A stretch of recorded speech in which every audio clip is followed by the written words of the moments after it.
Alright. So I've learned a couple things since yesterday. But I didn't do too much, because honestly, I was busy with a lot of other things. So, didn't get to grind too awful much in between here. But you may be wondering, why are you back in Sindane? Well, I'll get to that after we do the usual recap. So, short version of events coming up till this point. Max here receives this pendant from his father, goes to the circus, overhears something he shouldn't have between the circus troop leader Flotsam and the mayor. Turns out Flotsam's looking for the necklace, so he gets chased all over town, and goes and hides in the sewers, and then leaves town. At the same time he left town, Cedric here gets the town's train system Blackstone 1 back up and running after arguing with the mayor and finding out the truth about why the town was isolated. More on that if you watch the specific session where that information gets unveiled, which should be session 1, I believe. And then, after that all got uncorked, we ended up here in Sindane. Now, the problem here in Sindane was lady that the resident creatures, the Furbits, really came to enjoy having around, disappeared. We, of course, went off into the woods to look for her, as well as the handful of Furbits that went to look for her that also disappeared.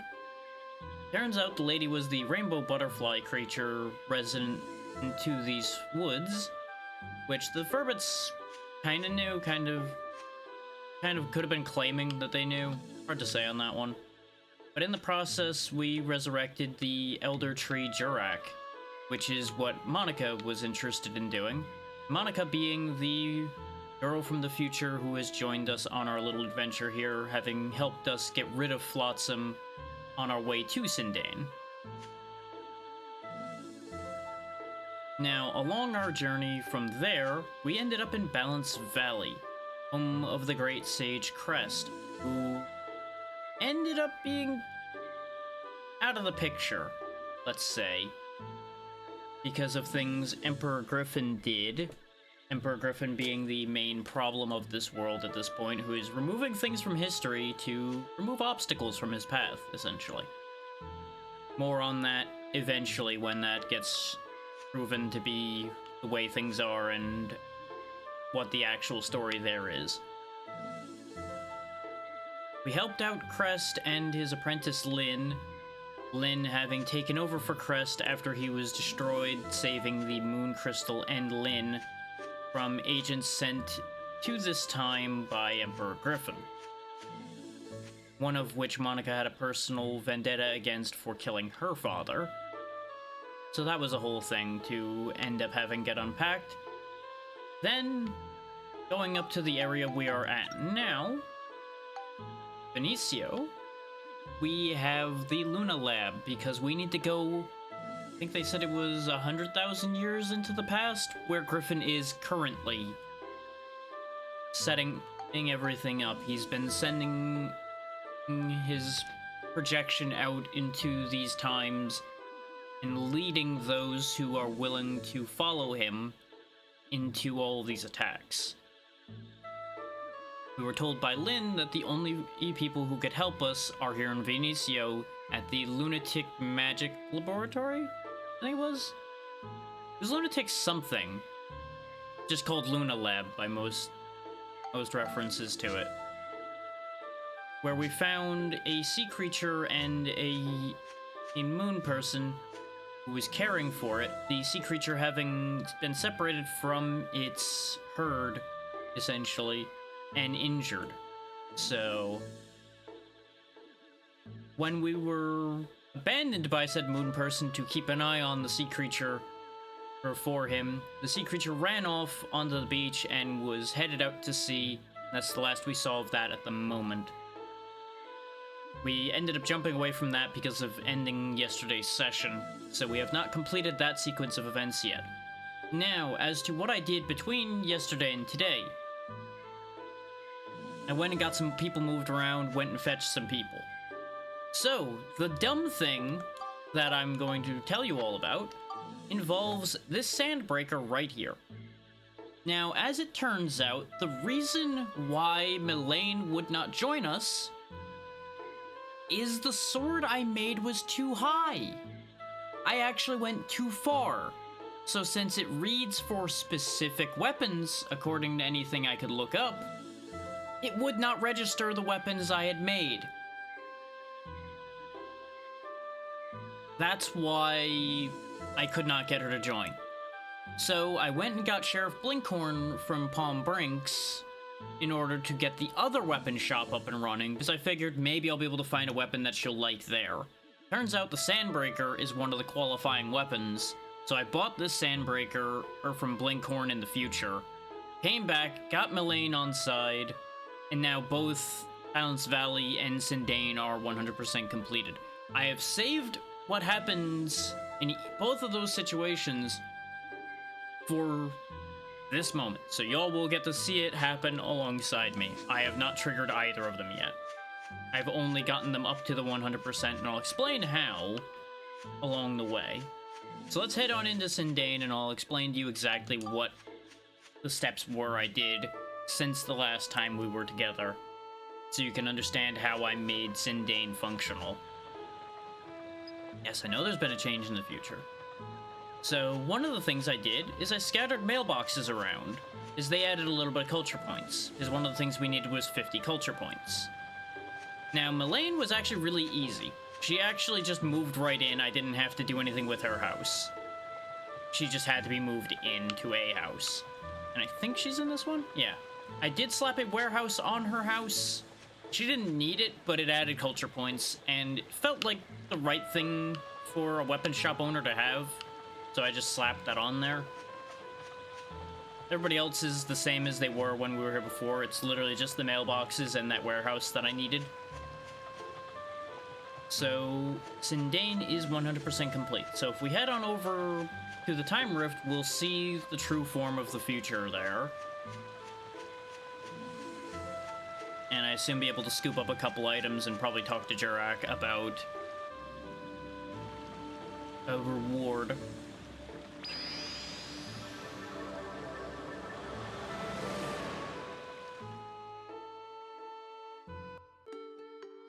Oh, and I didn't do anything special to beat Blinkhorn's time attack challenge. I literally just had to get it basically perfect. Hello. This place is back to its old self somehow.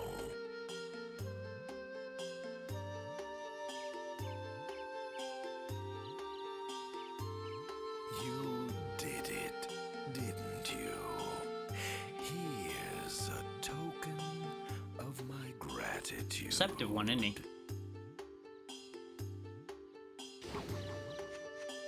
Thanks for another magical snot bubble, I guess.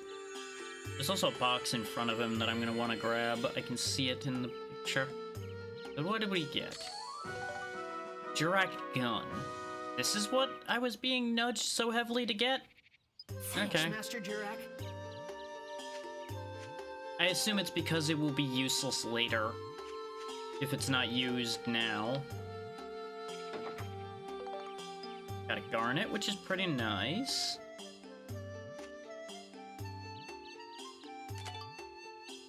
That.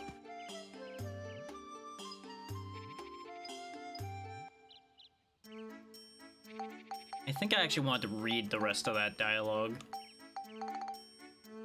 That didn't quite look like dialogue I'd seen. Are you using the monster transformation badges? There's lots of other types, you know. Sometimes if you give a monster 3 of whatever it wants, it'll be really happy and drop a badge when you kill it. Of course, you may need one of my special gift capsules, so what do you say? Yeah, these gift capsules here, which we do have 2 of. But that is critical information that I did not have, because I forgot to actually look up how to get the medals. That was the other thing I was going to look up for my own convenience. I only looked up the Melaine situation because it wasn't making sense. Like, realistically, what I was doing should have been working. And of course, because we brought Melaine in, we now have this weapon shop here in the future too. Thanks to you, Jurak and this whole force is back to normal. Come back anytime. What weapons do you have here? You got the frozen tuna, the dryer gun, the bell trigger, the long sword, the kitchen knife, the bone rapier, and all the repair stuff and dark coin. Why do all these shops here have dark coins? Weird.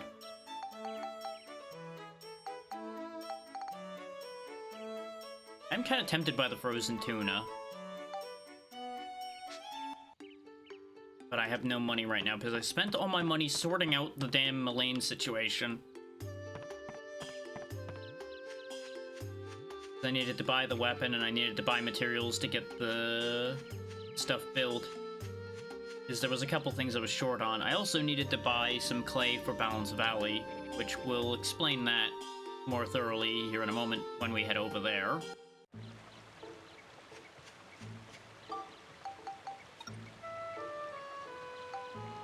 Yeah, that's Sindane's 100% completion. Now, if we drive on over to Balance Valley, you'll see what I did there. Yes, there's been a change in the future, I know. Almost like I made it happen. Run on forward until we can actually fly. The main things that changed is I made those pot torches, which is what I needed to buy materials for, because I didn't have the clay to make the pot torches. Which y'all knew about that from last time. Now, Sheriff Blinkhorn was a bit of a pain in the butt. He needed a fence and a gate around his house because he's supposed to be an exemplar of security, etc. So I built him this fence. You'll notice it doesn't really connect properly to the iron gate. That's because there isn't a wooden gate that I could find in my lists. The only wooden gate was, like, massive and didn't actually have a fence on it, so I assumed he wasn't going to want that. And I wasn't about to sit here and make an entire wooden fence. I mean, an entire iron fence for him. So, that's how we ended up with this. He had no other requirements for moving in after you succeed in his race. And that's all we changed here. You guys really didn't miss much on that one because I did the majority of Balance Valley last time while we were getting everything sorted out here.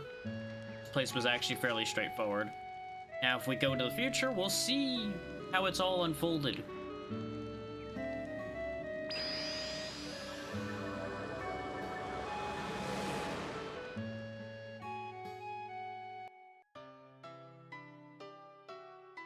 Hopefully pick up a reward. It looks like Starlight Temple has been completely restored. And it's all thanks to you two. Please, take this. What are we gonna get? Ooh, a sword. The Serpent Sword, in fact, from the first game. Serpent Slicer now. Okay. Thank you, great sage. Oh, very good!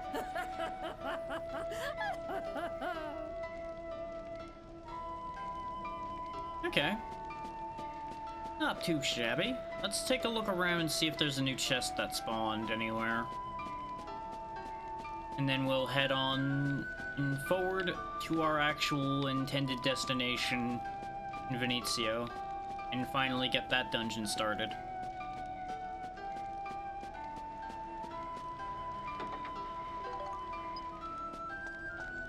A witch parfait for Monica. Oh yeah, let me also show you guys the weapon shop that's here, since you guys didn't get to see that, since I had done that off camera. That place right over there. Place that kind of looks like the top of a treasure chest. It has a few neat things in it. Nothing too exciting. Got a couple people standing around. Got some nice displays, including hats that we can't buy. You've witnessed the massive power of the Moon Crystal, right? There's only one who can use it. Press the Great Sage. There's no way normal people like us could ever do a thing like that. You'd be surprised. 10,000 years ago? Oh yeah, it was 10,000, not 100,000 years ago. Either way. You're telling me that the Luna Lab can accomplish such a feat that even the Great Eight Crest wasn't capable of? Yep. Science can do many things one could consider impossible. Howdy. We got a great selection of weapons for you. Our weapons are known for being strong and sturdy. So you got the Swan Club, the Wise Owl Sword makes a return as well, the Sandbreakers, which is the one I said that I bought, Gold Brassard, which I made one of already, Bandit Brassard, which I got a bunch of, made one of them, and I've since then been just drowning in the damn things, and only Armband Repair Powder here, which is kind of dumb. But yeah, that's that shop. We probably aren't coming back here ever again.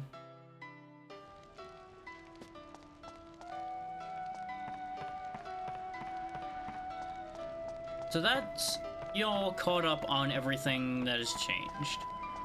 And us caught up on 100%ing every area we've been to. Wait, I think I saw a chest there, so hang on, we're gonna go back right quick.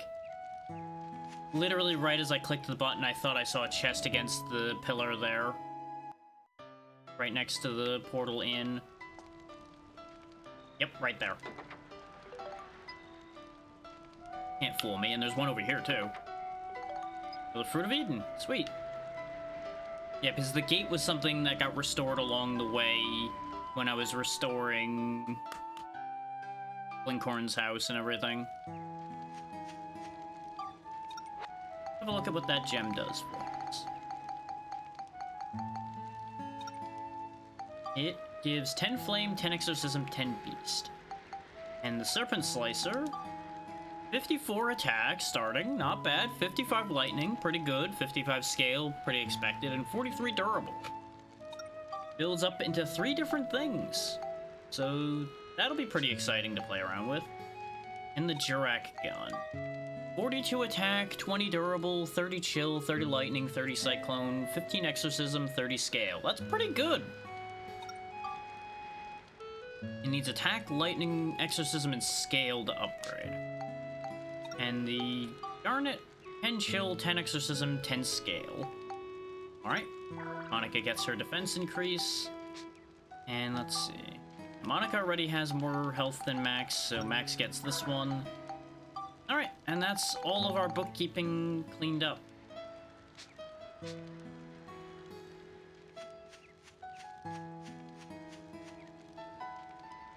I feel like I'm forgetting something. Oh yeah. I do actually want to go back to Sindane right quick, because I should show you guys what Melaine herself sells, because she actually sells a couple new things. Blinkhorn doesn't do much on his own. Blinkhorn's kind of useless. He tells you about monsters, but the thing is, the information he gives about monsters is the exact same as the notebook we have. So functionally, he is a stationary version of an item we bought before we put him in town. So he's Garbo. Now let's go talk to Melaine right quick. Assuming she still sells her stuff in here. Some say it's not for women, but the sword doesn't care who holds it. May the best fighter win. More of a knife you got there, but sure. Yeah, she added Kubera's hand to her shop, and also added the Shamshir, the Gold Brassard, and the Thorn Armlet. I kind of want the Kubera's hand just because it'd be funny to just have a fist weapon, essentially, just start punching things. Oh yeah, she added the Smash Wrench as well. I completely forgot about that one because I already had one, so my brain just kind of passed over it. Go ahead and sell this classic gun. We don't really need it. And I'm gonna sell the unleveled Gladius because I'm probably never gonna get around to working that up at this point. Ditto with this base lord. Because we're kind of hitting that point where we have too many weapons.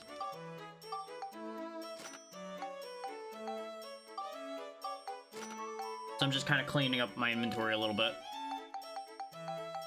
And that allows me to get the Kubera hand.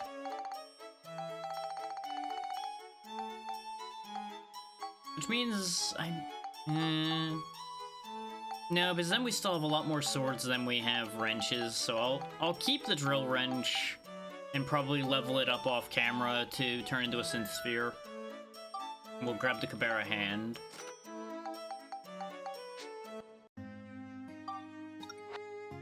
Now how the bookkeeping's done. Oh, it's a thieving weapon. Okay. It's not great, admittedly. Only 22 attack and 10 lightning. But I definitely bought it more for novelty. I will admit that. I'm curious to see what it'll upgrade into, but we will worry about that between sessions. That's a future thing. I bought it right now mostly just so I wouldn't forget. Because otherwise, I'd absolutely forget. I would absolutely 100% forget. Okay, so let's go back to Venezio.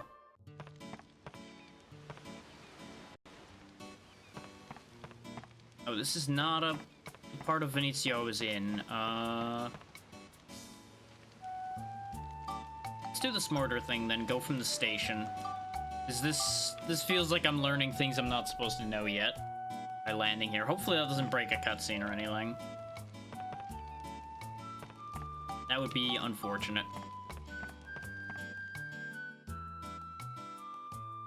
I admittedly left off yesterday at an awkward time. Oh wait, the station did spit me out here. That's not where we arrived when we were here. God damn it. Guess that's what I get for leaving at an awkward point. I'm gonna assume that the cave we were in, though, is right over here. Yeah, this is the cave we were hanging out in, Pow's house. And then our quarry went running off this way.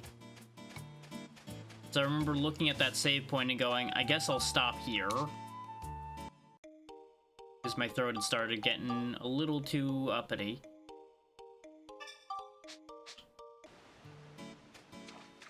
And we hadn't rounded this corner. Oh, that just takes me directly to Ocean Roar Cave. Okay. Okay, there's only one split path, it looks like. And it's decently far in. Alright. Defeat all enemies using only monster transformation. Not happening right now, because I still didn't fix that. That's one of the things I'll probably do between sessions this time. Oh wow, you're just right here, huh?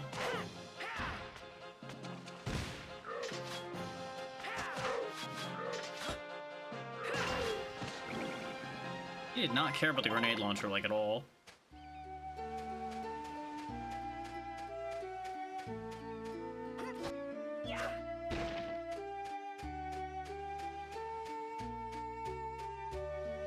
I guess those are just lights. Because, you know, we needed more turtle enemies.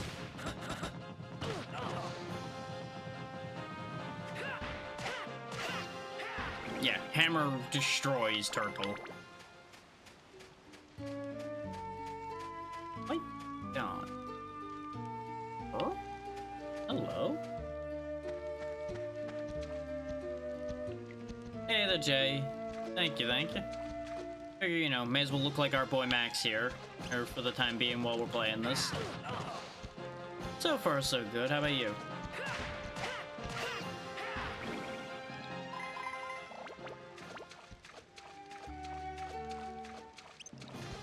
Nice, nice.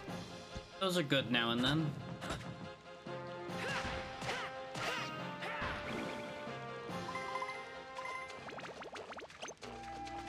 Okay, the frog enemy from the first area has also made a reappearance.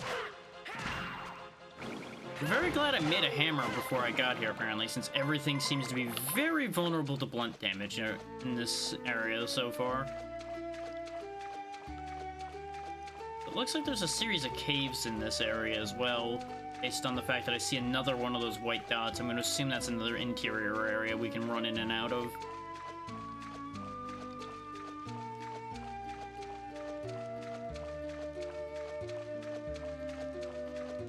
As a reminder for everyone on out there, we are past the point where I've ever gotten to in this game in the past, so a lot of this is going to be making it up as I go along, and I'm not looking for answers.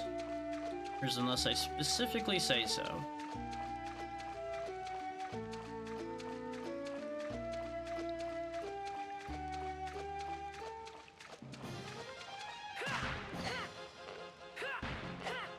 What that means for most of you is just simply a don't spoil anything or you will be ejected. And that, of course, only really goes for knowingly spoiling things. If you are theorizing along with me at one of those times where we do that, and you end up being right, you will not be punished for that. But, you know. Just a caution statement for the most part there, really. Let's see about raising these up enough that they'll qualify. I'm gonna assume it's gonna need more than this. But let's see what we can make happen here. 5 is not enough. Alright, we'll just commit to putting just more smash in there and hope for the best then. Work on the other stats with other levels. So the cubic hammer may genuinely be hitting the end of its life cycle on our side here. Or at least for a bit. 77 is not high enough.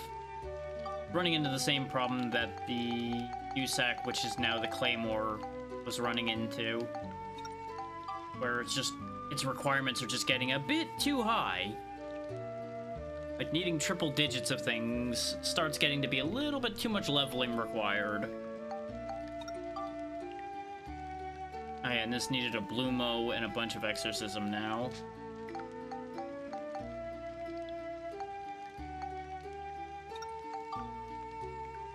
Problem is, most of our other weapons are so far behind.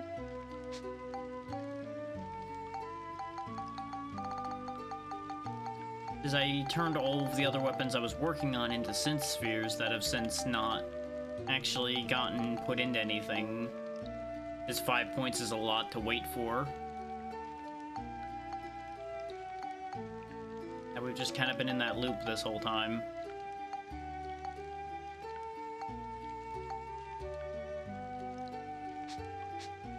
I've been trying to keep the things that will actually clear enemies reasonably quickly. Keep the show moving forward, you know? Okay. Turtle hits hard. That's what I forgot. I forgot to restock on healing. I knew there was something money related that I forgot about when I was doing my prep this morning. Turns out it was buying healing supplies. Well, it'll be fine. We got enough crunchy bread to make it work. No matter how bad it gets. It's just unfortunate to be using those up instead of cheaper alternatives. Oh, look at you guarding the boulder.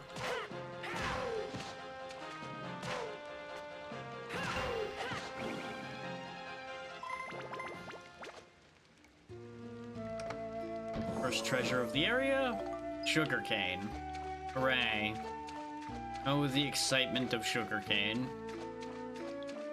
Which, you know, I guess that it works. This isn't rum made out of sugar.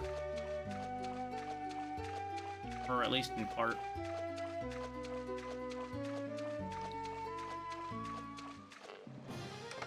And obviously, you know, part of the theme here is pirates, considering we got Corsairs running around.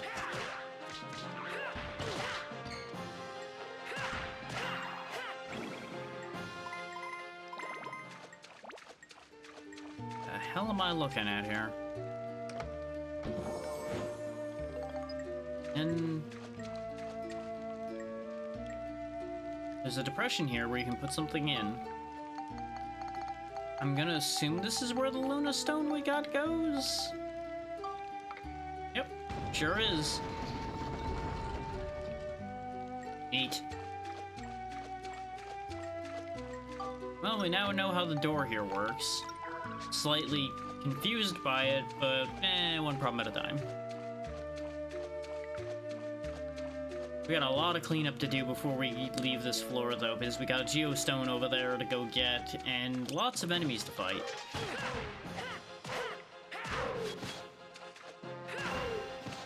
I would not mind figuring out what a Corsair wants and giving them it in order to gain that as a transformation. That seems like it could be a useful transformation to have. Albeit fairly basic, because it's just guy with swords to replace lady with one sword. But, you know.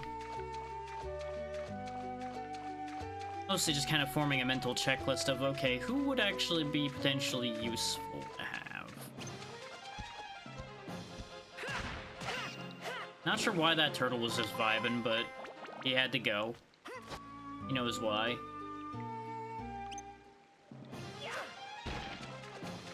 Missed.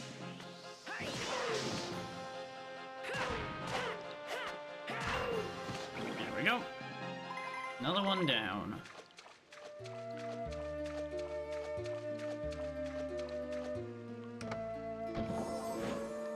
More sugarcane. All the sugar you could ever need. You just gotta process it first.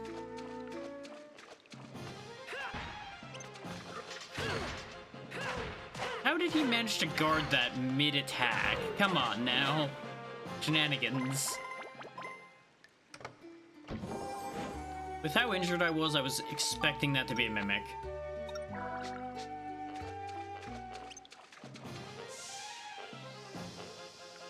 Like, not even a case of I was worried it would be a mimic, or I suspected. I fully expected it to be a mimic.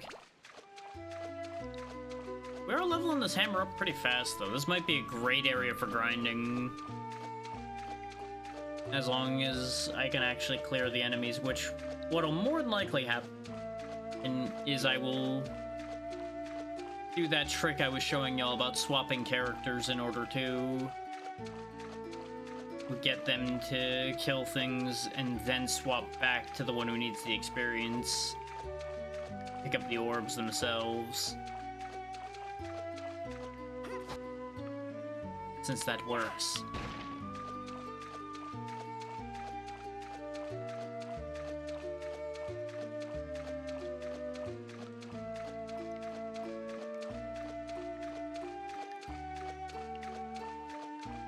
But on the note of the look we have going on right now, there is something more significant but similar-ish to this in the works. Y'all, if you've been on Blue Sky or Twitter, you will have seen the thing I'm talking about, or at least the original version of that. There's more happening with that before it actually gets onto the main spotlight.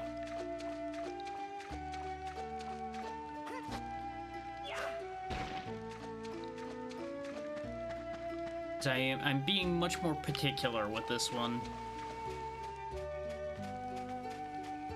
His rushing is how I've ended up with a few of the things that I had intended to have only be temporary end up being permanent around here.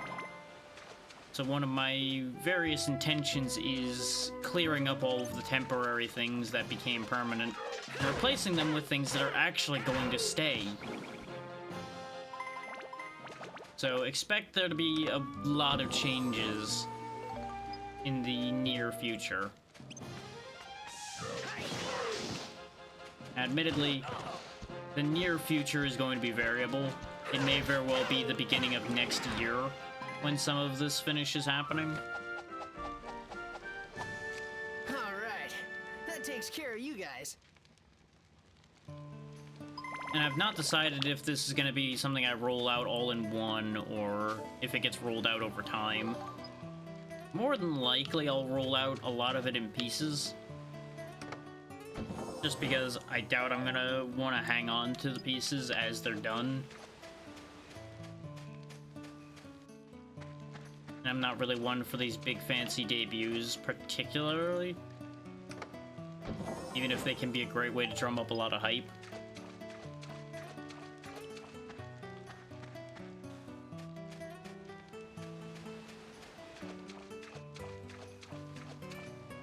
I don't know. I've never really been one for the almost artificial hype loop that a lot of this business kind of thrives on. But I don't really want to call it completely artificial, because people do genuinely get excited about these things. Both the ones making them and pushing them out there, and the people watching, obviously. But there's always that weird line in my brain on that one. And I don't know where I stand on that line still. Completely.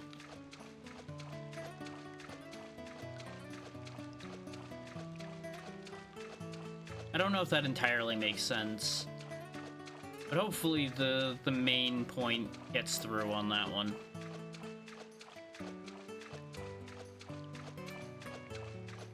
Like, I will never blame anyone for hyping their stuff up or actively trying to draw extra attention because they're doing an event like that or anything. Just with how often I've been making changes, if I did that every time, I feel like people would start to think I'm doing it just to keep drumming hype up every time. And they wouldn't really be wrong, because at the end of the day, that is what that would boil down to, even if that's not the intent.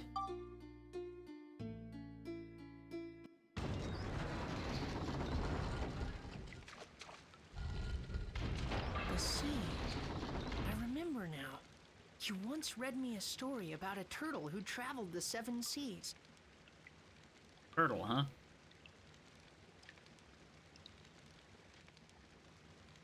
Yeah, that was auto-proceeding, by the way. I couldn't get that to move forward.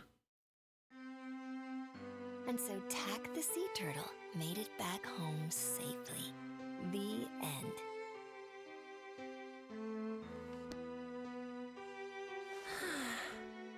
Mother, what is the sea like? The sea? A complicated question. Well, it's so big that it goes on as far as you can see. And then the sky and sea meet and become one. It's very beautiful. That's gonna confuse him if you word it like that. I don't really get it. I want to see it myself. When you get a bit older, we'll go there together. About that. Really? That's a promise, right? I'll see it for sure. Uh-huh. Sure thing, kid. Which admittedly you did end up seeing it now. Just not without your mother. Not with your mother.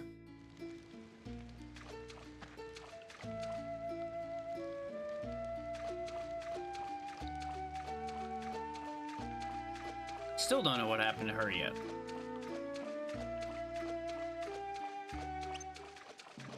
I was gonna make a joke that this is just gonna be a sea bat, and lo and behold, it actually is just a sea bat. It's also really fucking strong. What the hell? Strongest bat ever.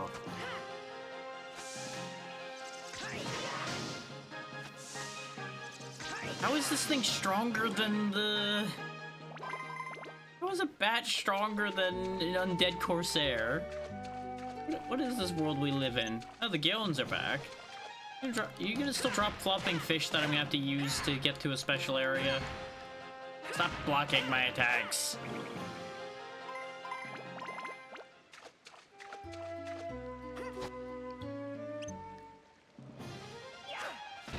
Missed it. I also completely forgot that this was one of the places I was supposed to use the ride pod.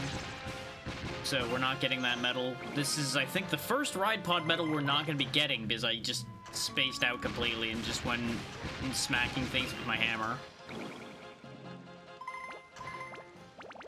Oh well. We'll clear the rest of the floor with the ride pod because it'll still be a lot faster. So we might get the speed medal at the very least.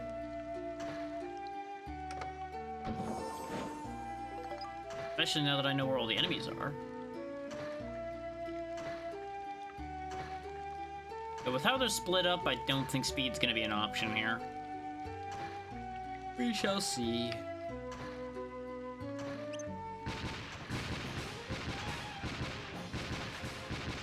The fact that these sea bats also stand up to these cannons reasonably well and avoid my cannon shots by flying upsets me greatly. They're the strongest thing.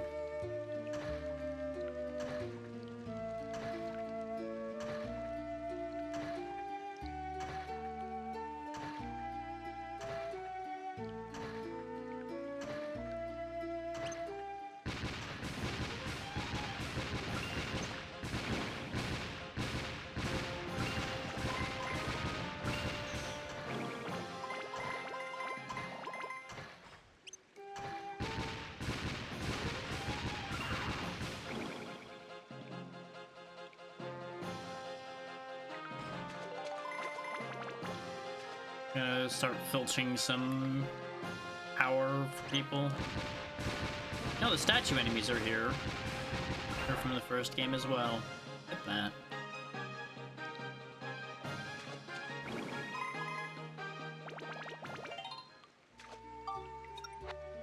The way I look at it, if I can get some free levels for the Sandbreaker, I might be able to do something there. This has 7 levels. It needs attack in Cyclone or attack in Flame. This already has Cyclone, so let's go ahead and set this one up for Cyclone.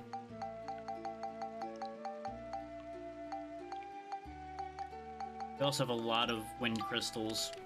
We have a lot of the other ones too, but... you know.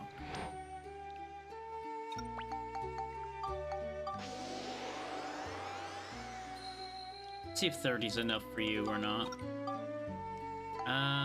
It is. Okay. So it probably only needs 2 more attack then to be where it needs to be.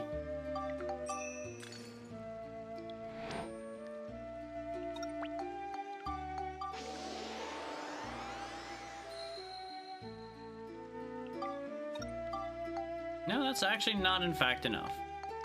Alright. This is what I bought all these power crystals for.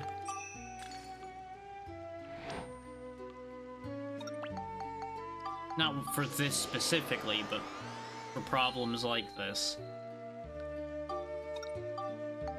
Oh, so I guess we don't need to buy a Thorn Armlet, because it's becoming a Thorn Armlet. Meow. Ooh, it's got ABS up. I don't know what that one on the side there is, and it still has the Thief ability. Neat.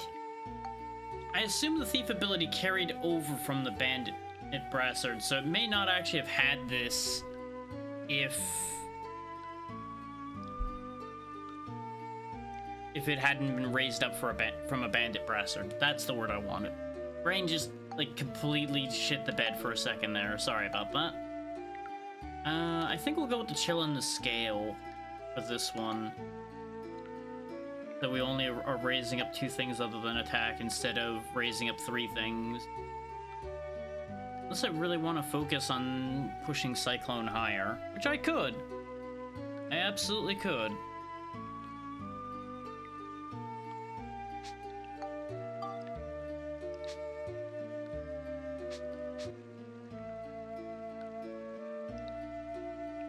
As it stands, it should gain a fair few levels pretty quickly. I also should buy more repair powder when we're done in here.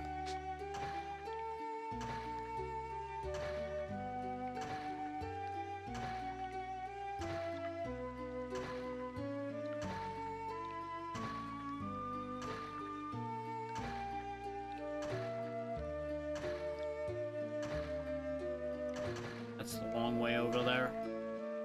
We are definitely not making the time attack.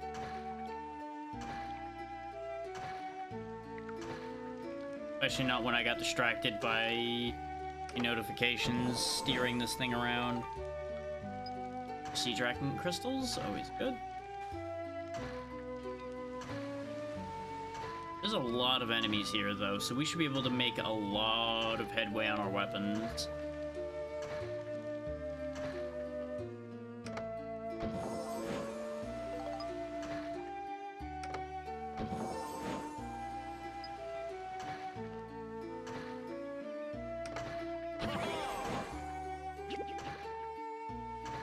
We're keeping it to the red box. Very good. Well, I didn't want a Svita stick anyway. And as much as that sounds like a cope statement, I genuinely don't want the swan. I don't need more than 1 swan. I'm not even really sure I need the 1 swan that much. It'd be actually pretty funny to just clear all of the Svita challenges with just the stick.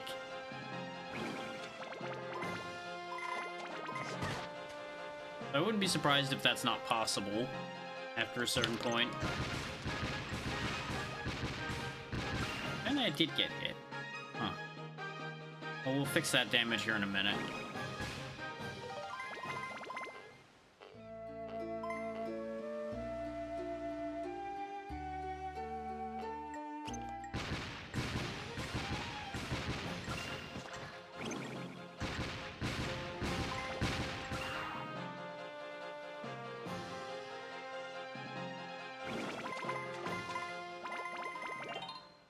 we go, Sandbreaker level. I admittedly might just turn the Sandbreaker into a Synth Sphere instead of worrying about turning it into anything else. This is not half bad, but it does have a negative effect. At least I'm assuming that's a negative effect. Is the Sandbreaker from the previous game had a similar problem?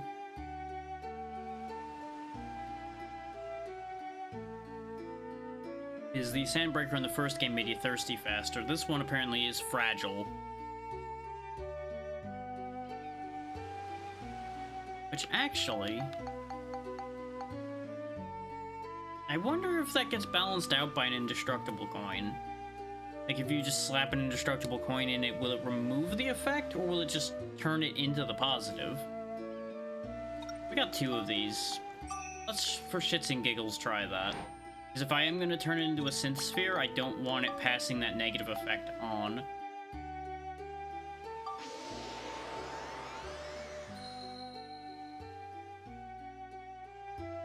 Yep, it just gets rid of it. Perfect. So there we go. There's no downside to the Sandbreaker now. What does it need in order to build up? Attack, Flame, Lightning, and Exorcism. It does already have all of the above. Probably needs a decent amount of all of the above.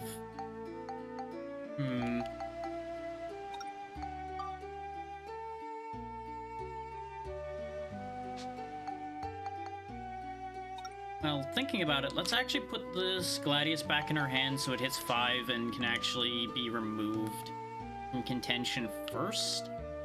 And then we'll worry about continuing to work on the Sandbreaker.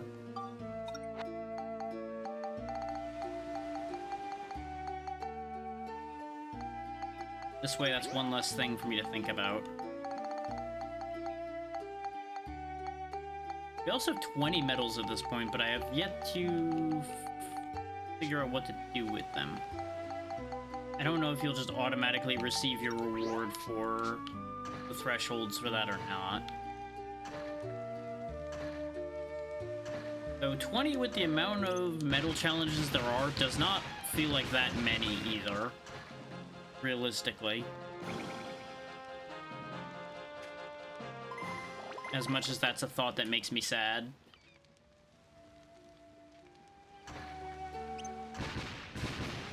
We gotta keep it real here, you know?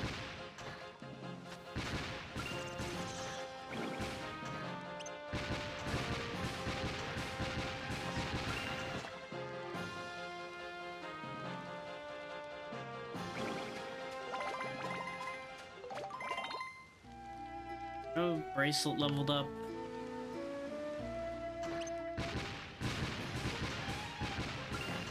And I could do the same thing for Max with his weapons. But honestly, we have more of a glut of Monic weapons right now than we have Max weapons. So this is in part to clean up some inventory a little bit. While we're already doing a Rod-eyed Pod-focused floor anyway.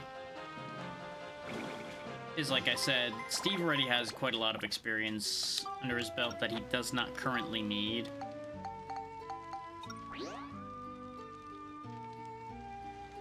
So I didn't check to see if Cedric had anything new to buy using experience in his shop.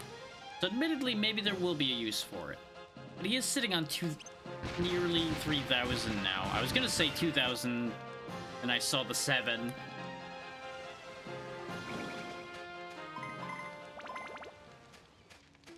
Let me grab this while we're at it.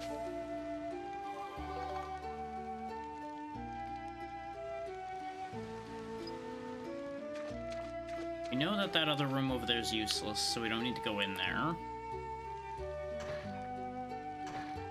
Unless that's where the exit is, which it could be. We didn't actually see the exit yet. No, we did. It was back at the beginning.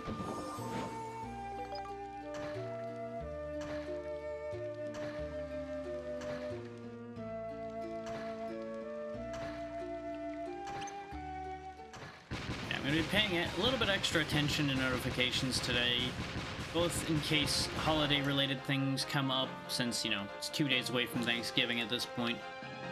even though that's gonna date the video. I don't particularly care about that as a concept. And I've also got some collab plans that I was working on that I'm keeping an eye on. This thing does have 16 points. I should put something in here. This way we can make the points that this is gonna cost to put it into something more worthwhile. I already got some Cyclone in it, so how about we just, like, go ham on increasing the Cyclone?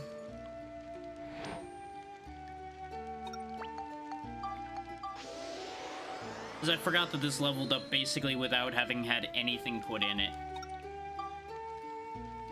This needs Beast to level up, but all it'll do is turn into the Chopper. We've seen the Chopper already.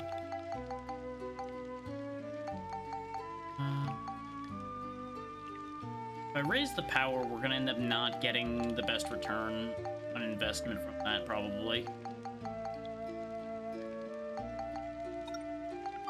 Honestly, the stats on this classic gun aren't that good, so we're gonna roll it into the Gladius that'll then be rolled into the Synth Sphere that'll be rolled into something else. One more point. We'll go ahead and throw a little bit more durability on this. Those are all smash. What on earth would add durability to something? Durability is not something I've usually bothered with. I mean, I guess I could use one of these extra armlet powders. No, those add chill. God damn it. Okay, the gun repair powder adds durable. There you go. Sprinkle a little of that magic dust in there and it'll take care of everything.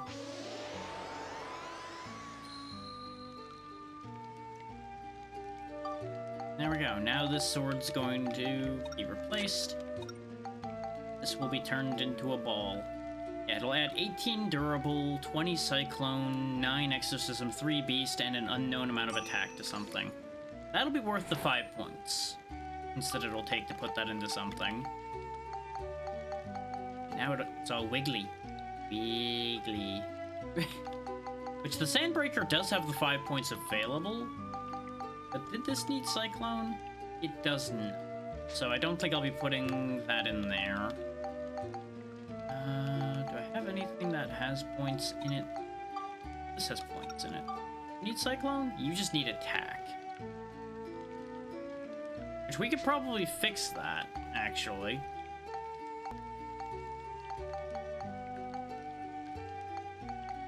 I say as I get distracted from what I'm supposed to be doing once again.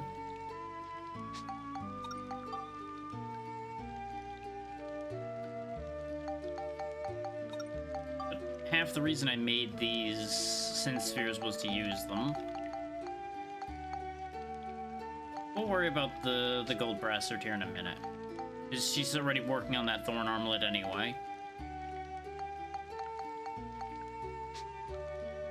I get the feeling we're gonna end up in an all roads lead to Rome scenario here with some of these weapons, though.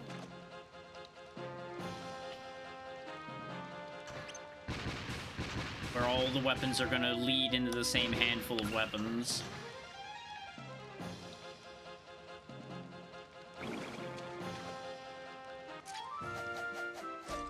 She totally did it. Looks like we got them all. Go, filch those experience points.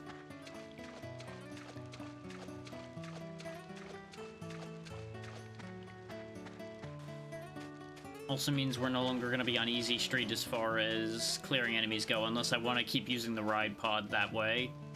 Which, I don't really want to focus on doing it that way. That was mostly just to make up for the fact that I screwed up about how the metal for this area was going to work.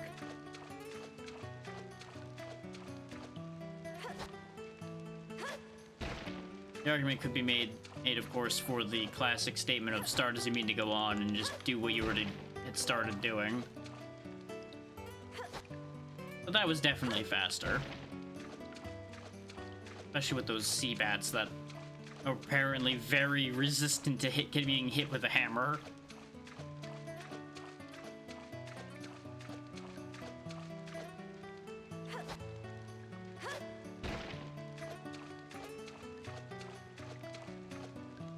Now that we know that the skating legs for Steve do not let him kick rocks, I may very well get him some new legs as soon as possible so that he can kick rocks again.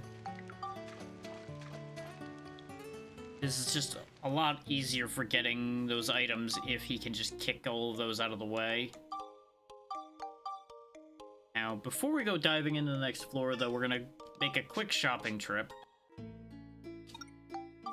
Having learned that I forgot to restock on repair powder and bread.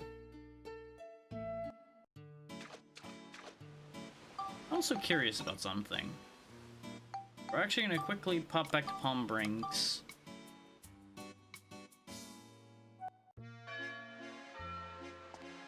I didn't check to see if somebody's actually running the shop here now that Mylene has gone to Sindane. Or if there's just a young lady working here now. May not look very much alike, but I'm Mylene's little sister. Mylene made me watch the shop while she's away. I don't know the first thing about weapons. That's fine. Just put things on the counter or and take money and you'll be fine. I feel like the prices here went up. Oh, 10 repair powders should be good enough, and you'll notice this shop's inventory updated to match Mylene's inventory on the train as well. Mylene on the train. Yeah. Get rid of.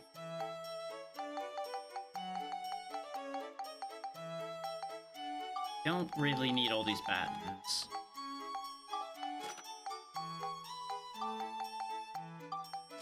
At the rate the game's giving me these, I will be able to replace those just fine. But this way I have more money to be able to restock more comfortably. Because the goal is to restock hard enough that I don't have to leave the dungeon till we're done with the dungeon. Aside from popping out to check on dropping geostones off, of course. Bakery is right here. It's kind of weird how they give you the ability to have your shops out with you in the train, but it arguably is still more efficient to just buy things here.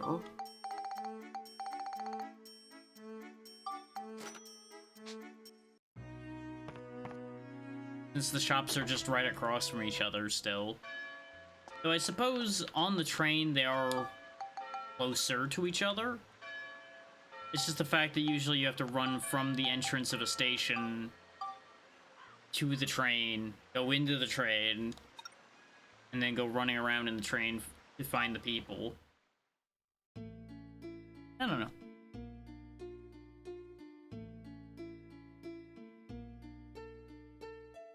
I still enjoy the idea of having a train full of companions. Which, speaking of, I think we don't actually have anybody in our party right now. Yep, Monica's not allowed to fight here. Now the captain is back. He is, as expected, tougher than the Corsairs, and a little faster to attack, which was definitely not a feature they had in the first game. They were kind of chumps in the first game. Definitely a little bit more dangerous now. The fact that he was immune to that shot from the grenade launcher is concerning. Oh yeah, this bell trigger has like all kinds of points. And I just completely forgot about doing anything with them. I might be able to upgrade this soon. So I think this is a case of the synthesis points carried over from the previous weapon, the trumpet gun that it used to be. Go ahead and raise up the beast on it. I would assume 21 isn't going to be enough, but it'll be a good start.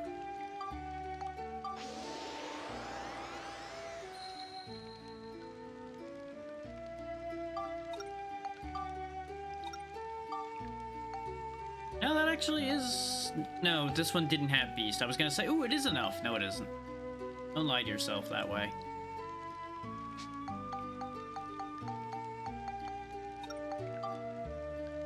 Let's smash, exorcism, chill.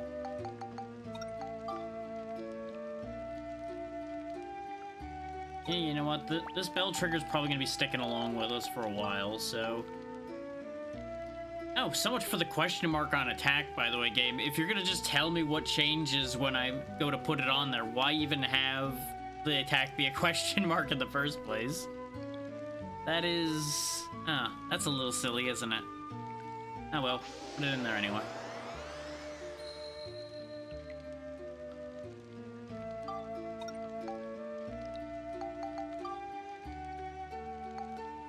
Okay, that is enough attack. It just needs more smash and scale now. And the amount of beast from that other thing was actually enough to finish that. Incredible. The idea, though, is we'll be able to use this now because it's as strong as the grenade launcher is. As much as I like the grenade launcher, it is a little slow to fire.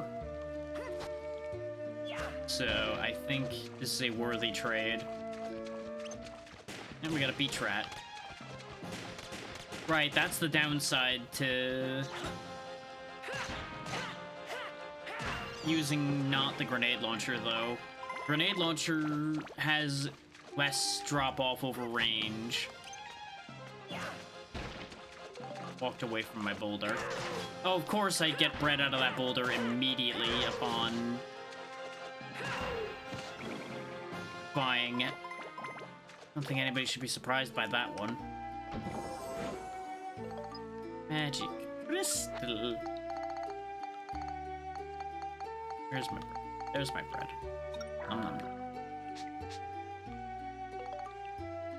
There we go. Clearly the correct idea is eat the bread I'm carrying with me and take the bread that's laying on the ground. Obviously, you wouldn't do that the other way around. That would be ridiculous.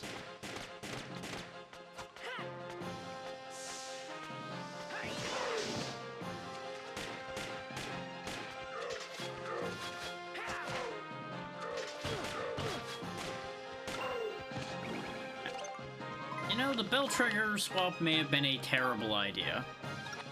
Just gonna say that right now. This may have been the worst decision I've made in a bit. Unless everything here is just resistant to gun, which it could be. Yeah, no, the grenade launcher's not doing a lot either. Never mind. It's not the bell trigger's fault.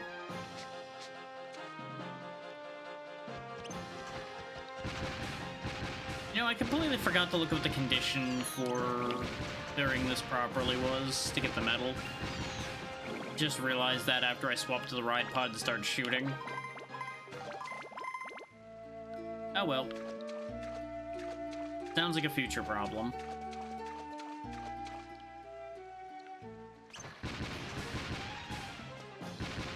In case you haven't figured it out, I'm gonna be kind of lazy today. Yeah, about a lot of that stuff. I've noticed something about how my brain works with this. Especially with this game in particular. I have like a specific focus in my brain. And if it's not the focus, then that mechanic's gonna get kind of left behind a little bit.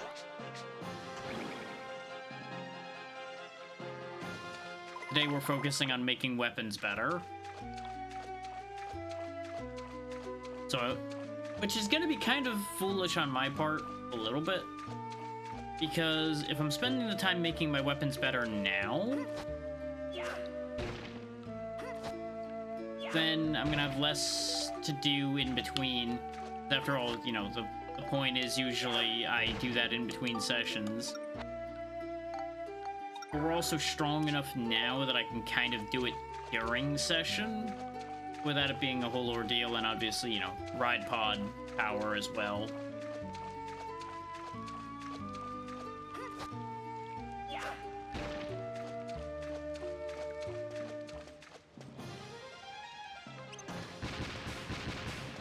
It's kind of funny that the ride pod is as effective as it is, since we haven't changed its weapon since the forest. But it's holding up just fine. Still doing like hundreds of damage to regular enemies.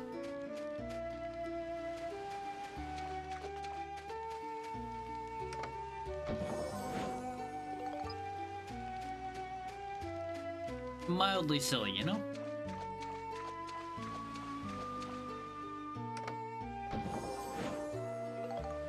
Power crystal, always good. Which you can bet that I'll be spending a decent amount of the money I make when I'm grinding in between sessions on power crystals, since we can buy them now.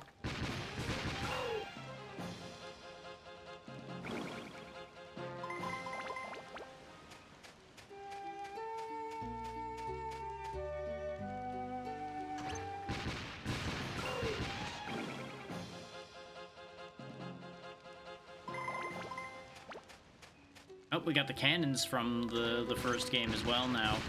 It really is just a rehashing of that other area. Hey there, Natra. So far, so good. How you doing? What's up? We're just out here trashing enemies. He's left and right with cannon fire.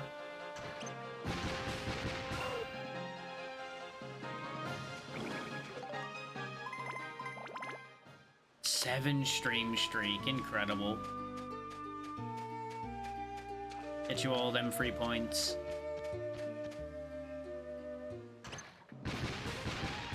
Ah, of course. Hopefully work's been going well at least. At least as well as work ever can. Flip the coin. Ah. Dang. Half my health. Sad.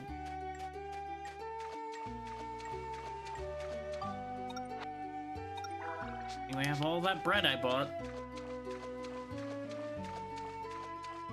Devil always out here costing me money.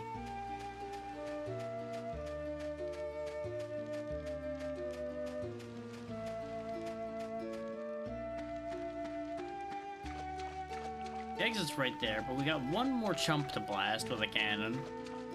Over here. Jeez. And sugarcane. I don't know if you'd really want those two together, but you know what? We got them.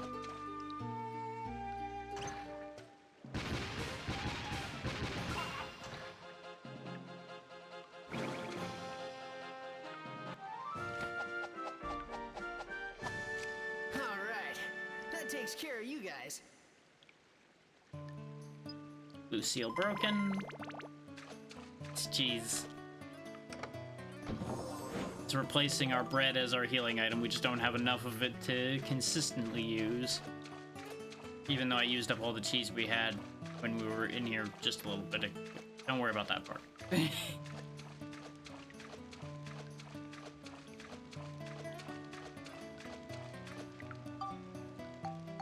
Once again doing that thing where I make hand motions no one can see. One day I will rebuild the capacity to have minor hand tracking.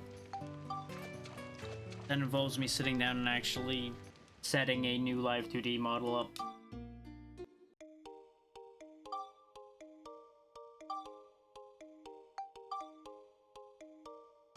Okay, short version of everything.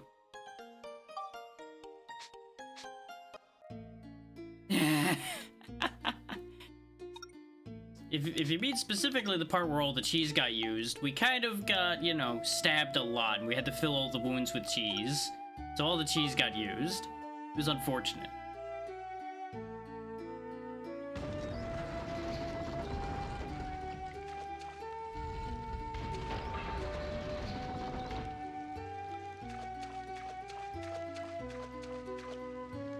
Now, if you mean about the Live 2D model part, that is a longer explanation. Exactly. Is for the longest time I was using a Live 2D model I made from the ground up myself. I have every intention of making a new version of it. I just ended up not completely happy with the version that exists. Because, you know, learning to rig everything yourself means you're gonna end up with something that's a little scuffed more than likely. And eventually the scuff with that model just kind of started to bug my brain a bit. Mama Lumi, thank you for the raid. What were you up to today? Hopefully you all had a good time. You're just in time for me to be rambling about the previous iteration of my model that I was working towards replacing eventually. Just get rid of that guy so it doesn't distract me. There we go. Yeah, welcome in everyone to Dark Cloud 2. Ah, I've heard a little bit about backseat drivers. What exactly is it? Because I've not really, like, seen much about it. I'm glad you had a great time with it. And for anyone coming in from Lumi who does not know me, which is highly likely, I'm Dracomut. I play a lot of retro games, indie games, weird things. Basically, if it's old or odd, I got you covered. Or case in point, what we're playing here today, a PS2 game that basically kind of got mostly left behind after the PS2, unfortunately.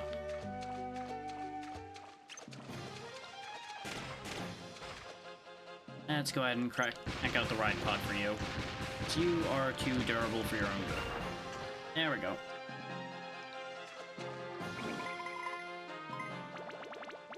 Ah, okay. Yeah, I can see how that would end in hilarious disaster.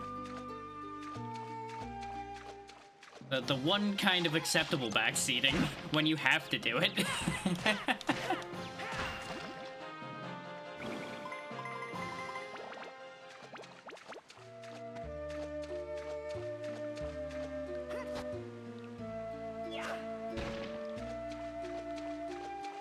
But I'll give y'all a quick rundown of what's going on in the game and why we're here. So Max here had this little necklace given to him by his father. He got chased out of town by a gang of angry clowns that wanted the necklace. Turns out the necklace allows him to travel forward in time. He is paired now with Monica, whose amulet there on her arm allows her to travel back in time. We're currently trying to fix the fact that a man named Emperor Griffin has been going around destroying the timeline. So, we're rebuilding all of that, one part at a time. Something chosen ones received fancy things, and so now it's their problem. There's your very short plot synopsis.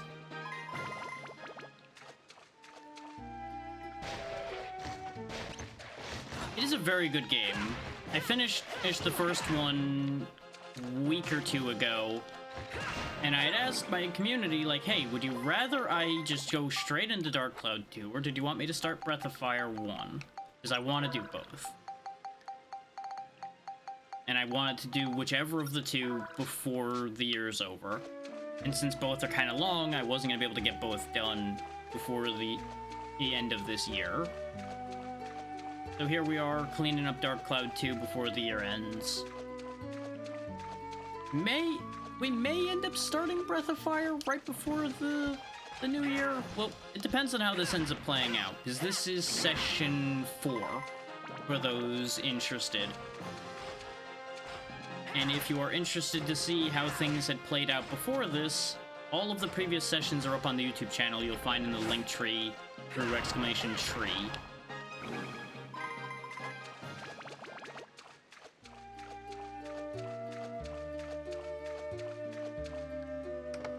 Yeah, both are very good games, and I highly recommend, if you can get a hold of them, play them. Emulating them is not that hard either, at this point. PS2 emulation has gotten quite good. That's how I'm doing it right now, even though I have both games. It's a lot easier than expending the income and technical headache of setting up a capture card.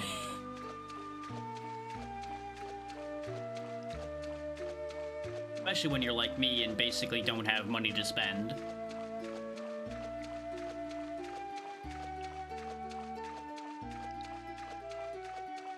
You know, swing balances and benefits of doing this full time.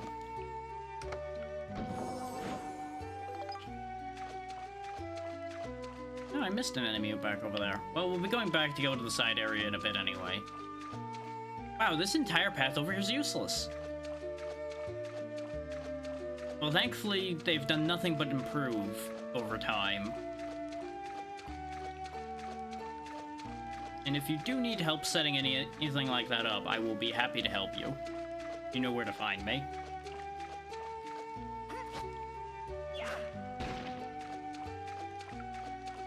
I do this kind of thing all the time, so more than likely I know how to make it work. Of course. We gotta look out for each other around here, after all.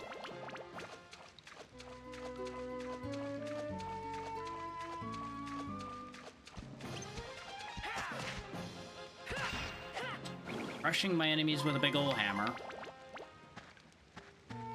Now back into the light. Bans us! But we gotta be out here in the light anyway. Don't die, don't die, don't die. There we go. These turtles are kind of annoying because their attack is just them spinning at you like Sonic, and you can't really hit them while they're doing that. You will just get hit first, probably.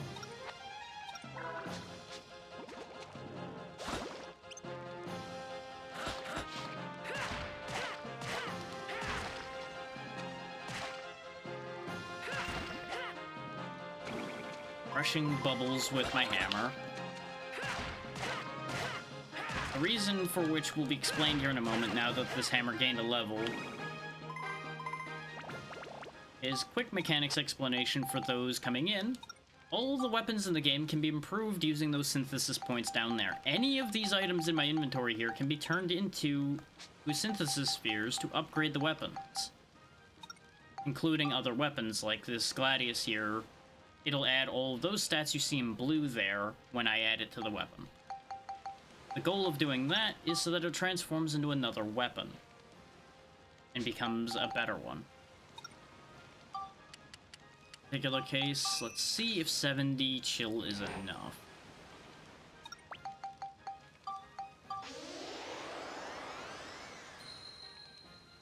Nice as this cubic hammer is, it's always nice to be able to upgrade twice.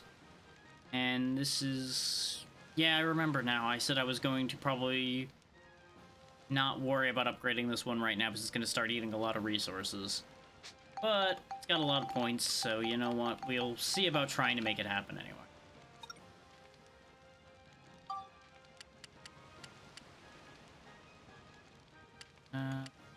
Sure, 6 points worth of crystal. Let's see if that will be enough. Bring it up to 95. I'm assuming it'll probably be 100 that it's going to need. Nope, 95 was enough. We'll go ahead and throw 9 more chill in then and see if 80 was actually the magic number. And I just went way overboard with the smash. Which is fine, because smash is good for breaking particular enemies anyway, so it's good to have. Yep, 80 was the magic number. So it just needs a bit more attack, and it thankfully gains a point of attack every level. So it'll kind of naturally take care of itself. Next level it'll probably be good enough, because I assume 80 attack will be enough as well. You can actually see what all the effects do, but like smash is good for armored things like the statues, golems, and things like that. Which are usually already weaker to blunt damage than cutting damage, so really does a great job of just chewing right through them.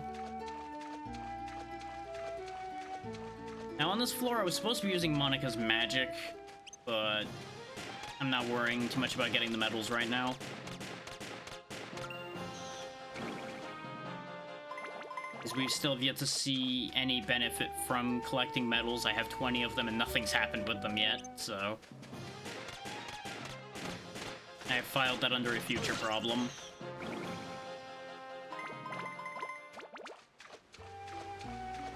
Is what I've been doing for everybody that's new here is I've been cleaning things like that up between sessions. Because I only play this game on Mondays and Tuesdays currently. 2 days a week just because it's a long game and gotta get through it somehow. Because ordinarily how things work here is I usually am doing a different game every day of the week. because that just makes my brain happier, rather than doing one thing a lot.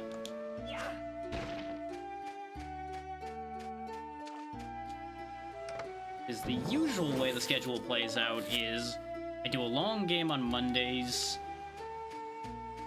Tuesday ends up being kind of a filler day, as does Friday. And Thursday will usually be a later on collab, and Saturday's usually what I call short run Saturday, where I try to beat a lot of short games all in one day. We've not really been running short run Saturday lately, because I've been using Saturday as an additional filler day to clean up a lot of schedule problems as of late,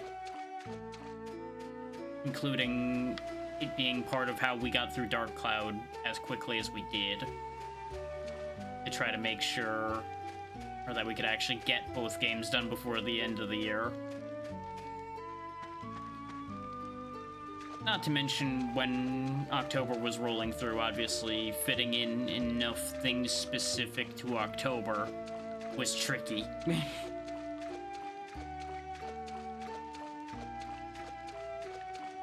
For those so inclined, there were playthroughs of things like Boktai 1 and Parasite Eve and such that happened back in October. But the throw-off for the schedule has kind of carried forward from there to now, despite there being quite a bit of time in between at this point. My schedule is slow to right itself sometimes. So I get used to doing something, and it's like, well, I may as well just keep doing it that way. It's working.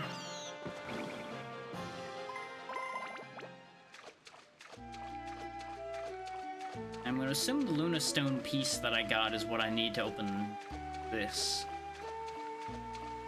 Because the Luna Stone opens the exit.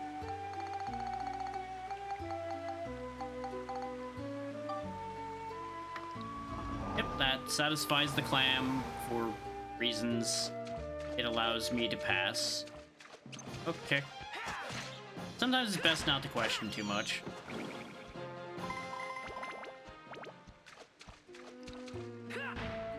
Oh, on the note of the message at the bottom of the screen, by the way, about the 3 subs to unlock a new randomizer, another thing I do on this channel a lot is play games that are randomized.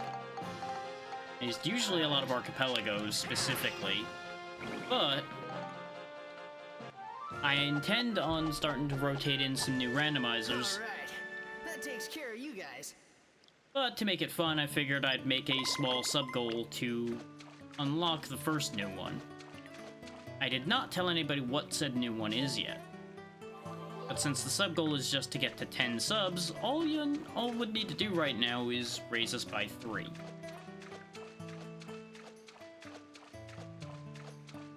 And then it will be a randomizer that's not yet been seen on the channel in any form.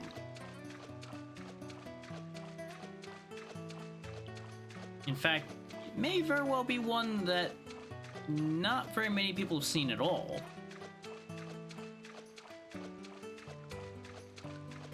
Much like I'd mentioned yesterday when I was talking about this, I have not 100% decided which of the handful of randomizers I picked out I will end up choosing. And if y'all push it past the goal, so 12 subs instead of 10, I will let y'all choose which one.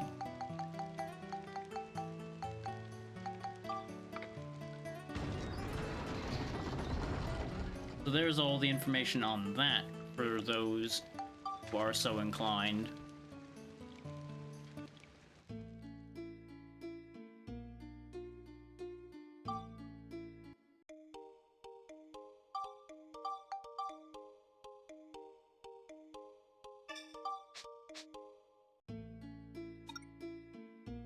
Okay, using only Max's gun. And there's no Sfida goals here. Which, for anybody coming in late, Sfida is essentially playing golf to fix time distortions.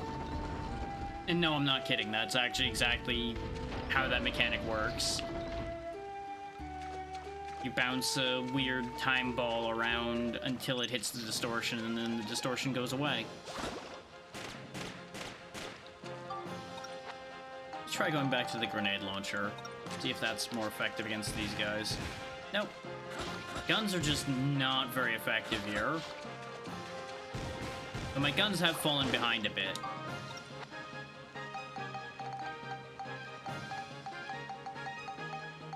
So that may have a lot to do with the fact that that's not working out very well. This does still have 6 points left available. Do I think I can do something here that'll make a difference? I don't think Flame is going to be very effective against that water elemental. There's also the Jurak gun, which is 42 attack. That is higher. Just a piece of wood.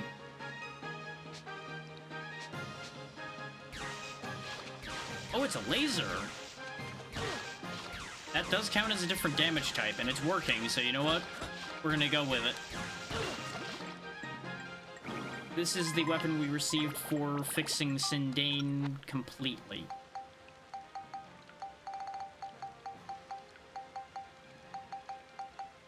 Yeah, considering the amount of health we lost, we'll take one of the full heals. Ah, the Medusas are back. We're also an enemy from the first game. I see they're just as annoying as they were in that game, because they still block a lot and they still shoot.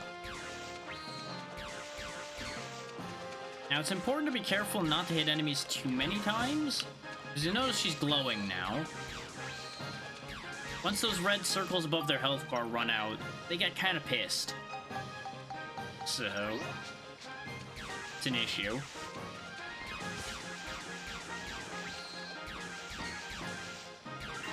There we go.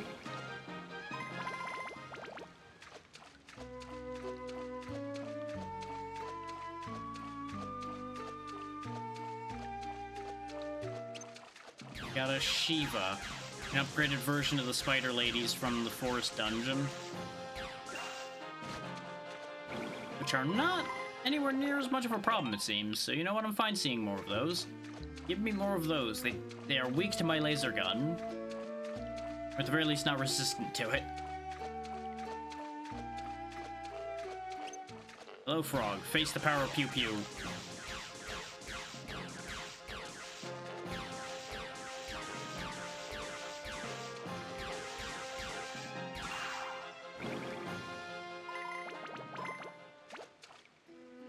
Huh, good thing I didn't end up leaving that frog behind. He had the stone we needed to leave. Would have been real awkward otherwise.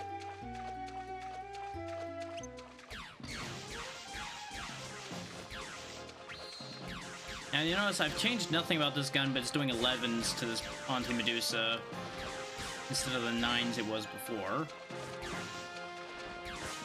Because remember, all weapons gain in a bit of attack every level. But even if you don't do anything with them, they will still get better just by leveling. So levels by themselves are worth it.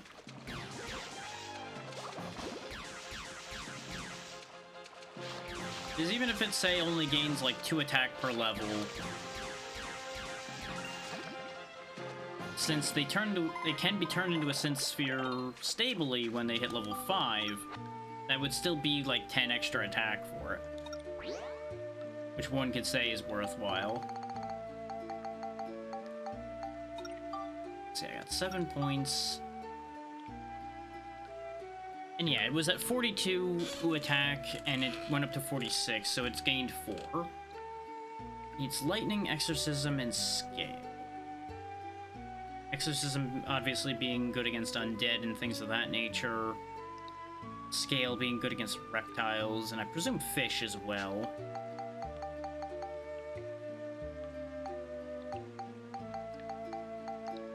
Yeah, damages undead monsters, damages reptiles and dragons.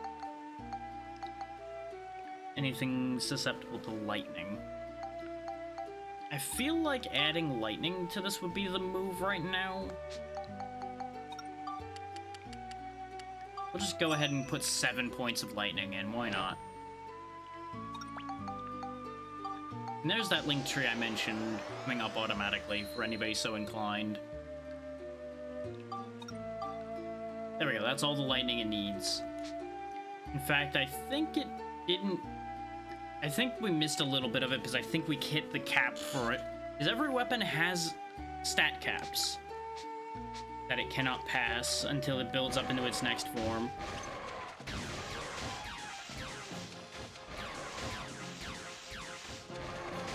And as a weapon adds elemental effects, that's what'll make the enemies flicker different colors and change the effects on the weapon a little bit as well. Thankfully, this Mimic's a little stupid, so I can just kind of sit here and shoot him.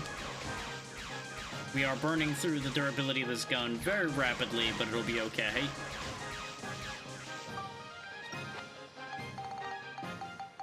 This is why we have lots of gun repair powder.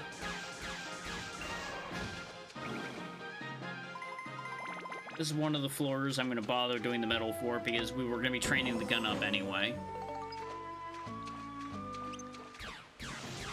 Also, those that are new may realize I can be somewhat inconsistent about things sometimes.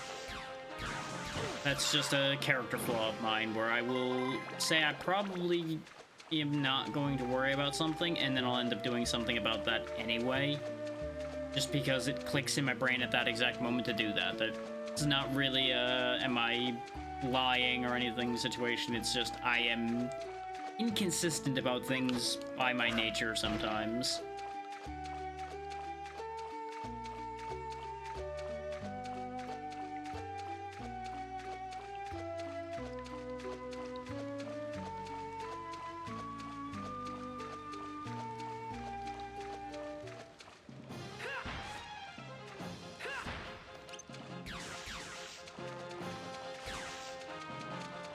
I am a Mercury Dragon for more reasons than just style.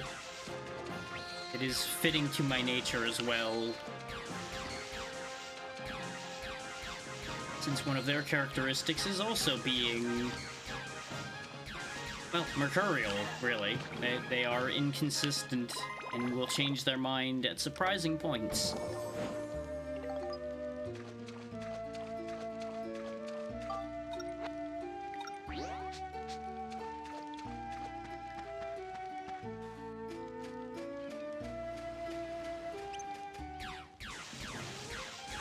Okay, this doesn't seem to have range drop-off either.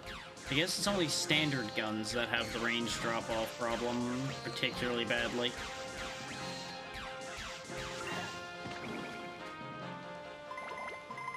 We're only a couple dungeons into the game, so I'm still not 100% certain about some of the game's mechanics, especially since a laser weapon like this hadn't existed until the Jurak gun, at least in terms of anything we managed to find.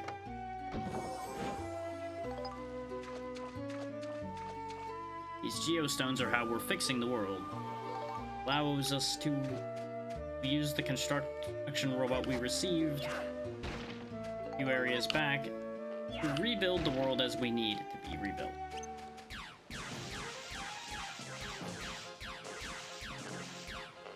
Unlike the first game where you're replacing things that were saved by the Fairy King, you're actually rebuilding everything here. Like, from base materials, straight up.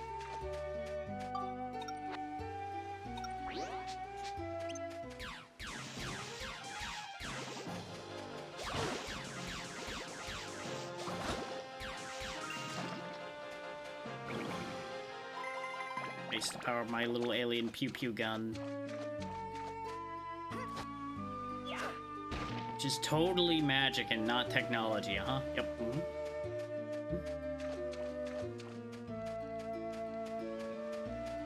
You know, ignoring the fact that once your technology is far enough along, good luck telling the difference anyway. And this world does contain technology. We got trains, we got people making robots. Wants to do things. This world's got plenty of technology. So a laser gun's not that far-fetched either way. Well, that's unfortunate. I thought I was gonna kill him before he got his attack off. We don't have any resurrection stuff. Oh, we're not getting that medal. Because without an ability to bring Max back, I cannot physically get that medal. Is it needed to be all enemies with Max's gun?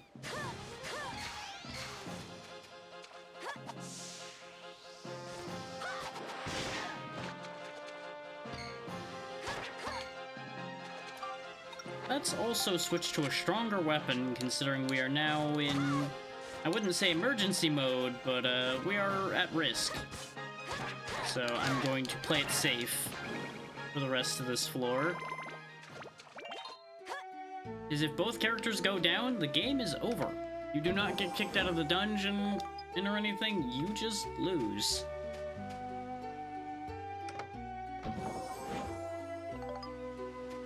So it's important to, you know, not have that happen.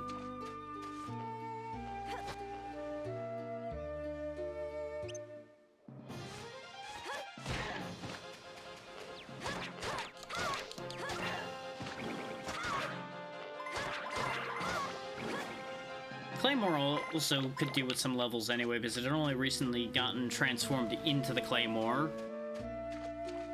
So it has plenty of room to gain levels. I just wasn't worrying about putting items into it, because all of its stats are already really high.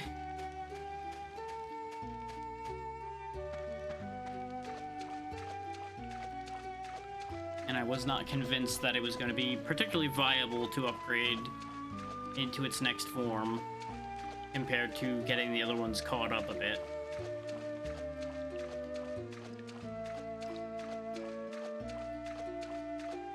Which, considering I'm gonna be busy all day Thursday because it's Thanksgiving, and more than likely be doing a fair few things tomorrow to begin with as well, that's already 2 days that I can't count on to be able to work on stuff for this.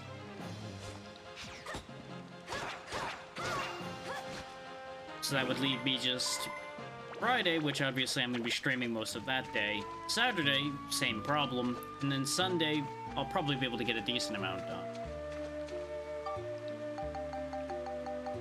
But I also don't want to burn myself out on the game by grinding a ton in one day, if I can help it. So, there's a lot of spinning plates and things going as far as that goes.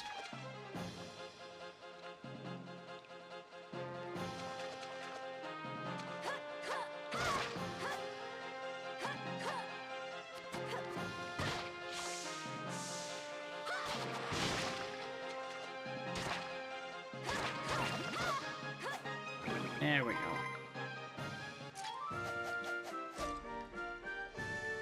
Looks like we got them all. Oh yeah, Monica's unique mechanic, by the way, is she can turn into monsters. We only have this stupid thing right now, which is why I'm not really using that mechanic. That's another thing I intend to work on between sessions, is learning more about what the monsters in the game want and actually getting some more monster forms to use. And then I'll probably start actually using that mechanic more. Do not like the plant with the spinny head. It's not very interesting.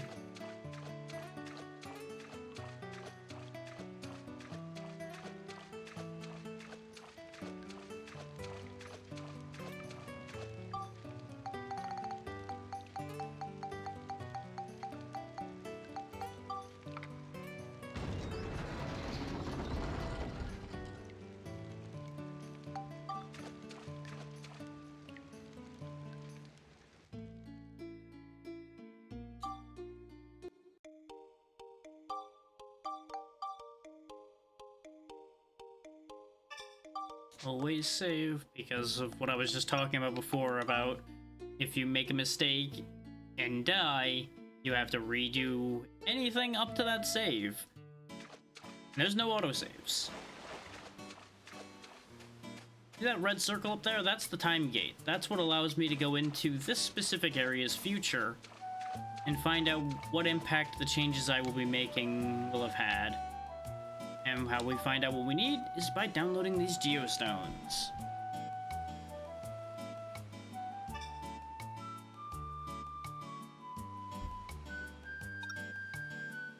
You can now make the part Iron House, Iron Stand, Pier, Shop Boat, The condition Luna Lab Foundation restored or has been made clear. Condition 8 blocks of pier parts placed has been made clear. Condition Lab 1 restored has been made clear. Luna Lab Foundation restored has been made clear. Red Iron House placed has been made clear. Claire lives in Red Iron House has been made clear. Lab 2 restored has been made clear. Blue Iron House placed has been made clear. Donnie lives in Blue Iron House has been made clear. Lab 3 restored has been made clear. Lab 4 restored. Luna Lab restored. All 4 labs restored. Now, if we look over here to the analysis, you'll see what all of that actually comes together to mean. For example, Claire is responsible for Lab 1, Johnny for Lab 2. We don't know for Lab 3 and 4 yet.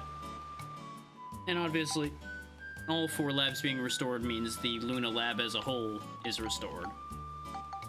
The Luna Lab being what we need to hopefully travel 10,000 years into the past to go fight Emperor Griffin, who has been causing all of the problems.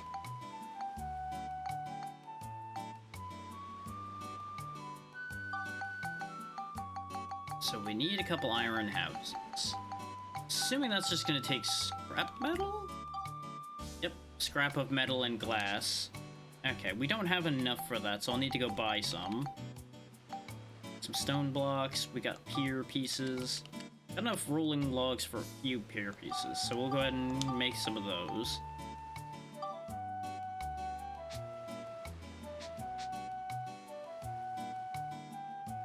Thankfully, whenever we run out of materials, we can rely on our friends over in our train to supply us with material. Let's quickly take a peek at how the future of this area looks. Because there's usually some items laying around in the future that we can collect.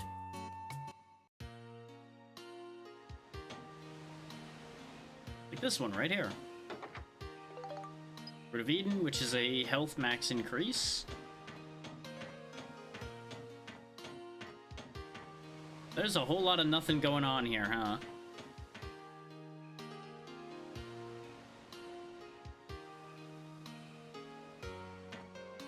Oh, who are you? This is the world's top research facility, Lunatic Wisdom Laboratory. Right, it was wisdom, not magic. Although this place may not look like much now, we should be able to finish our research. Yes, I'm sure you can finish your research with your nothingness and water. You got this, bro, I trust.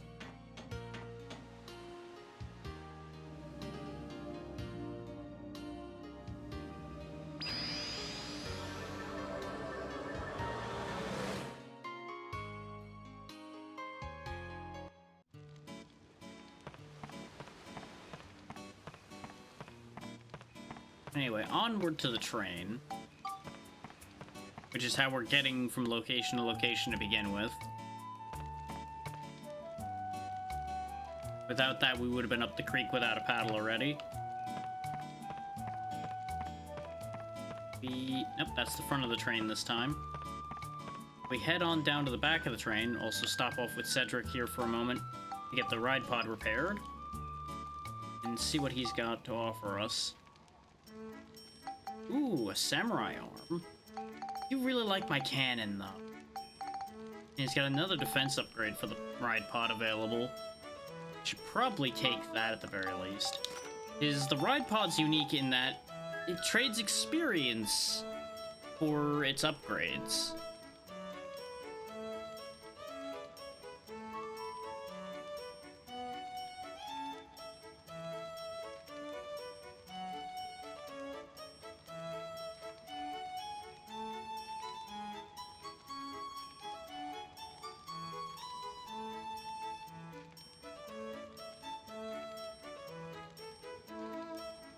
Okay.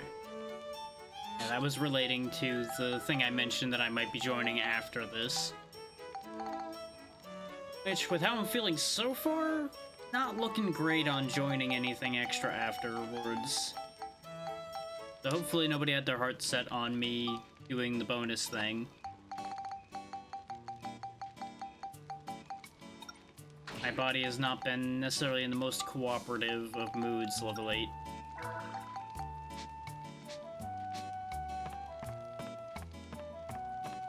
Because, you know, of course, around the holidays, people have to get sick. That's just how it always works.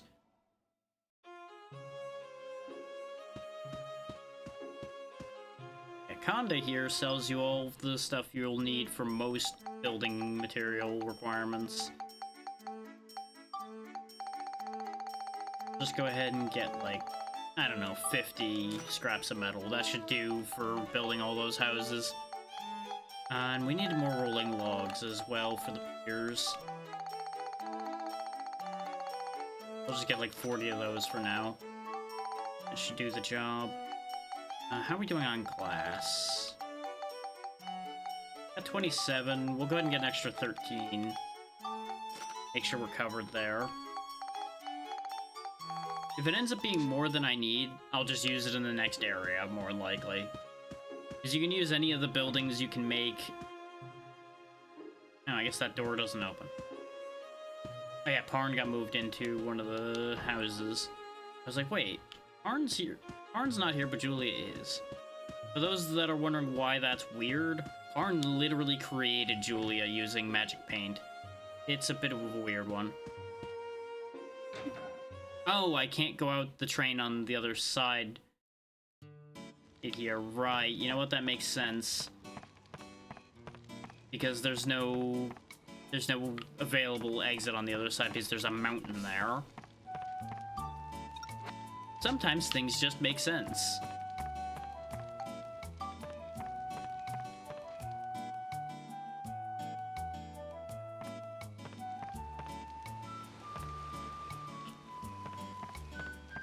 And we need to run back down far enough that the construction bot can be released to do its job. Away!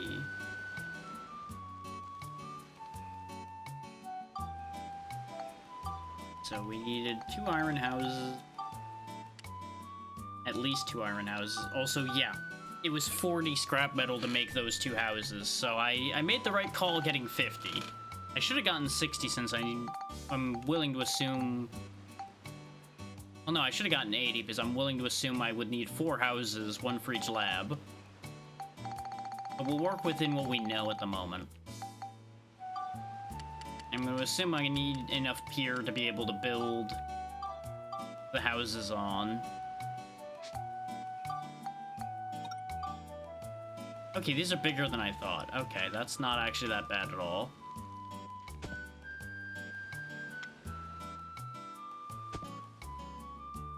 Now, you can't just go ham building things either. There is a point apart limit for each area. That's worth bearing in mind. But at least this isn't Balance Valley where I had to balance 4 platforms without making any of them too heavy. Guess I can't go any further the other way, so we'll just keep going this way then. And I can't go any further this way because of the beach. And it looks like everything has to go out this way, actually, so... We'll just... Yeah, no. There we go. I'm not worrying about having them perfect, but I'm trying to avoid having them be too obviously out of whack. Otherwise, it'll make my brain itch. Not to mention, probably make the brains of many people watching itch at the same time. Okay, that's all I had.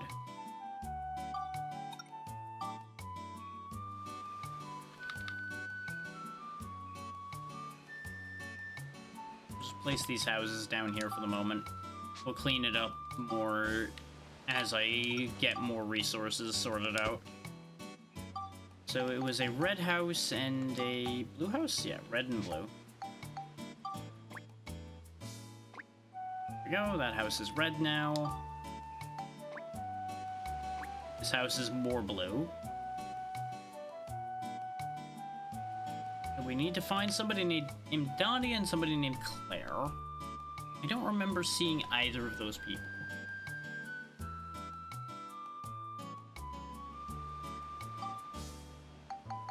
But I have to assume that both live back here in Palm Brinks. Because everybody we've been getting for all of these towns have been coming from Palm Brinks, because that's like the only place with living people left in this world right now. That's the kind of situation we're dealing with right now. Most everything else outside of Palm Brinks, which was spared because Max has this gem, because they needed to search the town for the gem rather than destroying it accidentally. At least that's the explanation we've been given so far. Whether that changes in the future or not, good question. Need to plug my phone in because it's starting to die. But yeah, all other civilization has been kind of just obliterated outside of small pockets. So it's very likely that whoever we're looking for is in this town.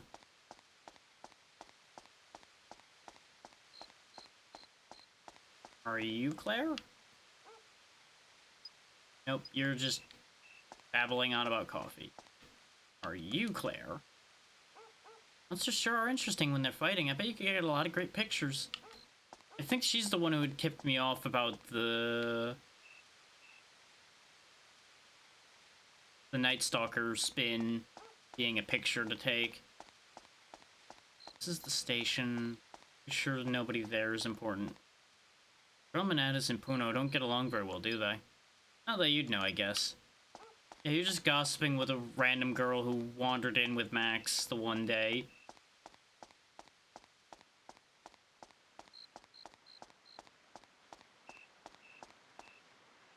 I also should take pictures of some of the stuff in Newtown. Is for those that don't know, it's actually important to take pictures with the camera we have, is it allows you to invent things. I've not really been showing this mechanic off too much because a lot of the time it involves a lot of just jamming things together and hoping for the best. Aside from when you find notes that give you hints about what an invention would be.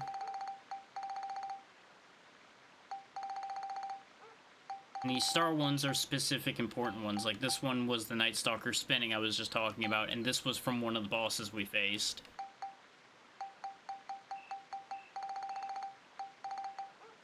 Those would be missable.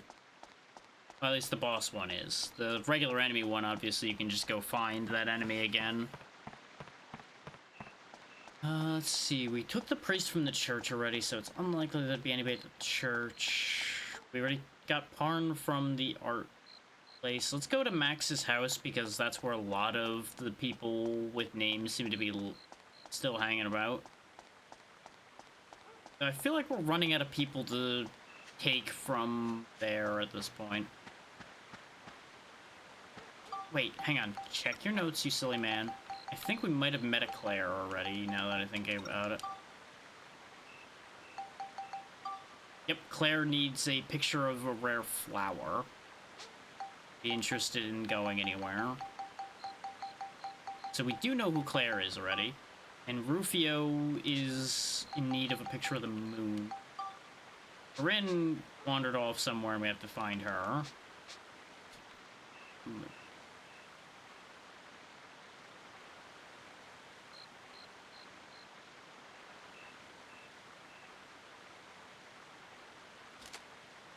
I guess that's not a good enough. You know what probably is? Hang on. I think I know exactly what's going on with that. Let's just go to Sindane for a second. Sindane will be good enough for this idea.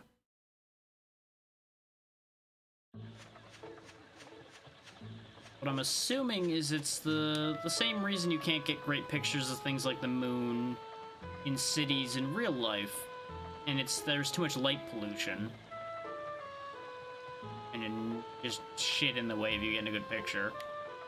So I don't see the moon from here at all. Maybe Balance Valley would have been better than the forest for getting a picture of the moon, huh?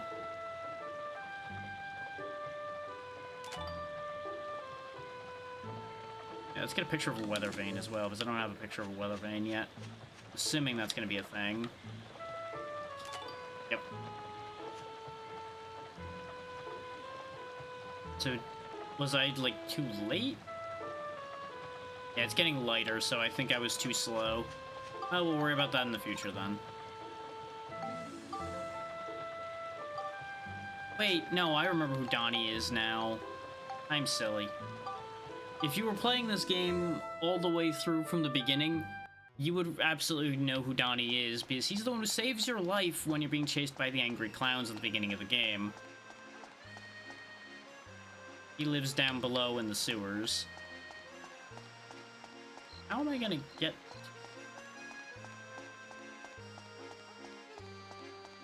Get to him from this one? Yeah, this one specifically. Thing is, you don't want to go into the actual underground channel dungeon. You would just want to go down here. Oh, there was a Fruit of Eden here this whole time. I assume that appeared at some point as we were going through the dungeon. I just never happened to come back. You should know the answer to that. No way. Why should I have to work for the sake of other people? Just not much in it for me, and that's just too scary. As it's you, I suppose I could think about it, though. Then I am the son of a salesman, and we don't do things for free. You probably know that I collect coins. To assemble a business, I really want to complete my collection. But I just can't seem to get my hands on the dark coin and the indestructible coin. If you can help me, I can help you. Okay. Also, dig for a scoop? I figured out 28 more scoops. Ooh, you got 4 more scoops. I knew you had it in you. Oh.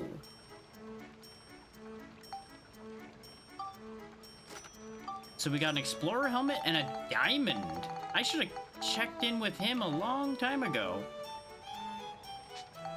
Diamond sells for 900 as well. Come on, man, quit slacking. Where's all your new inside scoops? You don't bring me more scoops, I can't give you nothing.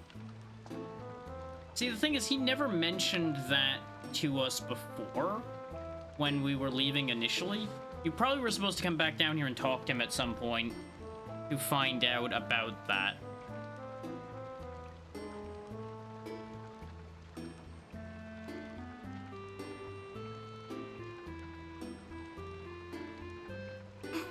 God damn. Hang on.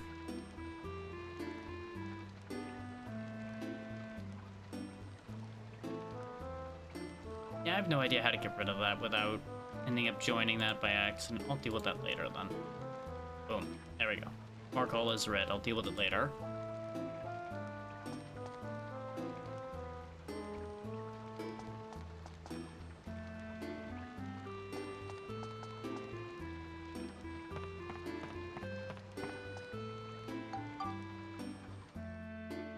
I had told them I'm going to be occupied till later, because I was going to be doing this first.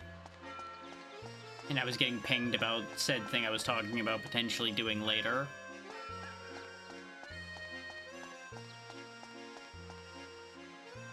Did I ever get a picture of the sun? Well, if I didn't... Yep. We got a picture of the morning sun now. Since it specifically mentions morning sun, I'm going to assume that there's going to be like an afternoon and an evening sun and everything. They're probably going to be relevant to different inventions, and it's going to make me angry.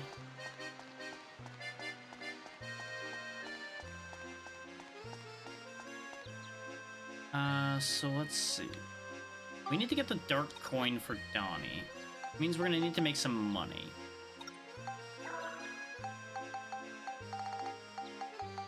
We do not have enough money for that right now. I just realized I have 100 unknown bones. God.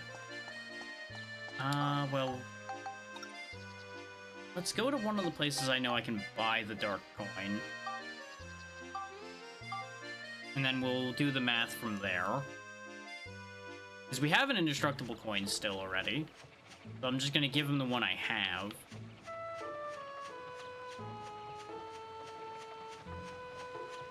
But we need that kid to move into Vinicio. Which I assume he's gonna end up being part of the whole thing with the shop boat as well, probably. Since he said he's the son of a salesman.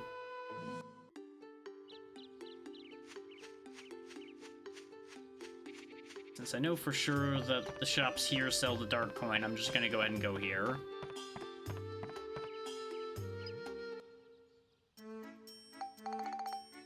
See, there it is right there. I need 500 more.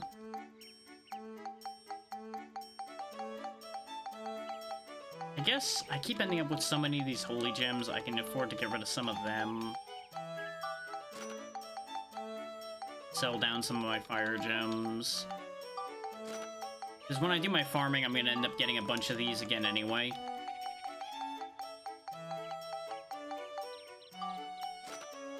There we go, we're sitting on 4,000 now. I did that thing again where I think I need to exit that screen in order to get the thing. There we go, we got the dark coin we needed.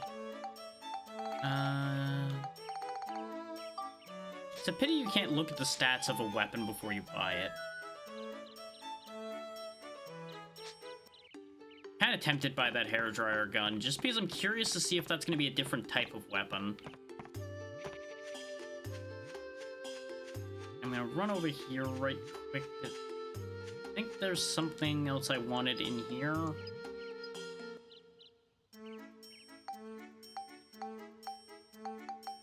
Yeah, I could buy another indestructible coin if I want to. In fact, yeah, let's go ahead and snag another indestructible coin. This way we don't lose the one I had.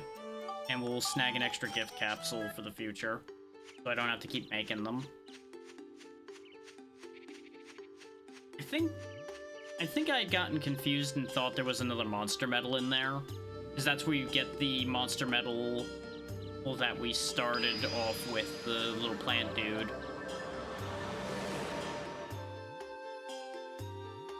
So I probably just confused myself there.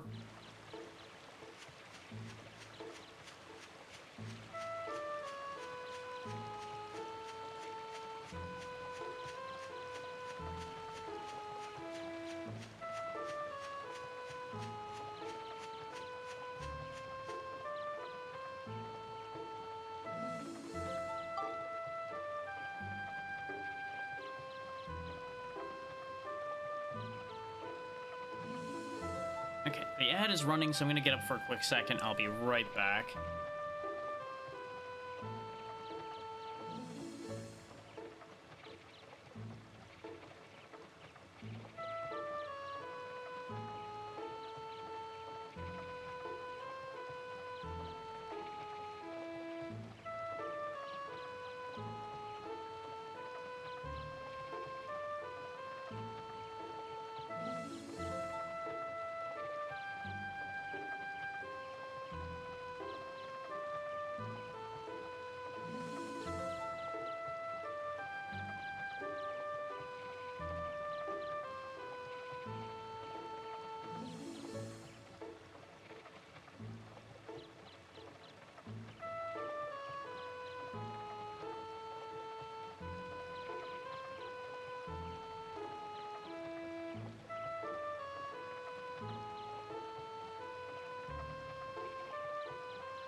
Okay, let me quickly fire off one message and we will be back to business.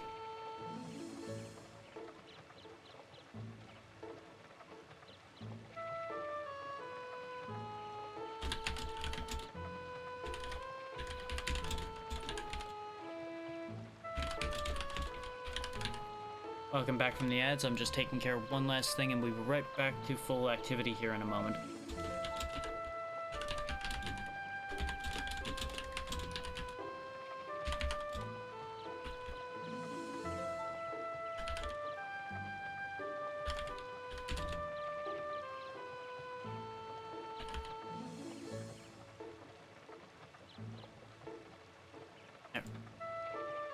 It's always important to make sure people know what's going on. This way people don't have questions.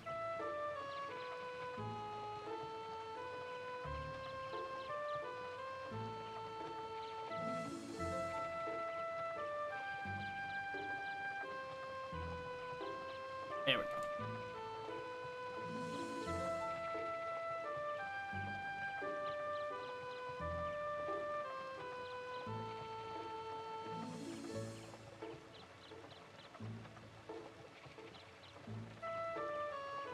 And I could have just typed all that out of my phone so you guys didn't hear the clicky clack of the keyboard, but I can type significantly faster with the keyboard than I can do with my phone, at least as far as Discord's concerned, because I don't know what it is about mobile Discord, but it takes forever to keep up with my typing.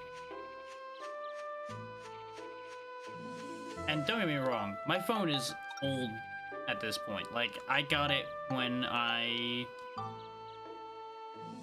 it was still working at my last job, which I was early on at that job at that point. So that was like 4 or 5 years ago at least. So you might gather that the phone's probably hitting planned obsolescence. Max's gun only, magic only, no healing, ride pod, transformation. Items.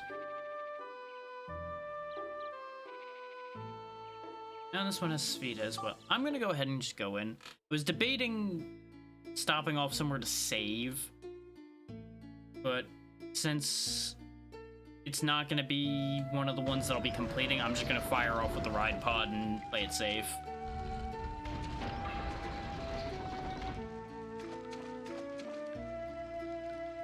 Especially now that I see it's called sand molars, which means there's gonna be moles here. Which I have a history of having trouble with in these games.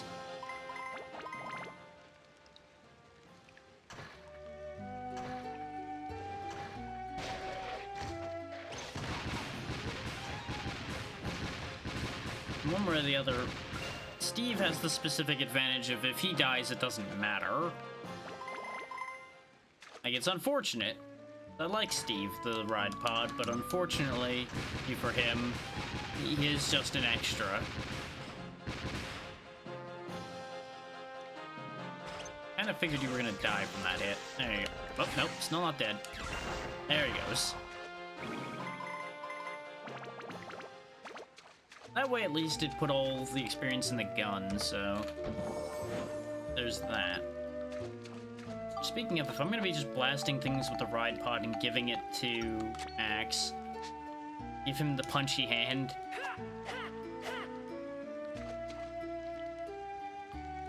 This way that can get leveled up the easy way as well.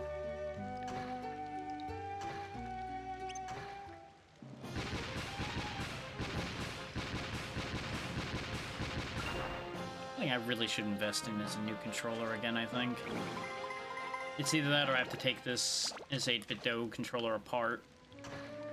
Which I could do. I do know how to do things like that. I've just not done it much, so I'd rather not. I'm just becoming less and less trusting of the A button on this controller.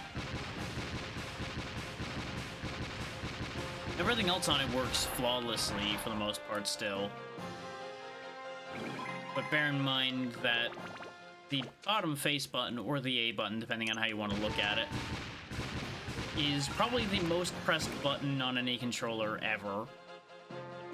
So that button is just getting mashed to death.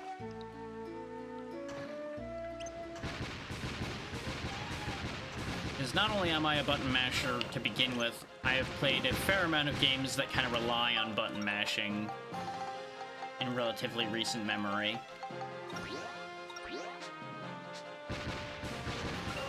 Even this, to a certain degree, relies on button mashing because of, like, firing the cannon and things like that. Like, I wonder, can I hold the button? I've never actually tried. No, you have to keep pressing. Which, holding is how you do charge attacks, so it makes sense that you can't just hold the button. But since that didn't have a charge attack, I'm like, well, maybe it lets you hold. Who knows?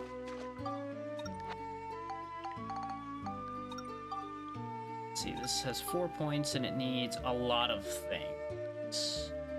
Let's start with the scale, especially since we just got more sea dragon crystals. I'm assuming it's not going to take too awful much of any particular thing to upgrade this. Especially since it needs 5 different categories. Well, technically only 4, because attack is always a requirement. I don't know if you can count that, really.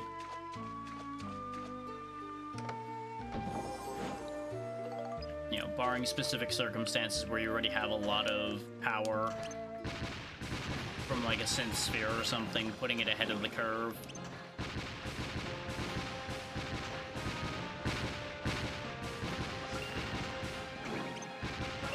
No, the experience. I was trying to just collect it all at once, and instead I lost one of them again. This is why you don't get greedy, folks. Let that be a lesson. The more you try to gather at once to be greedy, the more you'll probably just leave behind.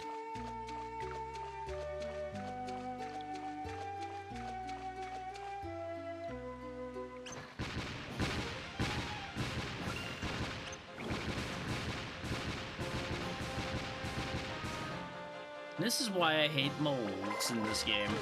I like moles as real animals. I just dislike video game moles because they're annoying, because they're always, like, invincible for long periods of time as they're hiding underground and nonsense like that. It's just annoying.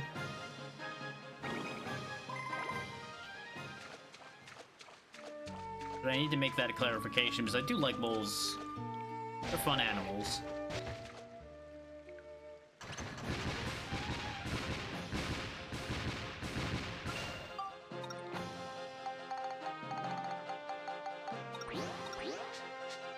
They are on the list of things that I potentially would have made a VTuber of. But obviously, my favorite thing has always been dragons, so of course I ended up a dragon.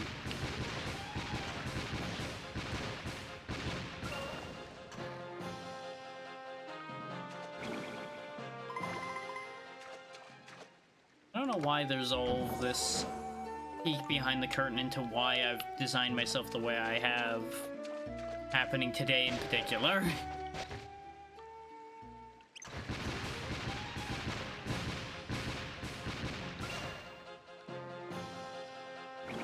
I blame it partially on the fact that even though my throat's acting up a little bit, it is feeling a lot better than it has. Like, I haven't felt like I've needed a cough drop as badly when I'm talking a lot. So, like, I think it'll be fully back to normal soon. Which I may have realized something very dumb related to that, and I don't know how to feel about it.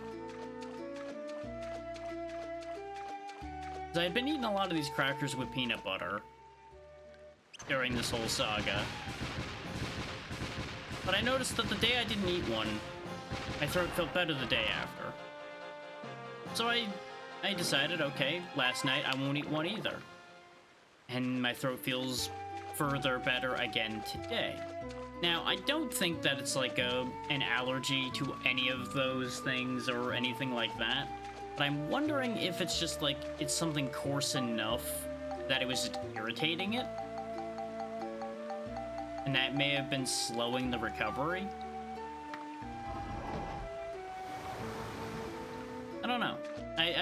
reasoning, it's hard to not draw the connecting line there when it happens twice.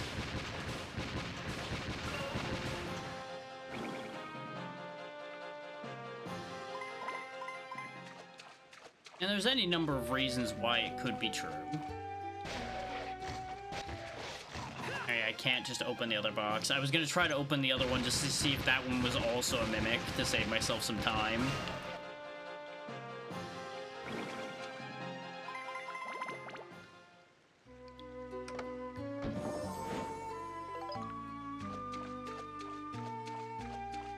Yeah, the crux of that ends up being there's a very real chance that I'm going to end up cutting short a little bit just to see if I can finish pushing my throat fully into being back to normal.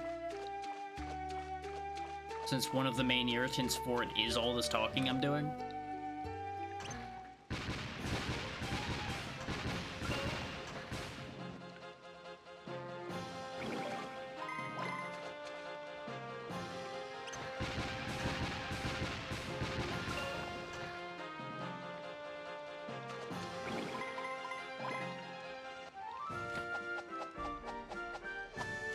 Alright, that takes care of you guys.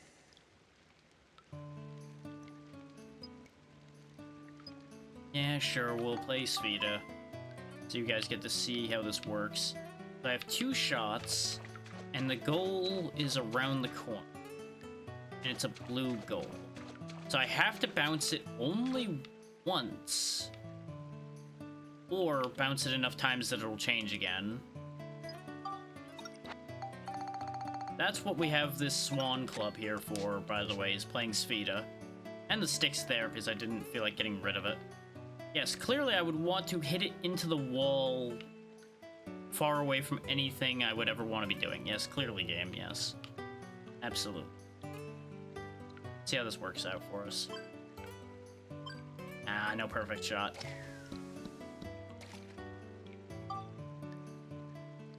That did not quite work according to plan. It's positioned well, but it's the wrong color. Could go for a bank shot, though.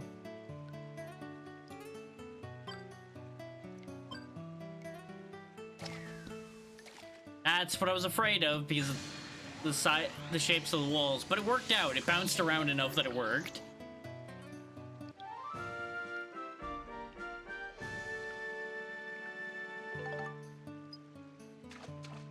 Because my instinct was telling me that despite the fact that that line was showing it bouncing in, it was not going to bounce in, it was going to miss. That may have also been based on a full power shot, too. The line it was showing. Hard to say for sure, really, there. What I do know is my suspicion was correct.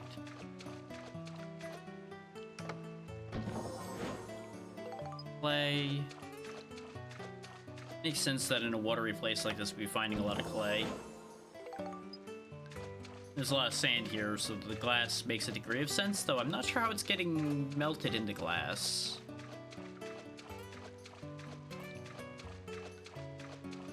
That one's a slight question mark.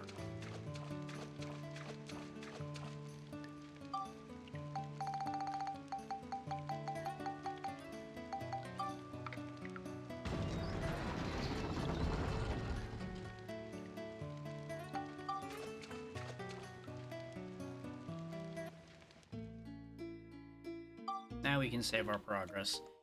Is for some reason you can't save when you first are coming back into the dungeon, specifically through the travel map. Very weird. Using only Ride Pod again. Bat Den. Yeah, I'm almost certainly gonna use only the Ride Pod in here than if it's gonna be full of bats. Ordinarily I just shoot the bats, but the sea bats here are like really tough for some reason. Oh yeah, there's still a fishing contest going on. There's 70 in-game hours of fishing contest left. I completely forgot about that at the end of last session, that was the thing that was happening.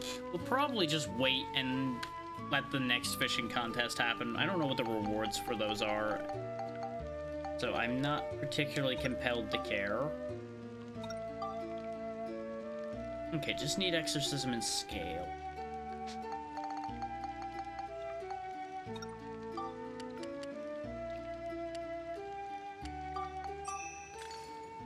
If pushing it over 40 is enough, or if it needs 45.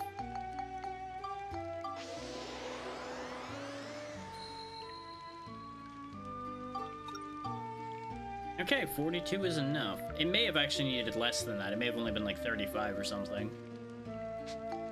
Go ahead and put it to 21 exorcism for now, and then we'll push it the rest of the way from there on its next level. We'll see what the Jurak gun becomes.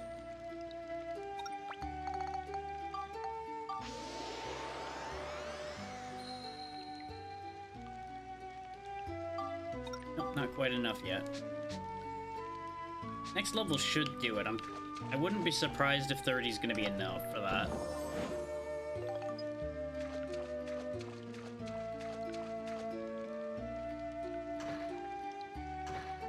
The only problem with using the ride pod like this is the durability on this gun. Just gets devoured.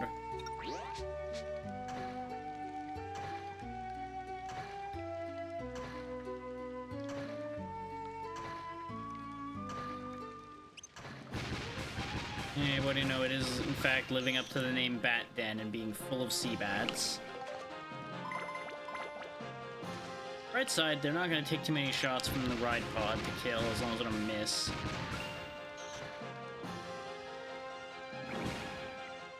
The unfortunate part of that being they're also not worth a ton of points.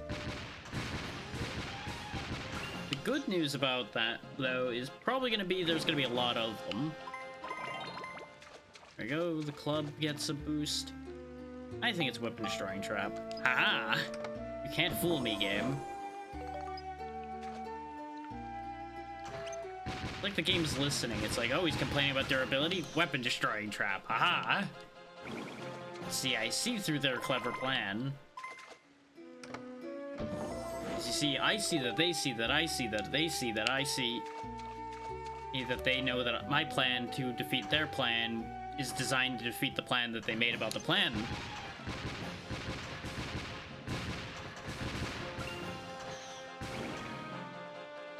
And if you understood all of that, congratulations. Even I wasn't following my own line of bullshit at that point, and at the very end. That just genuinely became word mess at that point. Quite purposely. And 3, right? 3.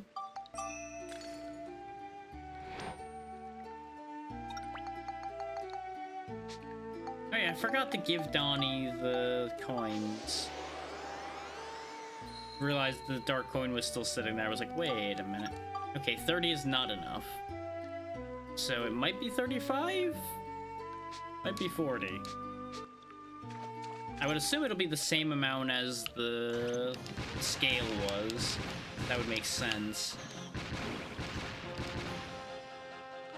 Let that odd bat eat these.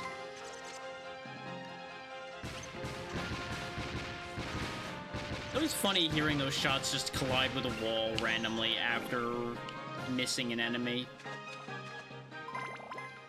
Like, well, I wonder where those shells went. There they are.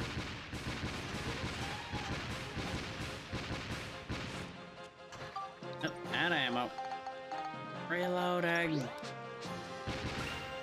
Thank you for your patience, Madam Parrish. Sturdy cloth. Where? You know what? No, I'm not asking that question. I've decided I don't want to finish that thought. Because I don't want to know. And again, that bat just dropped a bundle of hay, so, you know, maybe it doesn't make sense to begin with. But we're gonna go with that. We're gonna go with it just doesn't make sense, so I don't have to figure out where a merwoman not wearing any clothes was particularly is holding sturdy cloth. And now I've gone spoken aloud, and I don't know why the hell my brain thought that was a good idea.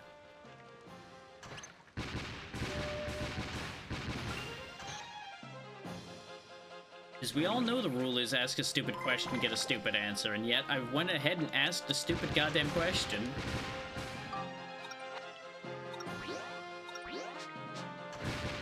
It's right up there with play stupid games, win stupid prizes.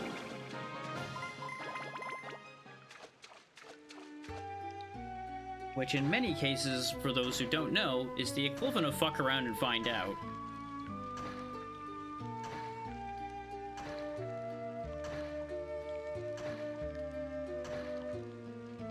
They're much the same thing, though some may say they're varying quantities.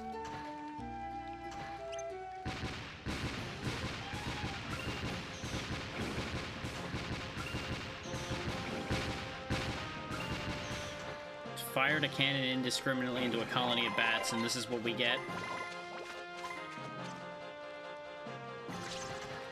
But, you know, this is also a shame. I like bats as well, but unfortunately, they're in my way.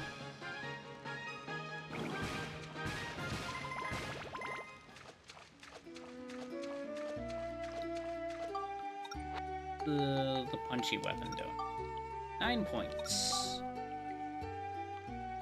Assume I'll just focus on continuing to push the scale up for now, which means 3 points going into that. See if I'm kicking it to 20.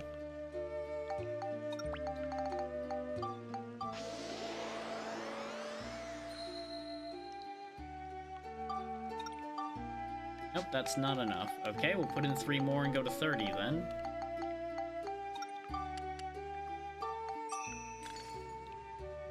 See, this is how a lot of weapons don't end up getting leveled up to a new form.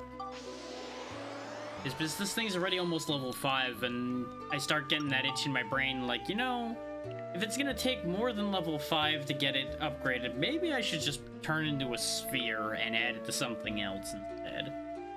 Also, 30 scale is not enough. This thing's gonna be expensive to upgrade. Unless the scale is, like, way higher than all the other stats or something.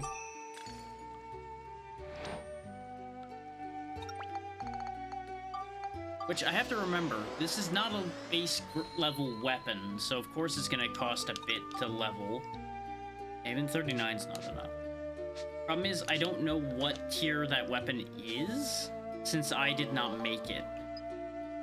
That's what makes it a little hard to guesstimate how high the requirements will be for leveling something.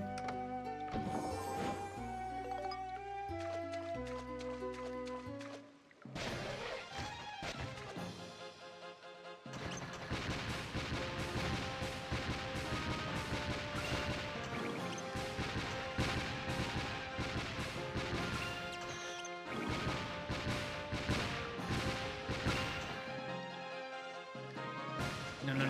Dang it. Did the thing again where I went one target too many.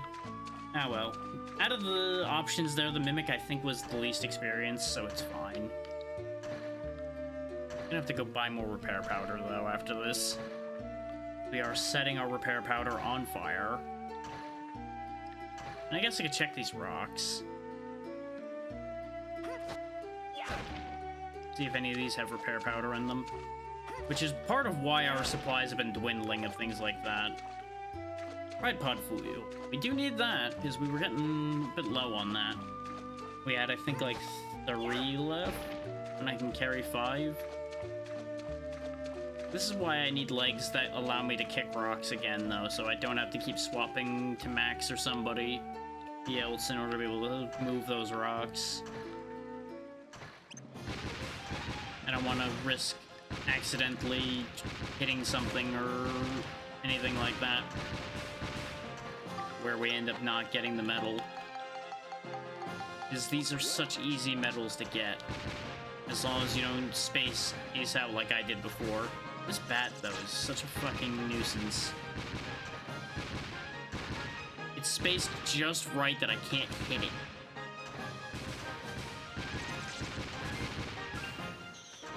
So I wasted so much ammo. And then I wasted the crystals off it too. Love that for me.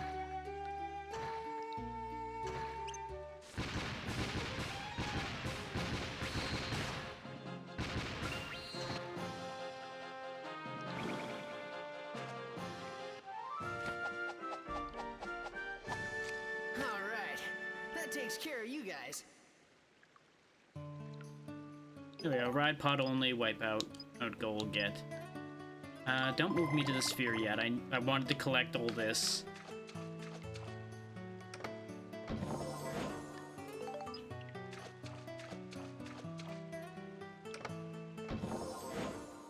Red paint to replace the one red paint I used, I guess. Okay, it's a blue goal as well for the Spheda. Run on over to the ball after putting the Swan Club on. This really does make these take longer.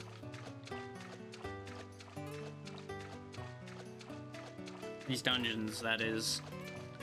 But I could ignore these Spheda challenges as well, but not only are they easy medals, but they also give me an item reward. So I'm very reticent to say no to them. Oh, that's the goal. The ball was... God damn it. Got it backwards because they're both blue. You show me two blue things, I'll be like, yep, those sure are two blue things.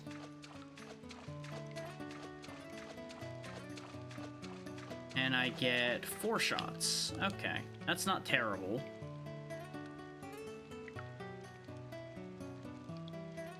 I think this'll work out.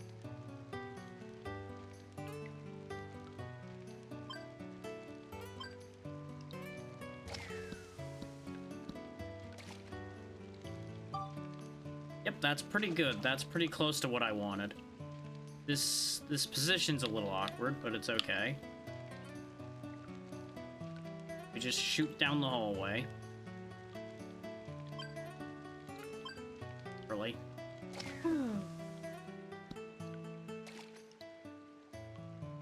That's almost ideal, actually.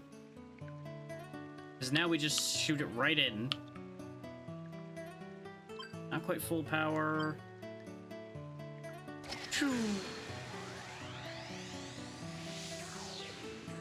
Nice and easy.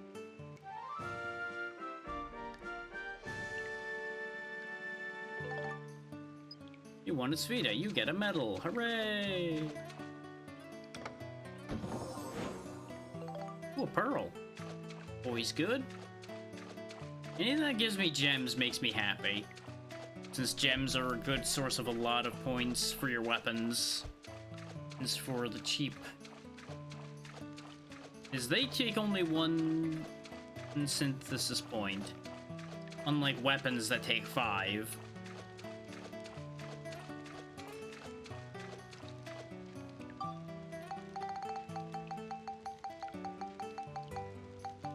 Once I put this in, I'll explain a little bit more about that for anybody that might not have caught that discussion. Gems like these pearls give, for example, 10 durable, 10 lightning, 10 exorcism. Ordinarily, to even get one of those, it would take 3 points, and you'd only be getting 9 of that stat. So the value on these is just really good. Like, that is just a big savings on points. Basically, they're all worth 30 stat points for the cost of what would normally be 3 points. So they are just very, very good. Very, very, very, very, very good.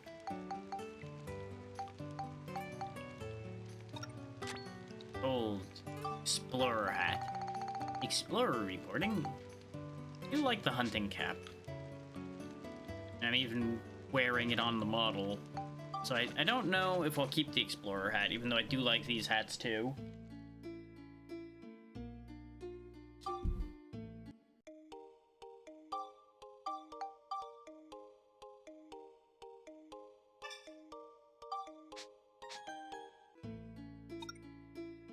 Another all ride pod one. Okay. Fine by me. Fire the cannons!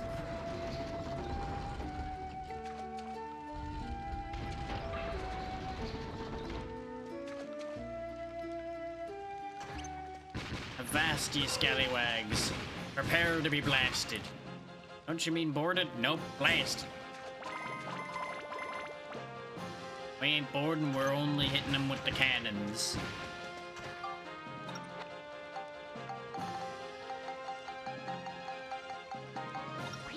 Pirate Naruto running at me. Don't you know that's a ninja, not a pirate? Aren't you supposed to be diametrically opposed? I'm carrying this Vita Club like an idiot. I wondered why the bar was going up so fast. I'm like, wait a minute. Oh.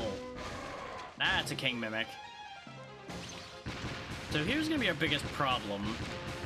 And something I should have thought of when I was looking at this and deciding to go or not go. I should have went and bought more repair powder since this is another ride pod only floor. Because the ride pod's gonna run out of ammo. Like, very soon. Did I buy the samurai arms? No, right? I thought about it and then didn't do it. Yep. Alright.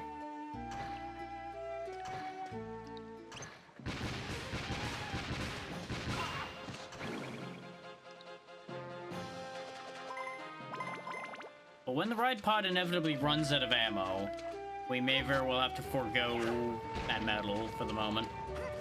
Which will be okay. But it will be mildly inconvenient.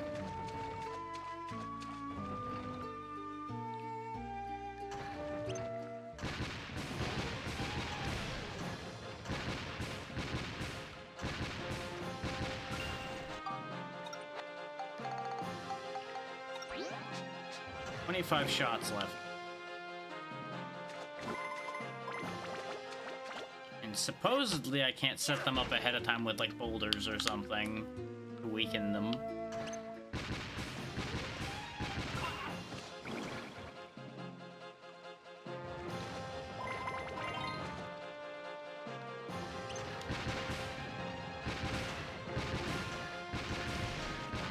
This just means I'm going to shoot very carefully. Well, I hopefully get some repair powder. That's gun repair powder. That's almost what I asked for. That's very much like a waiter who's only half listening to you, getting you something close to what you asked for.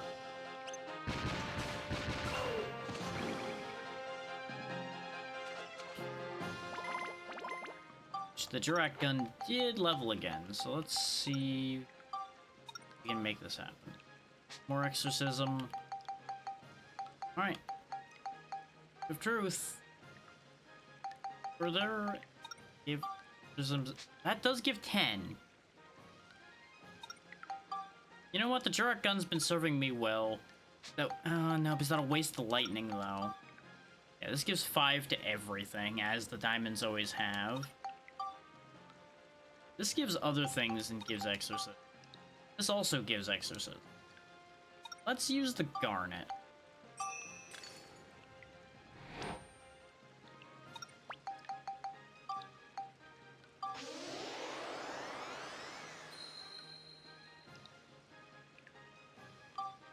Wow, that wasn't enough exorcism. Yikes. Fucking yikes. I'm gonna assume it's 45. Since everything seems to be capping at 45 other than its attack, I'm gonna hope that it's 45 that it needs.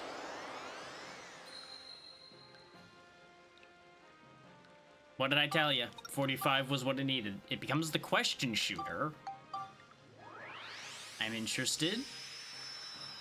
Interrogates the enemy. And it really looks like a Marvin the Martian gun now. Okay. Wait, it's got that symbol on it again. We saw something else with that symbol earlier.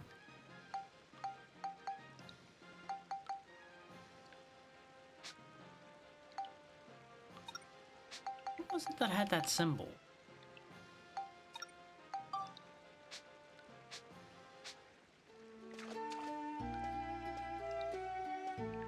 Let's not immediately use it, though, because we're not supposed to kill things not in the ride pod.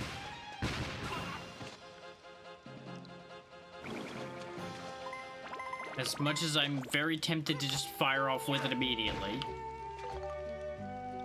And crystal, okay. Earth element? We have a lot of elements of all kinds right now, but... Weapon destroying. Damn it, it was exploding.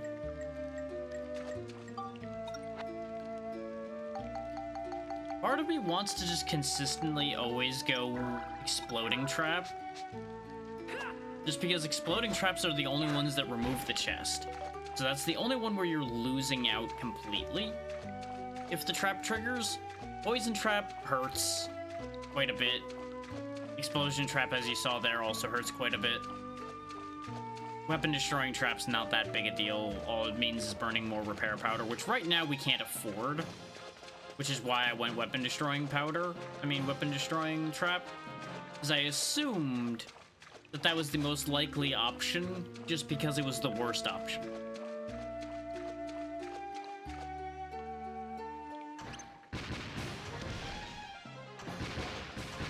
And perhaps that's negative logic to be operating under. But, that logic's proven right enough times that it seemed like solid logic to work off of. Okay, we're officially out of ammo. Let's see if I can abscond with something without having to fail the mission. If we have to fail it, that's okay. We've already failed a bunch of metal missions. But I'm giving this one the best try I can since we got this far. That's, again, very close to what I was wanting, game. You're almost there, but not quite. Throw some more scale in here. That's not the scale gem. This is the scale gem. The layout of stuff in there changed, so it took a second.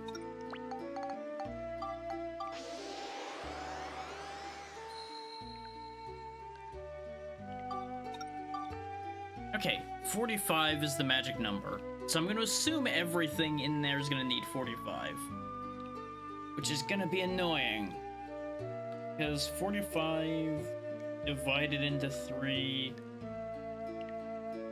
30... and... 16? No, 15.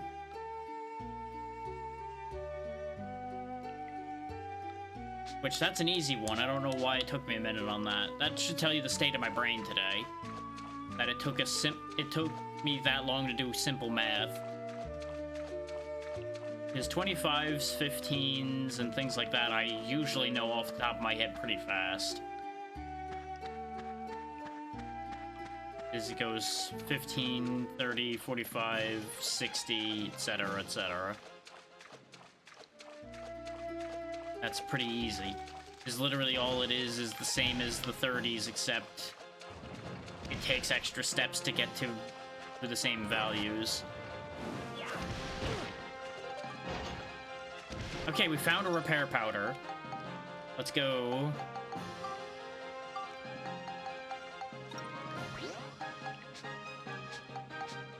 I'm doing this needlessly complicated here, and I know that.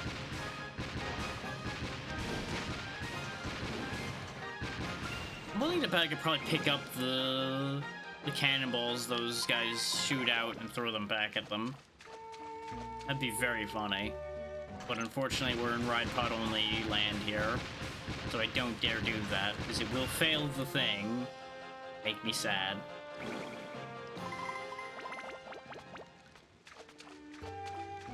Remember when I was talking about something that was slowing the progress down a lot, though? This is definitely one of those things. Trying to do these metal missions on the go here.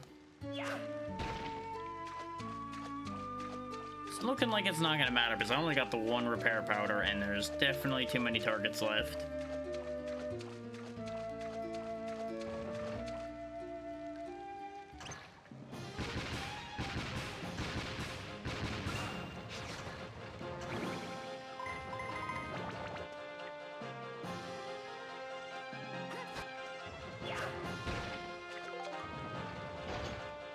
That's kind of like repair powder for the body.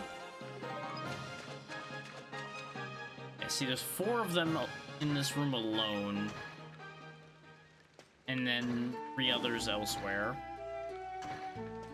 The best play is probably to try to kill the pirates that are over by the chests in the hopes that they drop a bunch of repair powder from the chests. And if that doesn't happen, well then ride pod only for this floor is also not happening. It's just gonna be that simple.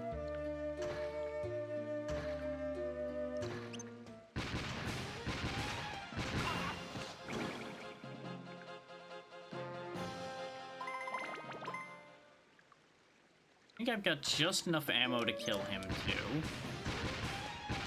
Yep. I have enough for one shot to be left over.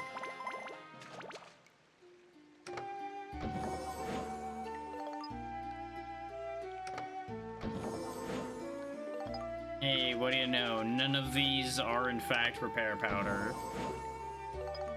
Yeah, I was afraid that the map was gonna be one of those. Because I was pretty sure we didn't have the map yet, and I noticed there wasn't any other chests on the map. Well, guess we're failing this one. We put up a good fight as far as getting the thing to work, but no such luck.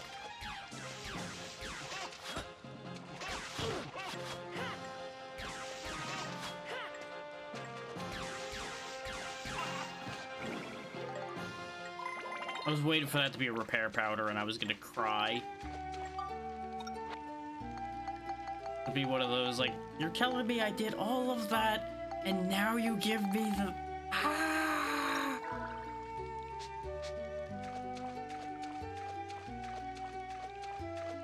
Good thing we have lots of gun repair powder. So this is also the blessing and curse of them splitting the repairs between 3 different types for this game. And I guess we can find out if the cannonball is throwable or not. Come on. Except, you know, it needs to not hit me square in the forehead.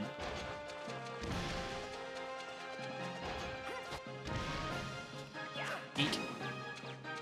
Okay, so that does work. Good to know.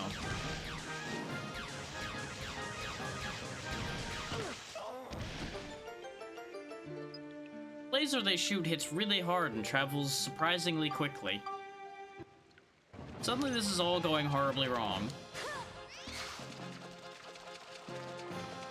But then again, he was boosted, and I did not consider that enough.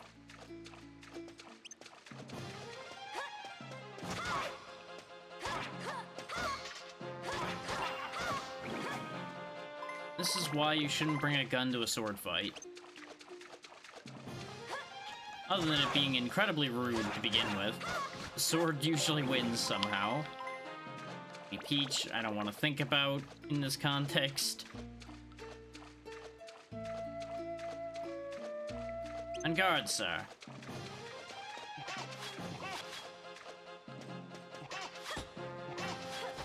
Oh! Well, I didn't mean to pick him up, but that was very funny. Meant to pick the rock up and cheated our little duel here. And I don't know what that item I picked up was. Looks like we got them all. Well, Monica, you're gonna have to play Sfida. Which it doesn't matter between the 2 characters, I don't think. But...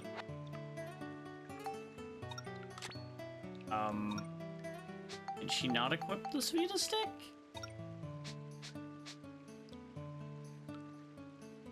Oh. Is Max not dead anymore? Yeah, he's dead. I can't... Game, I literally cannot play Sfida then. I don't know why you even...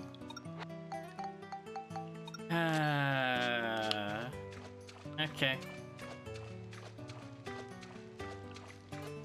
Cannot play golf. Golfer is dead.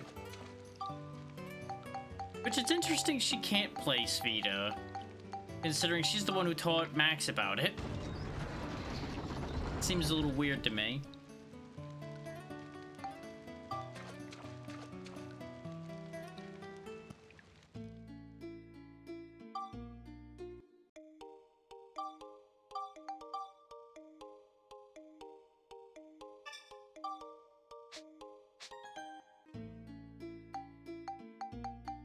we're almost up to the split point, so we're almost done with the dungeon. Depending on which split we're going on. If we end up being able to do both, we're gonna be here for a fair bit yet. Since we're out of repair powders, let's step out, see about the geospheres we have, and then we will go get repair powder again. Remember when I said like 20 repair powder was gonna last me? That was referring to if I wasn't using the ride pod all the time. I also didn't check to see... Oh, there isn't gonna be items in these. I'm gonna assume nothing will have changed in the future yet. You can make iron shed, iron stairs, bridge block, block 3. Someone resides in Venezia has been made clear. Boat near red iron house. Boat near blue iron house. Searchlights restored. Okay, so we need boats. The only boat I have is a shop boat. I'm gonna assume both of them aren't gonna want shop boats. I'm gonna assume there's another boat I pick up at some point. Okay, we have enough pier parts placed. We just need literally any of the people to move in and get 30 culture points, and then Luna Lab Foundation will be back.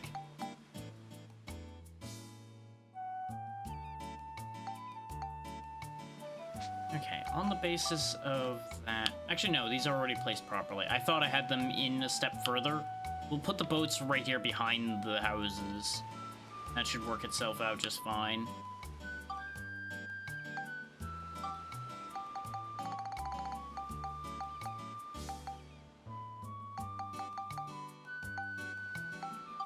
And you don't have enough rolling logs for the shop boat, though.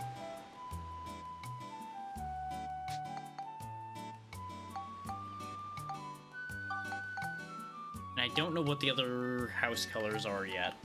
That was the other thing I was gonna do, was paint the houses. Let's go collect Donnie then, while we're at it. This way we can make some more progress. What I'll do is I'll go to the underground channel and then leave, and that'll take me to where Donnie is.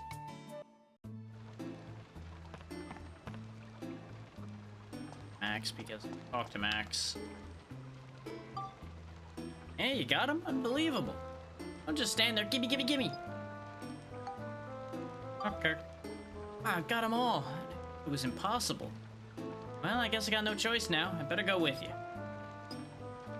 And now Donnie is on our side. Oh, he was already on our side, but he's on our team now. I suppose that's an important distinction, considering Donnie's the one who saved our lives before. Now, back up to the surface of Palm Springs to go buy a bunch of repair powder and be sad and about my wallet again.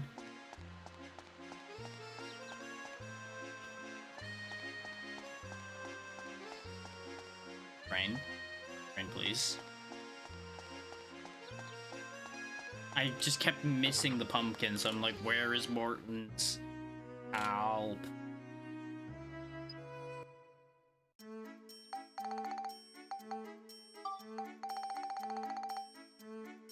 Oh yeah, I can only carry 20.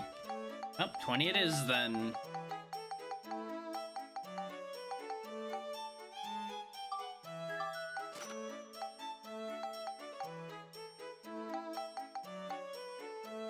I still don't know what I need that uncursing scroll for, but I'm going to assume it's important.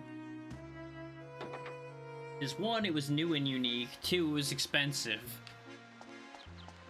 And a cursed maze sounds important.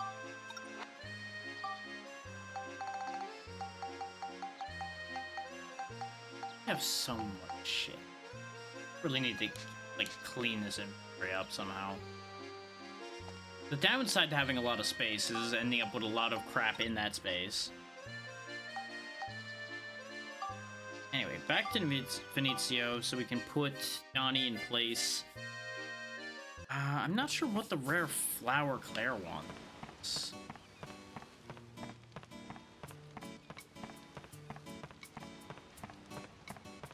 I assume it wasn't the wind flower, otherwise that would be missable and that would block you from finishing this area. That wouldn't make any sense. Is Donnie in the red house or the blue house?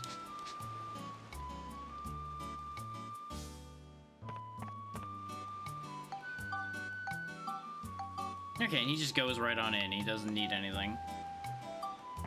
Go in and talk to him and see if his stuff has changed. Could load all this nonsense not going on here. Wonder if the secret base is okay. I just gotta ask somebody to check it out, but it's a secret, you know? I mean, I could check on it. He sells Max's original clothes, bread, antidote drink. He sells like basically everything I would want. So I think we'll be coming back to Donnie Mart a lot. Because he's got one-stop shopping set up here for what I would want, pretty much.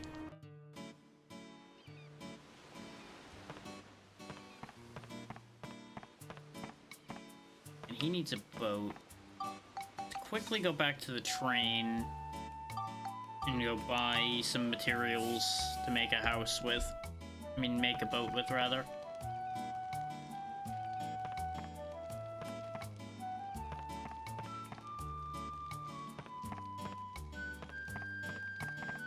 Getting which end is which on this damn train. Okay, you. Check on that in a little bit.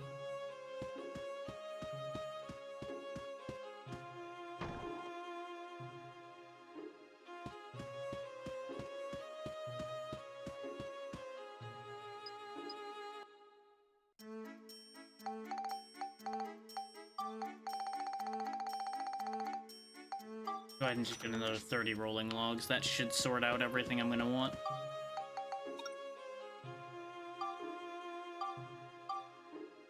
The warping is very convenient.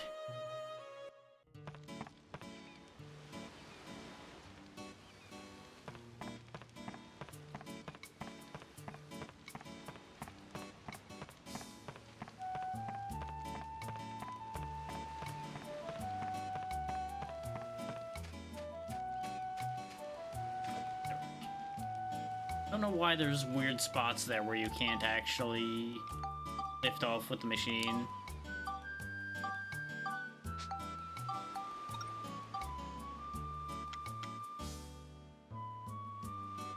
I was gonna put them behind the houses, but this one feels like it should be next to it.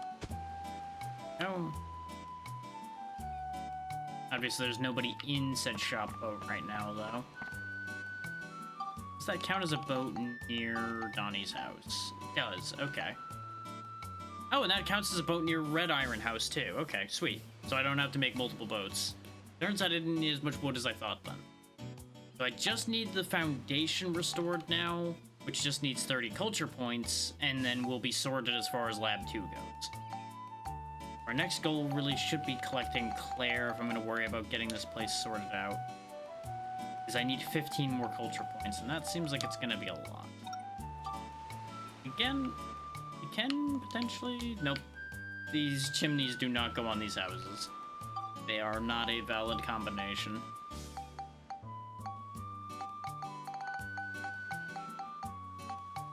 When in doubt, mailboxes. Everybody wants a mailbox. But you know, Donnie's leaving home. He's gonna want a mailbox for people from home to send him mail. Same with Claire. See, each of those adds 3 culture points up to a point. I think if I just threw 3 more down, I don't think it would work.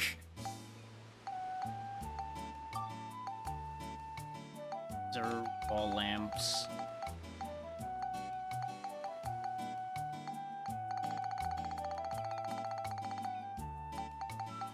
Trying to think of what else would be beneficial here. Siren sheds would probably be good enough to do something with. I should probably have put the houses on stands and then use the stairs to go to the houses, but unless somebody actually wants that. Hell with that noise.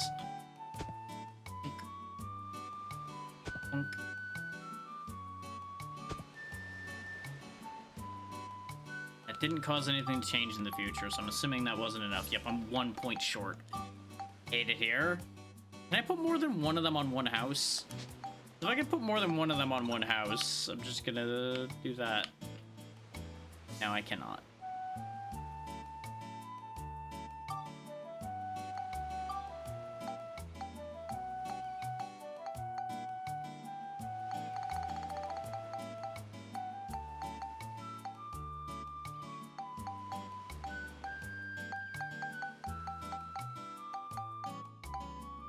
I don't think there's anything I can really work with here. I don't have enough metal for another house, otherwise I would just throw down another house.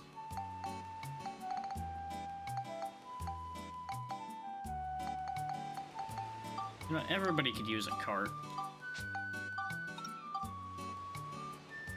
This is how they'll move all their stuff into their new houses.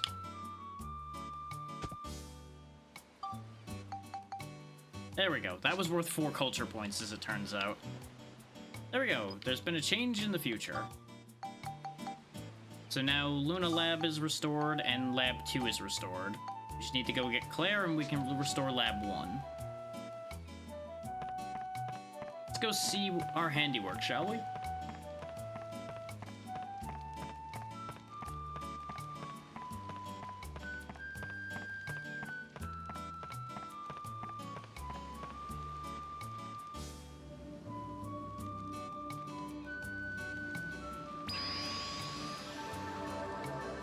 I've realized I'm doing the cutscene just in time for the ads, which is unfortunate.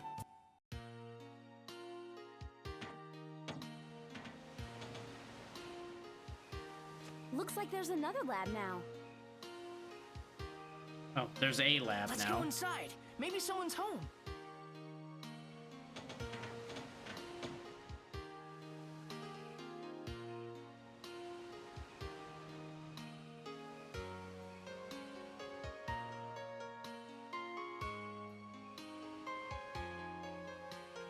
Responding to something right quick.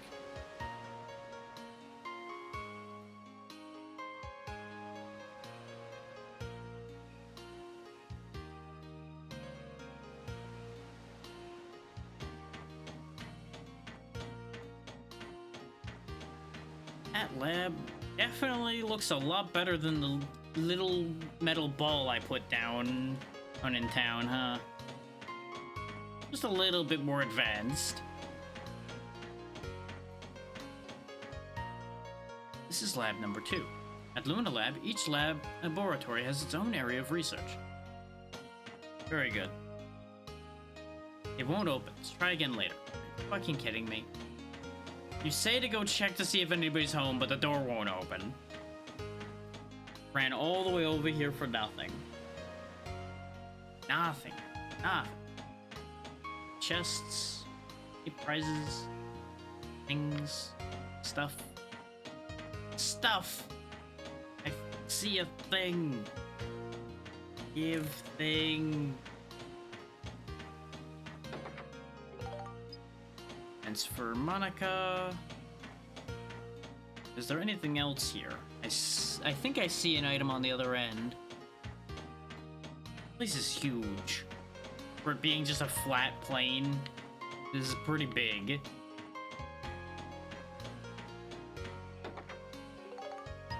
Eden. Since there was a witch parfait, I would assume there's a potato pie, but it may not be here yet. Maybe more to do before it exists.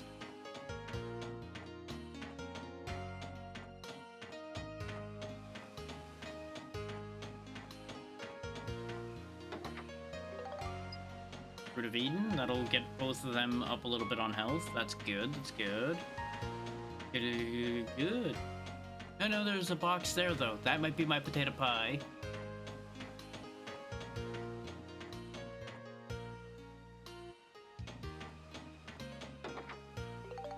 Bingo.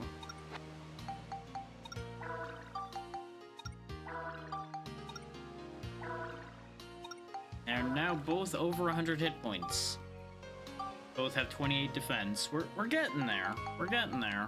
I do feel like we've slowed down in terms of gaining stats a little bit. Huh? Who are you?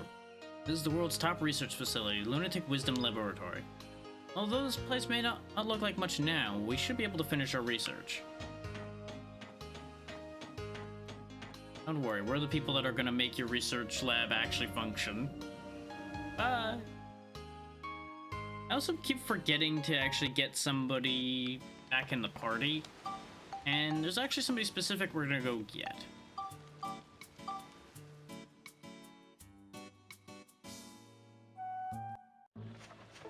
Especially considering our weapon upgrading woes.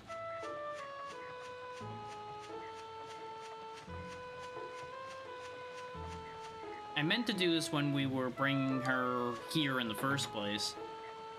But then I was like, no, because every time I go fetch somebody to bring them to a town, we'll lose her again. It'll be annoying. Because what she does is gives you extra bonus points when upgrading weapons. Well, it says swords, and I don't know if it's only for swords or not. But it's still bonus points on a weapon, and I'm happy enough for that. The alternative being only getting like extra items or something, which extra items is handy. But I'm gonna take a quick detour and see if there's more windflowers over here in Barga Valley now to take pictures of.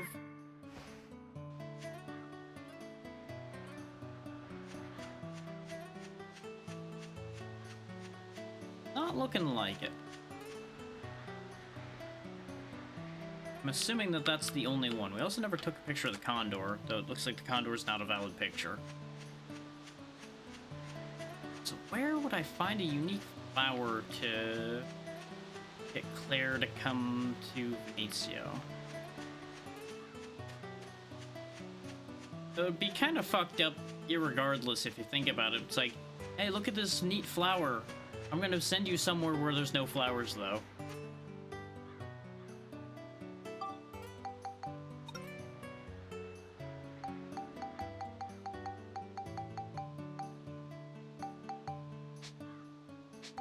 I can't go there anymore for some reason. Or there. Weird. It was in the move list, I just can't go there from there for some reason. Weird.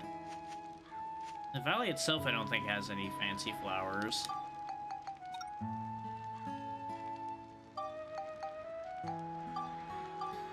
Go to Yorda Valley this way and make sure that there's not like a flower here or something.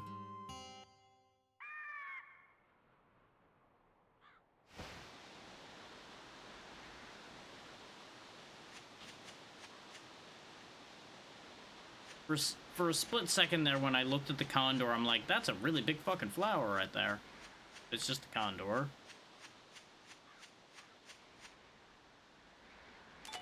Aha, there we go. Now it took a picture of it. I was like, this thing's unique. It has to be a picture, right? But it wasn't taking before, and I think it was because I kept not having the main tree in the frame.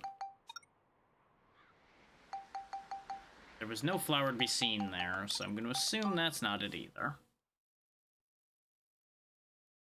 So to save time, hang on, I'm going to look it up.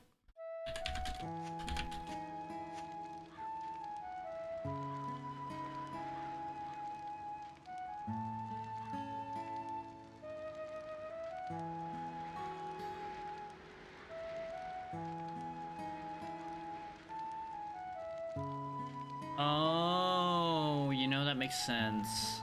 I would have thought of that if we had done that more recently.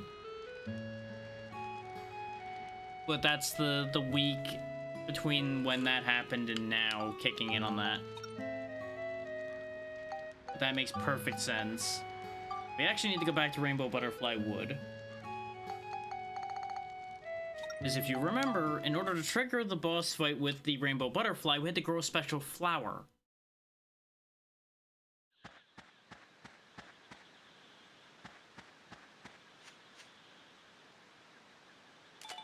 So she wants a picture of this giant fucking thing. Which really, that picture ain't gonna look that much like a flower to me, but Maybe it's the story that goes along with it that makes the difference there.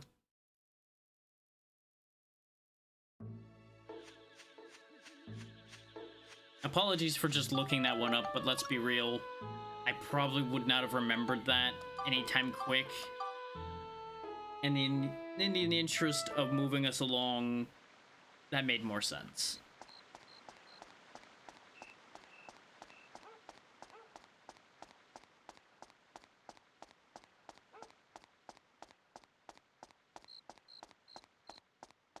Let's see, Claire's house was not this way. She was the one that was living near Max's house, but not in Max's house. So, cross the bridge and to the right.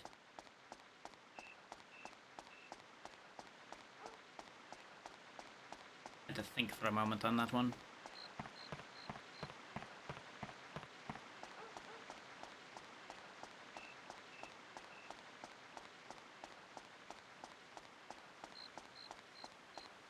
Oh, the art studio here, and it's not Morton's house, it's that house.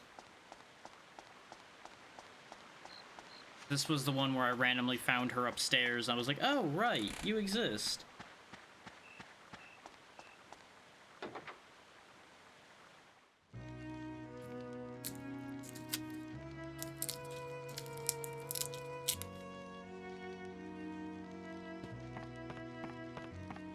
She'll be upstairs.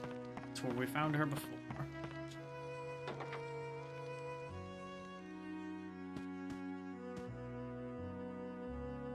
Did you get a picture of an unusual flower? Let's see, let's see. Wow, this is amazing. So these are the kind of flowers on the outside. What should I do? Okay, take me with you. And away we go. Talk to you again. Don't go anywhere too dangerous. Okay. I wanted to see if she had any unique abilities or something, and I assume she does. But we'll probably have to talk to her once we drop her off in Venezio. What a ragtag band of people we're putting into Venezio. Though, I see the logic of Claire specifically for Venezio. Because I'm assuming she's going into becoming a botanist. Since she is fixated on flowers. Hers and plants. Because remember, each of the labs has a specialty. So she's going to end up founding the lab that specializes in plants and flora and things of that nature. Not really sure what Donnie's specialty is going to end up being, aside from fleecing people.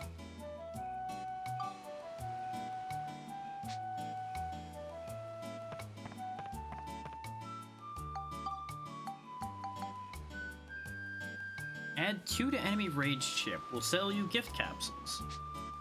I don't like the dark. Give me some light. Okay. Hold that thought.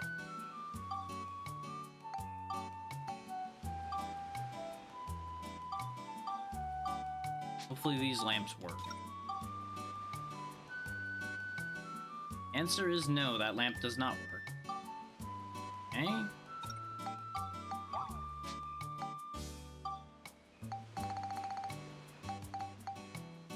Specifically need iron lamp too? Do I not have the light I need for her yet?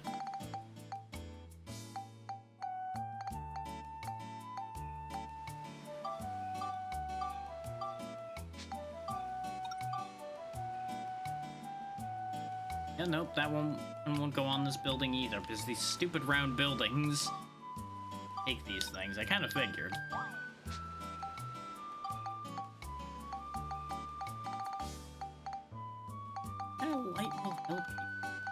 I guess I could just give her a torch outside.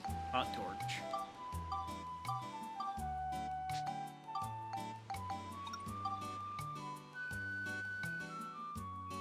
Put it near the cart, because that's a great idea.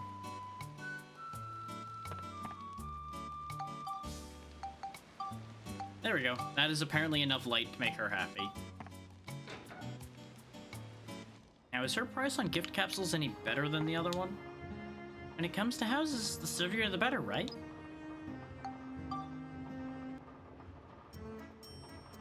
Nope, same price. We are never gonna see her again. because 2 to the enemy rage chip doesn't matter to me.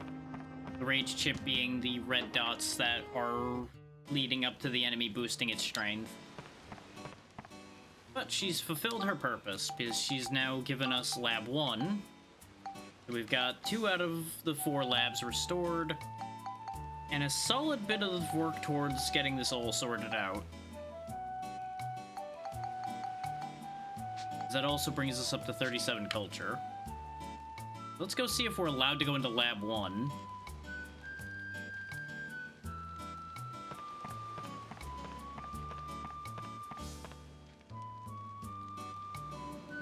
One way or the other, though, we probably can benefit from going over here and seeing if there's any drops we can grab.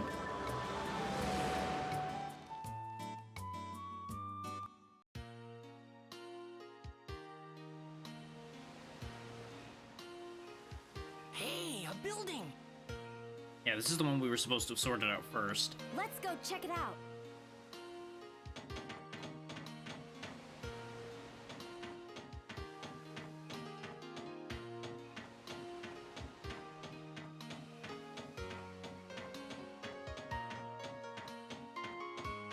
Not seeing any boxes.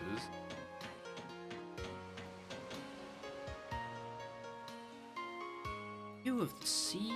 This lab is amazing. Far off on the horizon, the darkness of the sea and the darkness of the sky exist as one. Good for you. Go in. I can. Don't know why I'm allowed in this one and not the other one, but that's fine.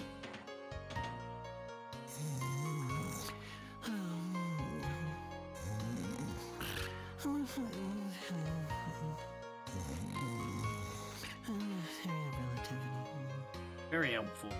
He's a pretty sound sleeper. Wait, that looks familiar. I'll say. That looks like Osmond from the first game.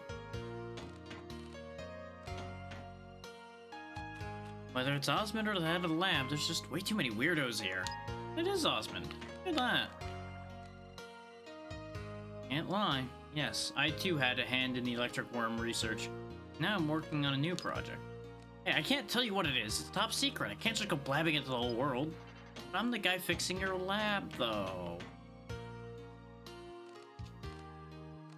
Some researchers criticize our designs here at the lab. I think they're pretty nifty myself.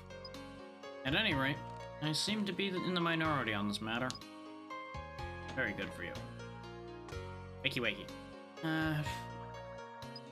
Okay. Osmond's probably not waking up till we're done. Either that or he's just there as a non-speaking cameo. Oh, so people go, hey look, it's Osmond! And then he never does anything.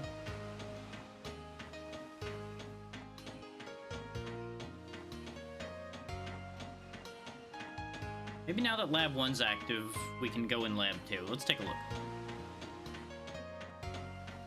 Since we're already here and all, you know?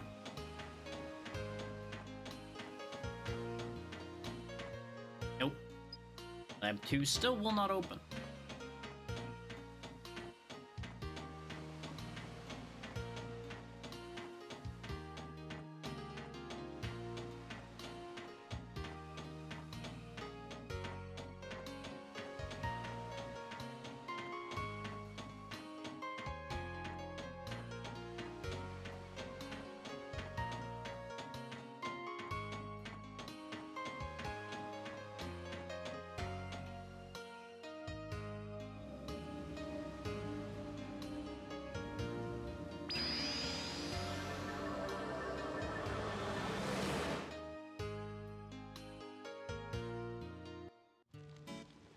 And now, back in the present. So, I don't think there's anything for it but to proceed further into the dungeon. I don't think we can do anything else here. We got 2 houses occupied. We don't know about anybody else's needs. Obviously, it is more than likely going to be more iron houses of various colors. But we don't know what colors they're gonna need, and for all I know, there may be a surprise somewhere in there, like, No, this actually needs to be a wooden house. Or some shit like that.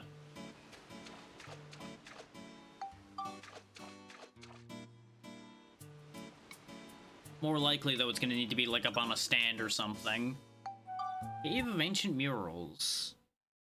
That didn't have like a monster list or anything, so this is like an actual like stop-off area. Oh, what's all this? It's one of those murals called Moon of Destruction. They discovered a whole bunch of them in my era, too. Moon of Destruction. They show an Interesting. imaginary world where the moon comes crashing down, destroying mankind. Nobody's been able to figure out why there are so many of these things, or what purpose they served. Imaginary world where the moon crashes down, huh? What's the point of so many murals, all exactly the same? One would have to think that if so many places have the same mural, maybe it's not fake. Just a thought.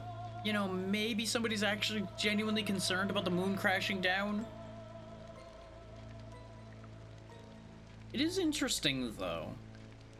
This is a world with two moons, and you can see the other two moons are still up there in that left-hand mural. Does that mean that at some point in this world's history, this world actually had three moons, and one of them crashed down and wiped out that era's civilization? Or at least a chunk of the civilization? Possible. Maybe the ancient people were trying to tell us something with these murals. Watch out for the fucking moon. Tell us something? Oh, I don't know. It's just a hunch. Something about them makes me think so, I guess. Or perhaps there's a prophecy where something devastating comes from the moon. And it's not necessarily the moon itself crashing down. Oh, hi there. What's with the helmet? Shingala? Shingala, stop! Look, there's something on his head. What is it? I think I know what it might be. Those eyes are red now too, so I'm assuming it's some kind of mind control thing. Pow! Shingala, what's going on? Shingala, stop it! It's no use. Look at Shingala's head. There's some kind of device there. We've done a terrible job babysitting Shingala. I think he's being controlled by it. Huh? Look out! Ah! He's not gonna listen to us.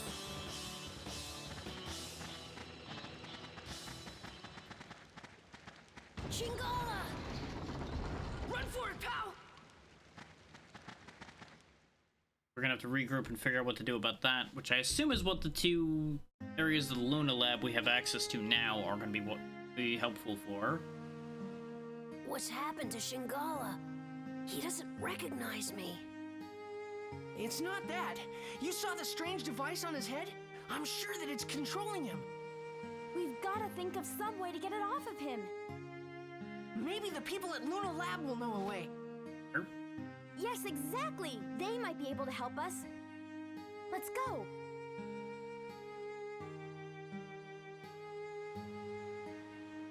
I kind of expected a reaction with the way Pow's head perked up there.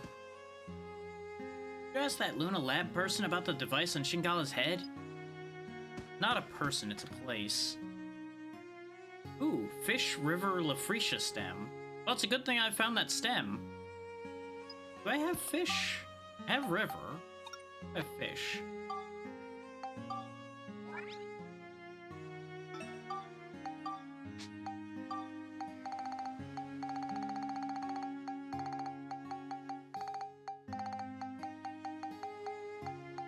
I do not. Good news, though, there's a fish right there.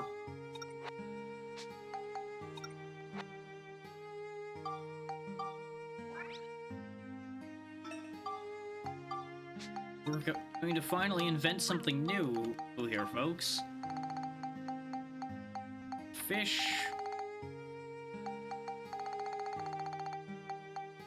River. I assume it's gonna be down with the other star ones, yep.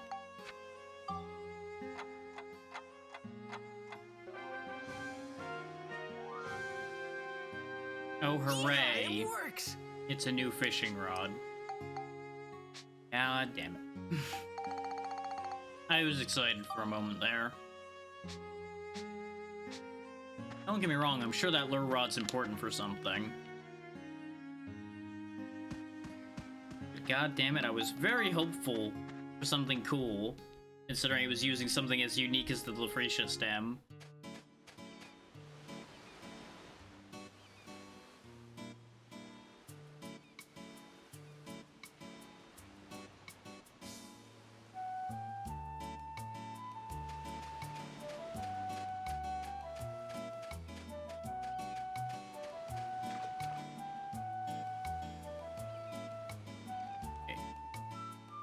Just some wood spikes sticking out.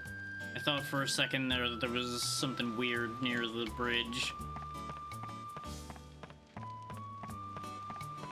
I'm assuming it's gonna be a case of we go wake Osmond up and find out from him what to do about the weird device.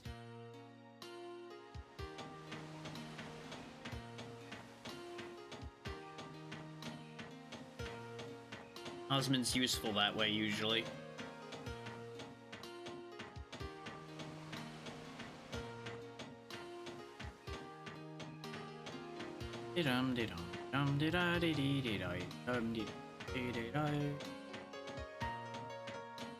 And open.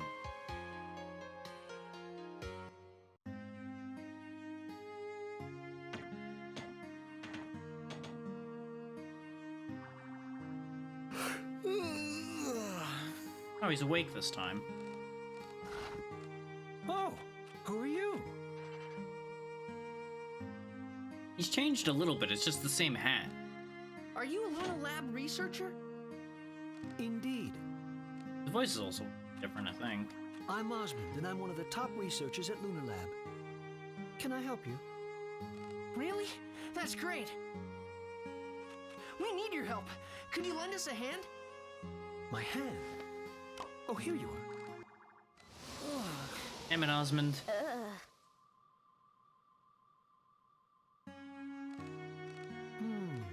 So this sea dragon is under mind control. Well, in that case, we'll have to short out the device that's attached to its head. Oh, that seems dangerous for the sea dragon.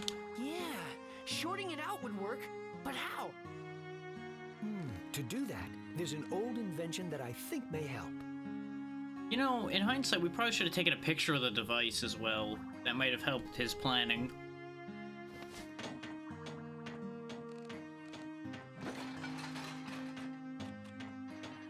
You just have this still laying around. An electric worm! Oh, the electric worm they were talking about before, too. Convenient. Electric worm? We get him to eat that and then he gets zapped? How do we use that? Feed it to the dragon. When he eats this worm, it'll send a strong electric pulse that'll short out the device on his head. Great! Hey, wait a minute. Do Shigura even eat worms? Good point. Shigura definitely eats fish, but maybe not worms. So we put the worm inside the fish and then give Shigura the fish. In that case, feed the worm to a fish first. Then feed the fish to the Shigura. How's that? Sounds good. But wait, how are we gonna get a fish to eat that worm thing? We use it as bait. Do you always have to be so negative? I bet you don't have too many friends. That's not true. You've got Max, and Max, and Max. Did I mention Max? Plenty of friends. First you catch a fish, right? And then what you need to get the fish to eat the electric worm is an aquarium. Oh, this is going to be needlessly complicated. Fish pick and choose their bait when you're fishing, but in an aquarium, they'll eat almost anything. I see the logic behind what he's saying here. I just disagree with the fact that I'm gonna have to make an aquarium. Aquarium? Yes, you don't have to be a top-class inventor like me to make an aquarium. Why don't you make one yourselves? So how do I make it? Come on, figure it out yourself. Oh, well, okay. I suppose I could give you some tips. A wooden box, a window, and a fountain. I bet you could find that stuff in your own town. I think we have all of those already. A wooden box, a window, and a fountain. Got it. Once you've got yourselves an aquarium, put the fish in and feed it the electric worm. Then feed the electrically charged fish to the Shigura. Don't forget that. Yeah, that's kind of the whole point of what we're doing here. It'd be Good rather luck. silly to forget I that. hope it works. Great. Thanks, Dr. Osmond. I'm glad it doesn't electrify us when we're holding it or anything. I need to go get a fish. Thanks, Osmond. You know what it might be? I think it's just the fact that he's not wearing his jacket and propeller pack. That's why he seems weird. Like, that's his normal size, and he just always seemed bulkier because of the coat and the propeller pack.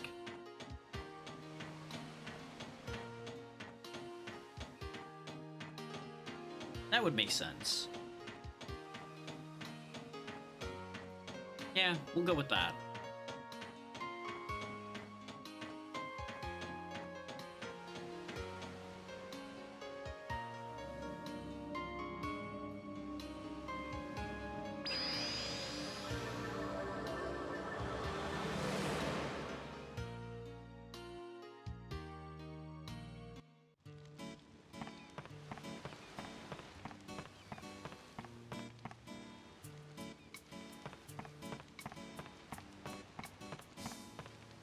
So I need to do some fishing. I presume I can fish here. That would be the most convenient. Let's take a quick look and see if I have everything I need to make the aquarium. So, wooden box.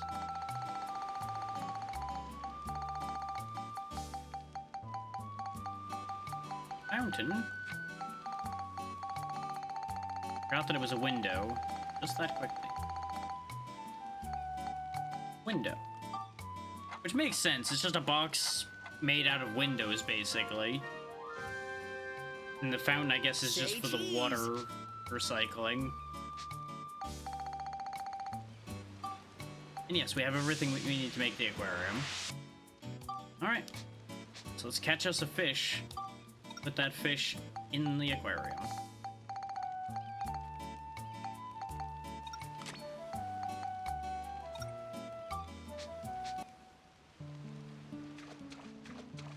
I mean, it could have kept the music that was going here already, game. You didn't need to change to different music just because I'm fishing. This water's not very deep. Well, let's see if it lets me fish anyway.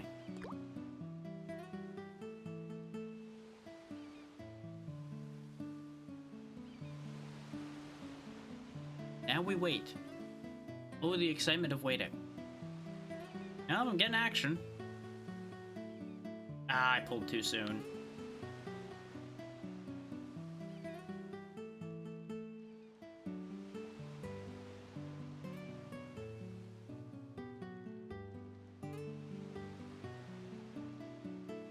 Got it. You have to wait till it's out of sight. That was the thing I forgot.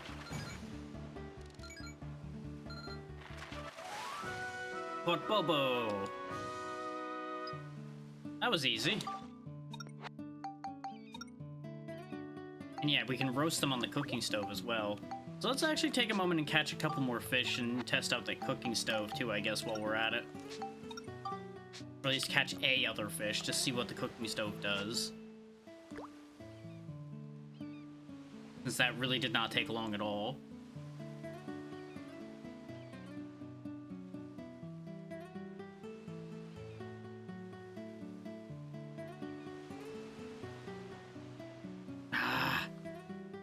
It was still just slightly visible, so I was a little too hasty.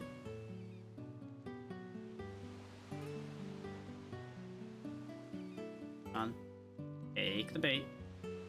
Take it. You want it. Yeah. Oh, come on. It was invisible at that point. Come on. It fully submerged. I guess I'll need to give it a second after it fully submerges. Surprised I haven't lost my bait yet. What the? I don't know what fish this is, but he's a dick.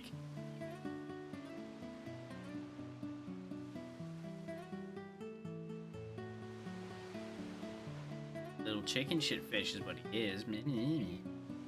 I'm just gonna pull at the bait. I'm not gonna take the hook. No, I won't. Never gonna catch me, no siree.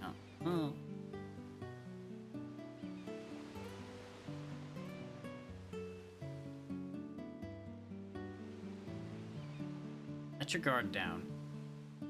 Take the bait.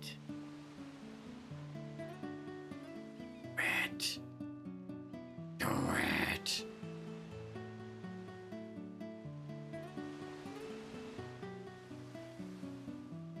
I think intimidating the fish is not working. Let's try the other bait. Catch a fish with a fish.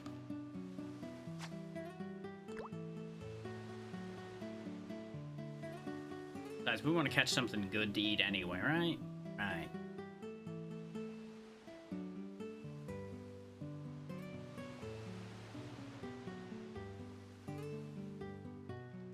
Oh, something's going for it.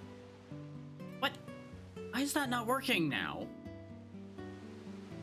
What the fuck is wrong with these fish? You're dealing with, like, weird mouthless fish? You know what? Never mind. Don't answer that. I don't want to know.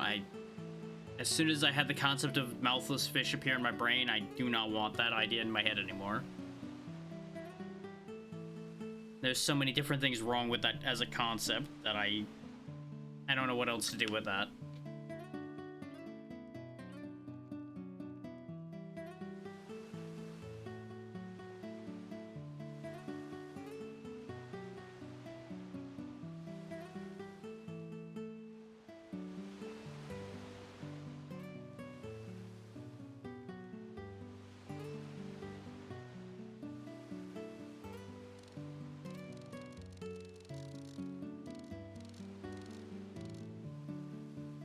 Around a little bit, if that'll attract something.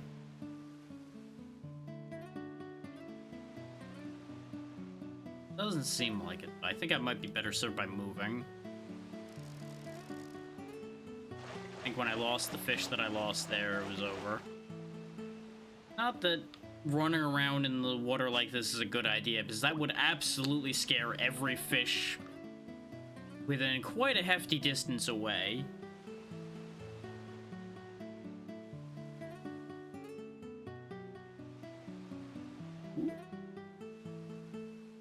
Fuck. Am I too slow now? Am I waiting too long? Genuinely don't know why it's not working.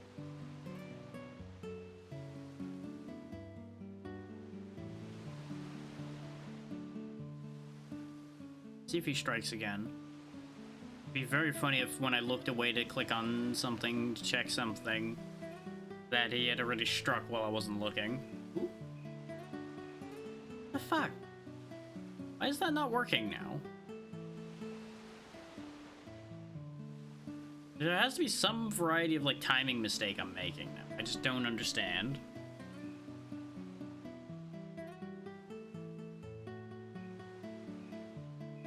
There we go. Yeah, see, I didn't wait for it to be fully submerged that time and it worked. I don't understand. Maybe there's, like, a specific height for some of them. This is a weird area because of how shallow this is. We caught a bon. Looks like a puffer fish. I feel like I'm gonna die eating that. Grilled bon. Okay, it just is a grilled bon.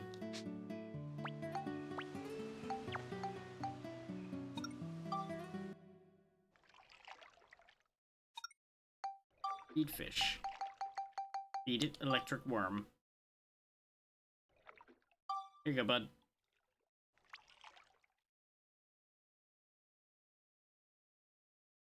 Bobo ate an electric worm and was shocked. Move from tank. Bad loser, strength 5. Huh. You don't give this fish to Shingala. Oh, I guess I have to keep it in the tank. I thought I was gonna need to take it out of the tank to give it to Shingala.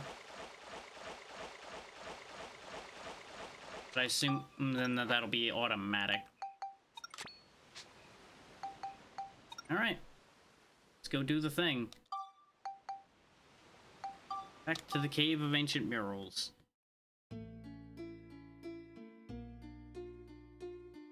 Having put ourselves in a good position to do the thing that we need to do.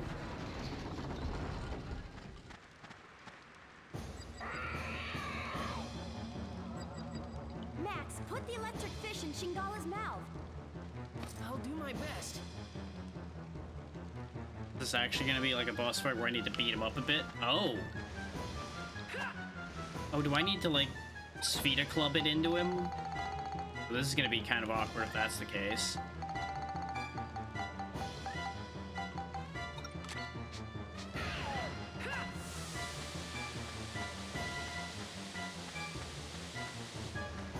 No, doesn't seem like it's a club it into him situation. I think I need to beat him up a bit, and then I can get him with the fish afterward. Why were you facing that way, Max? Why are you like this?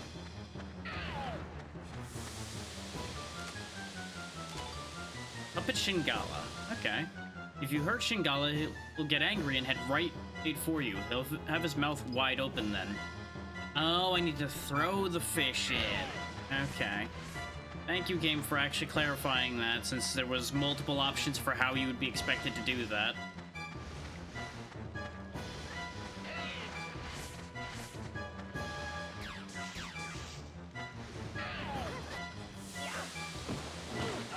I think it just passed right through him.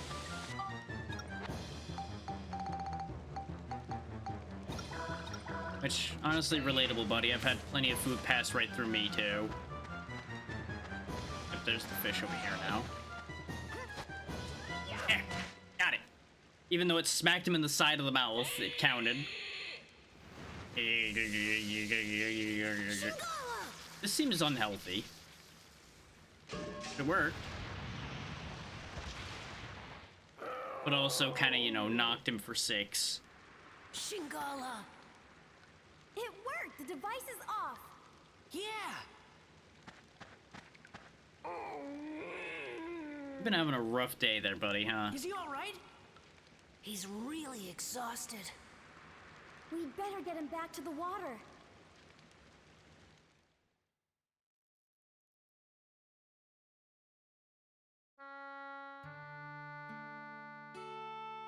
What are you doing following us in your condition? Huh? I told you it was dangerous, didn't I?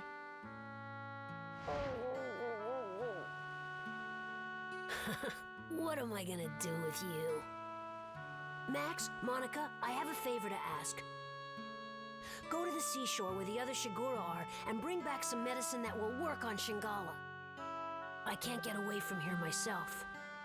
Maybe you should have thought of that before you ditched us with him before that got us into this mess in the first place. Oh boy. Okay, pal. We'll do it. We'll be back. But even if we do find this beach where the Shigura are, how are we gonna find the medicine? That is a very good question. It might help if we could talk to the other Shigura. Maybe we can. I got an idea. Assuming there's going to be an invention from the Luna Lab that'll let us talk to them. Oh yeah, Luna Lab! There it is. The alternative being we transform into a Shigala. Yep. I bet they can knock something together that'll let us talk to the sea dragons. I bet you're right.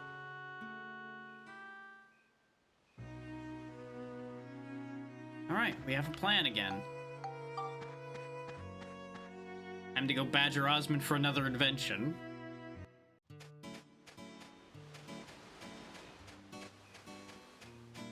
So I get the feeling we're gonna get told, well, we don't have the equipment for that right now.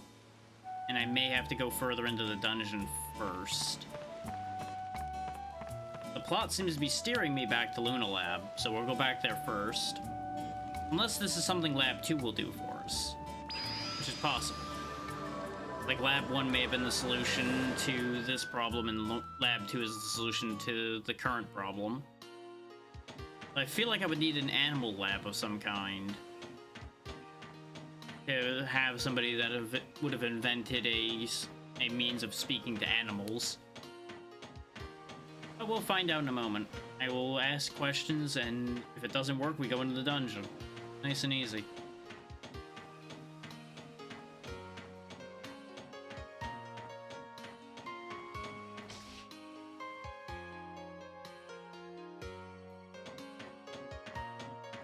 Osmond, Hal. Oh, yes. Looks like you did it. Guess my invention came through for you. Yeah, yes indeed. Yep, kinda figured there wasn't gonna be any further help here. So we'll check Lab 2. If it doesn't open, we'll go right on back into the dungeon. And presumably, we'll rebuild one of the other labs that'll solve the problem. Gonna go out on a limb, though, and assume this door is probably gonna still be closed. And that this door is only gonna open, like, at the end. Nope, it is open.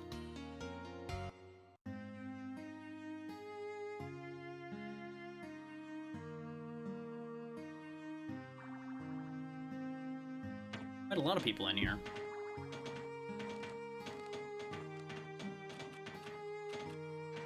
Hey there, I'm Dr. Knob. I'm the head researcher here. You a relative of Donnie's?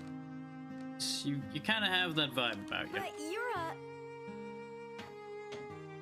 I know what you're thinking. What's a kid doing in a place like this, right? Yeah, how come? Prodigies happen. You shouldn't judge a book by its cover. This lab relies on sheer ability. The more brains you have, the higher your position. It's only natural. So that means you're the smartest person here then? I guess you could say that. Is what you implied. By the way, I know about you folks recovering the origin points Griffin destroyed. And now you're on a quest to restore the world. Yeah, he's pretty smart. I just had the computer run an analysis. I even know what you're searching for. Well, that's good. What? Really? A device to talk to sea dragons, right? Huh? Don't you want to go 10,000 years in the past? Well, yes, we do, but that's a different problem. Oh, well, that too. But first we need a machine to let us talk to those sea dragons. A Shigura translation device. Correct. We already have one of those. Perfect. There's one already? Yes, Shigura are very important creatures to us here at the lab. I kind of assumed it was going to be the case since they're local creatures to the area. And I would assume they'd be very interested in them. Once a year, they come from the South Island to the shore here. When they do, they bring a stone called the Luna Stone with them. We've been using those to go around the dungeon, yeah.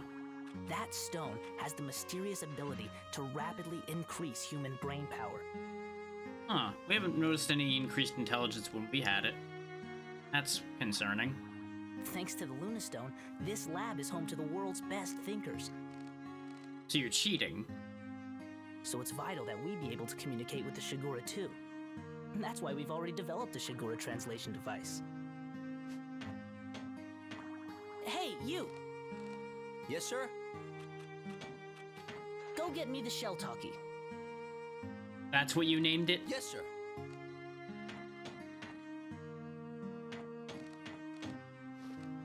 Thanks.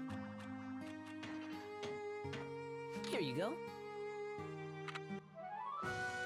Though if they're so important to you, can you really just give me that? I mean, I guess you could just make another one. So we can talk to the sea dragons with this. Well, sort of. Of course there's a catch. There's always a catch. You'll only be able to understand Shigura with a comparatively high level of intelligence. Uh-huh. Not Shigura children, for example. I guess that's so that we don't go talking to every single one of them. I guess that means a chat with Shingala is out. Thanks, Dr. Knob. We'll be back. See you then. To be fair, what if we run into a Shigura prodigy of the same caliber as Knob here? But I suppose that would be the exception that proves the rule, rather than a flaw in the system.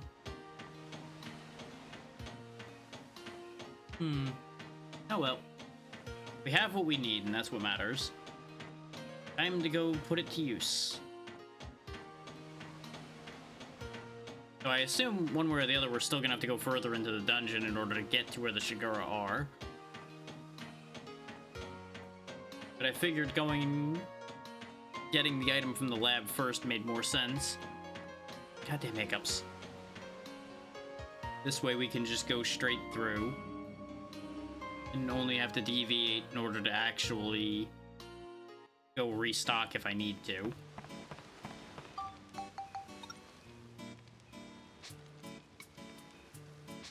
Actually, I was going to warp straight into the dungeon. Let's save. It's been a little bit since the last time I saved.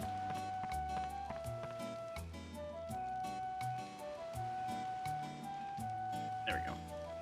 I don't know why there's these weird walls in here as far as where you can and can't take flight. I assume it's because of, like, clearance to the sky or something. So some of those don't necessarily make sense in that regard. But it is what it is. Off to battle.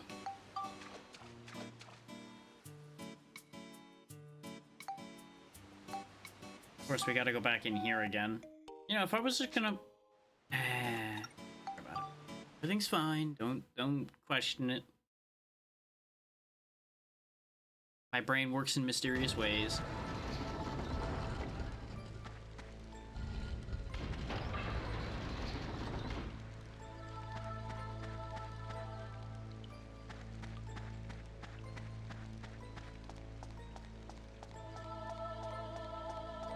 It's leading me up to the mural.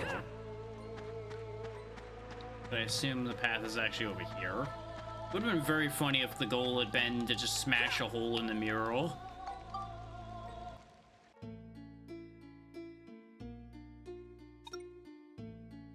Wandering Zappy. White Seal, also no healing, and only defeat them with Max's right-hand weapon.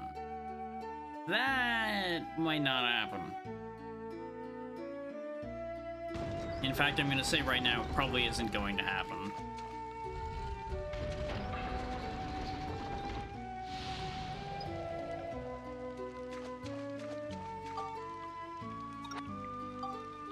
Because not being able to heal anything means we would be in very grave danger constantly in here.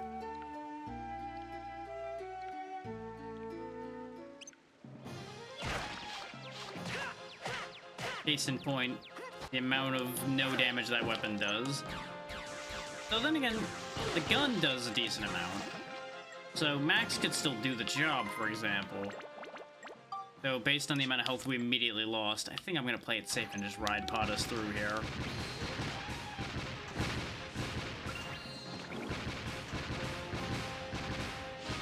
And I could have swapped back to the cubic hammer to solve the weapon doing not enough damage problem.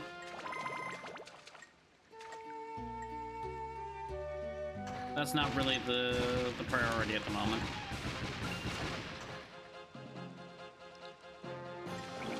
I'm trying to get the fist leveled up after all, as well as continuing to get the question shooter leveled. Okay, there's the side path, which we cannot go on. We don't need to worry about that right now.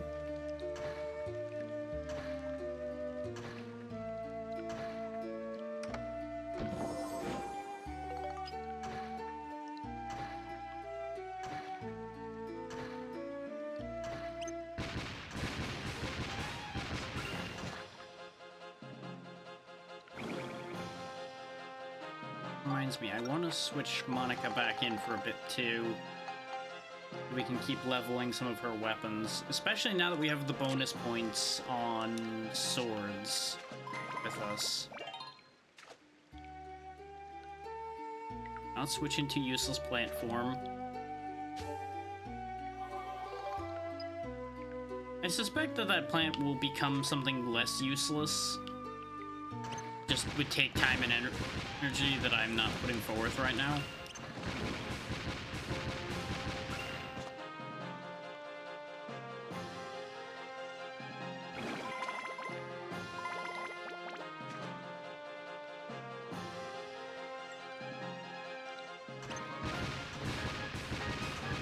So leveling Monica's stuff this way obviously does take a little bit longer than leveling Max's because it takes an extra input, but it's not that big a deal.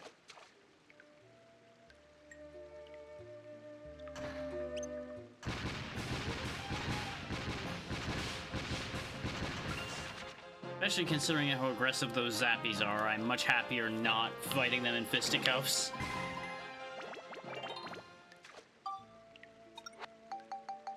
Thing I want to check.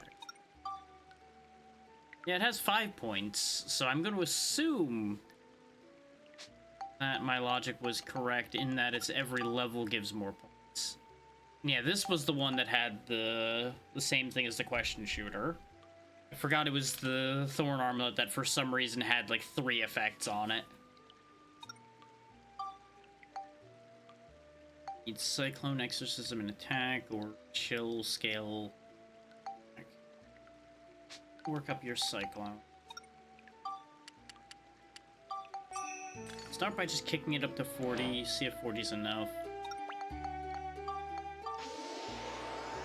Because I would like her to have an actual useful armlet. I don't know. Alright, we'll put in another 3 and see if 50 is enough.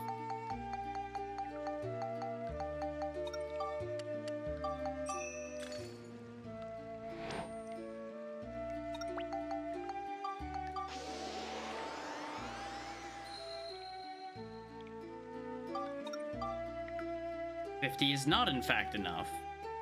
Yikes.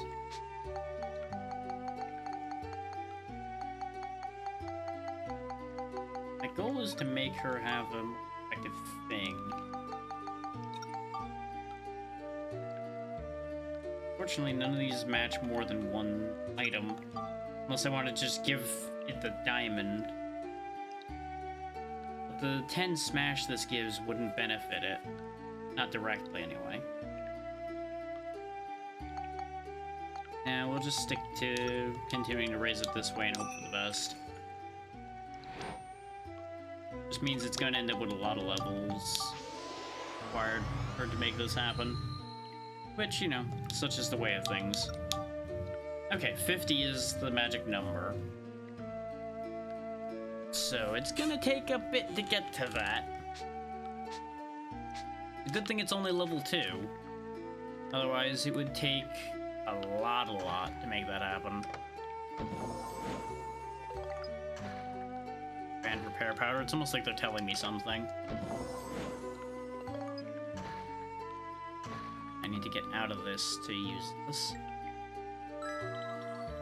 An angel. Dang it. That is not an angel. Thank you, I lost more weapon durability. That's exactly what I wanted. Speaking of... Fuel the ride pod. Oh, right, you can't refuel the ride pod in here either because of the white seal. So the ride pod's gonna run out of juice soon. Uh-oh. I mean, stop just driving around with the ride pod. That's what that means. Oh, good, more ride pod fuel I can't currently use. I could just leave. It is a complete valid move to run for my life right now.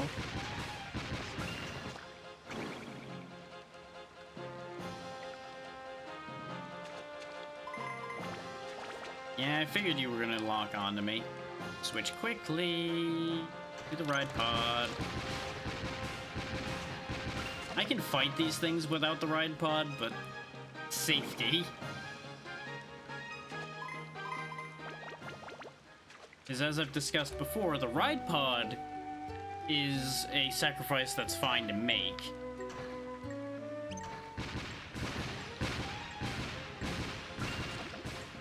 Because that doesn't cause a game over. Because you can kind of treat the ride pod as an additional health bar for Max.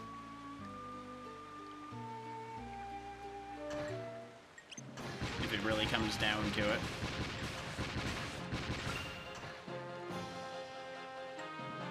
The ads are about to run here in a moment, but honestly, you're not going to miss too much with me running through here, I suspect.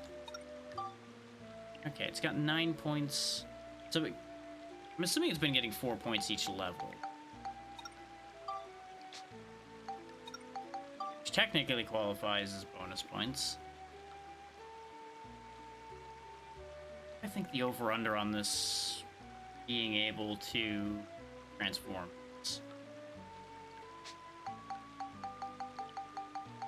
We'll test with the chill. If the chill only needs to go up to 30, we'll see about getting this built up. If 30 is not enough, we will focus on just turning this into a synth sphere to boost something's attack and chill. 30 is enough. Okay. I'm willing to consider this then. You have something that gave Lightning and Beast? No, that's Flame and Beast. That just gives Lightning. But no, none of them line up yet again. It's just one of these. I do have a bunch of Beast Crystal already, so we'll go ahead and just chuck that in there.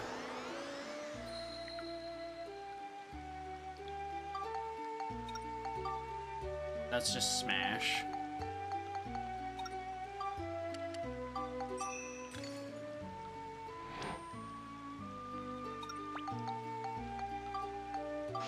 See, Chill's done and most of Beast is done, just in 2 levels, so that's a lot more reasonable to reach than some of the other alternatives. Obviously, it's also weaker, but trade-offs.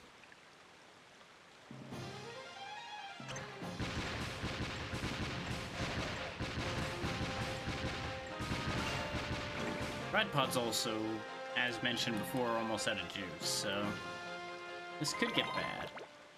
There's the armlet level up.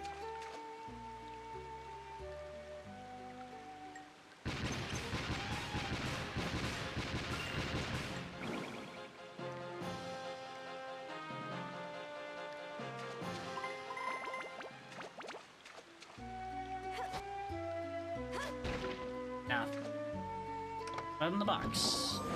More armband repair, which I can't carry any more of. Joyous Day. And another Mimic, also Joyous Day. What a wonderful time to be alive. Perish, demon. I didn't mean me. Why does that keep happening? I say things like that and somehow I get promptly punished for it.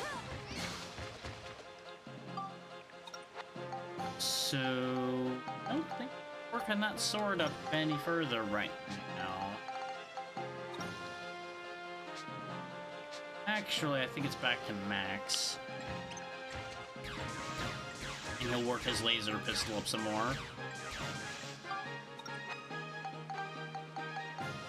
That's a weapon I'm actively working on, and it's potent. And Max is also dead now. Never mind. This is a problem. This Mimic is just on a tear through the team.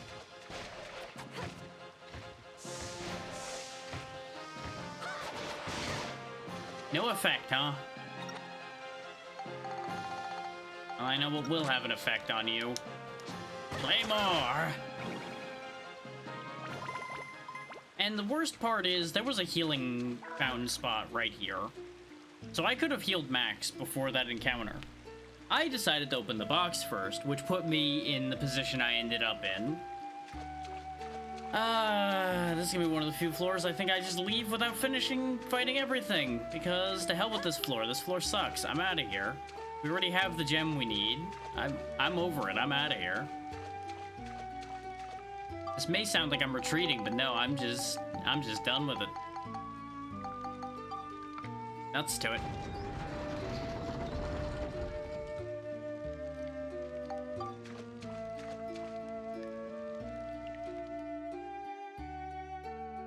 Okay, we're on the longer path. I was gonna say it's the shorter path, but no, the vertical path's the shorter one.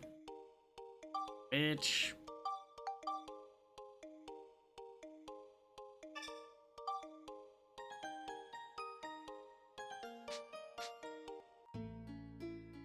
If I was gonna cut early to join the thing, I would be doing it now.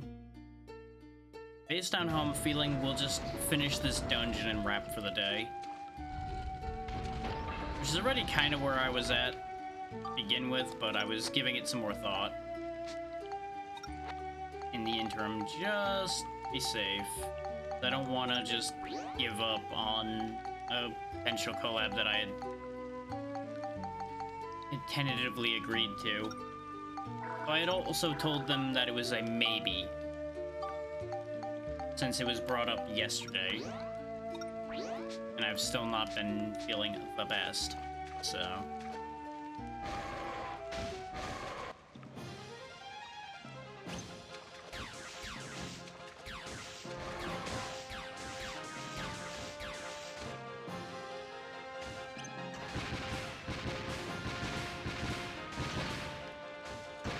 Ride pod definitely was the better choice there, because we didn't have any room to move.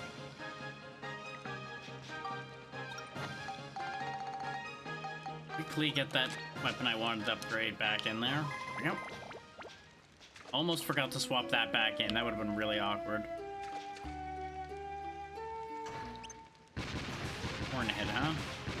Fancy skeletons. Goddamn moles. Give these to Max because I don't want them despawning.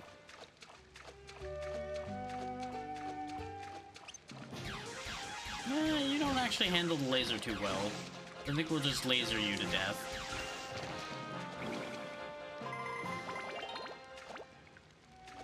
You're one of the few things that Monica can hurt with her armband. Nope.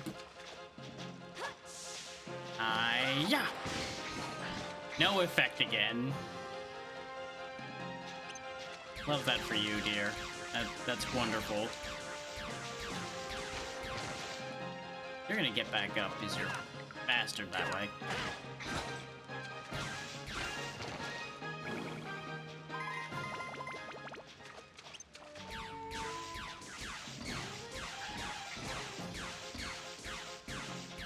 Face my laser beam.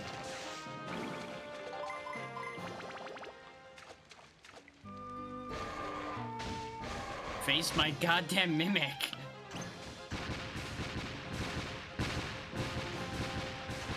Really need to get a better ride pod weapon. Really starting to feel its age now.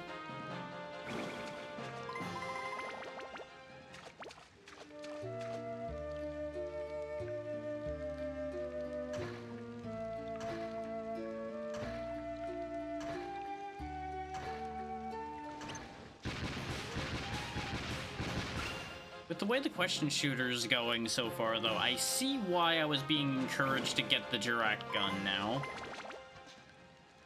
It's pretty handy.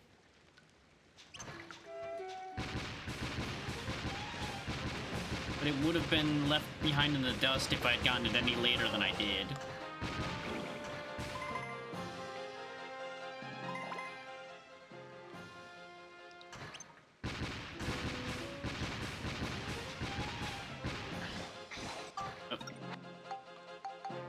Click, gun's empty.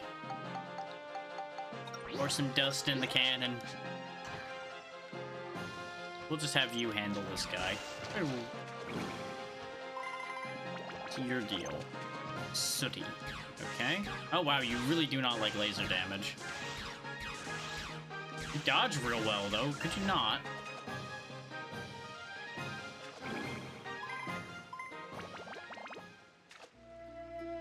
I was half expecting that to be another King Mimic. Grab some metal that we do need, though. That'll save me some money. Ride pod fuel, which we do need more of, since I've been burning a lot of it.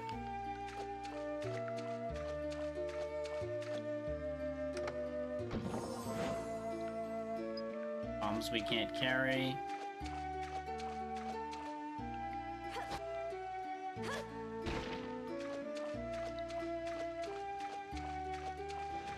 Gotta say, I'm not so sure how I feel about the trend we've had so far with this series, by the way, of one full death a session. But I stand by what I said before about this game being harder than the first one.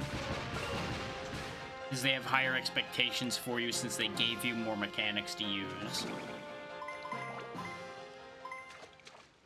Which, it's a mixed bag whether you consider it fair for a game to be harder because there's more available or not.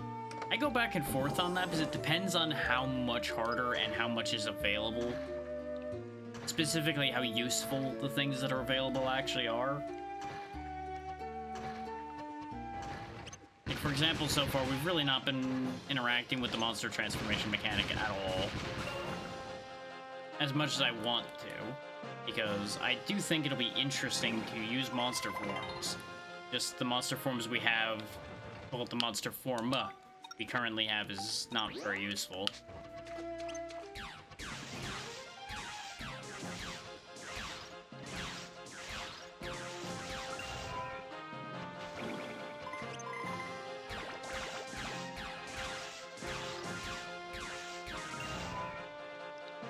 Sharing the wealth around.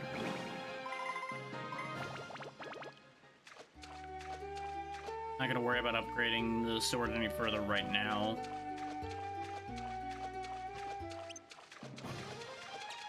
Deal with whatever that was that I just saw in a second. I want this guy gone first so he doesn't charge into me. Oh, it's one of the pirate tanks. Picked the wrong stick. There we go. We'll ride pod that then. Safer than having Max shoot it because he might get hit with the cannonball. That would be very unfortunate.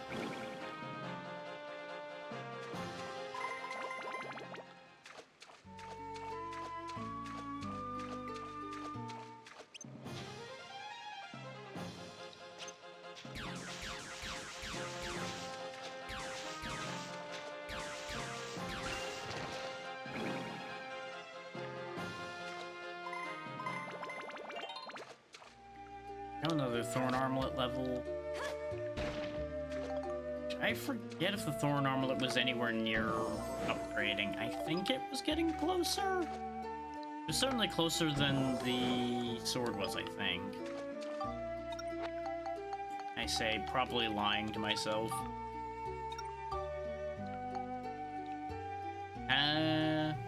Well, only via a technicality is that closer, if you think about it.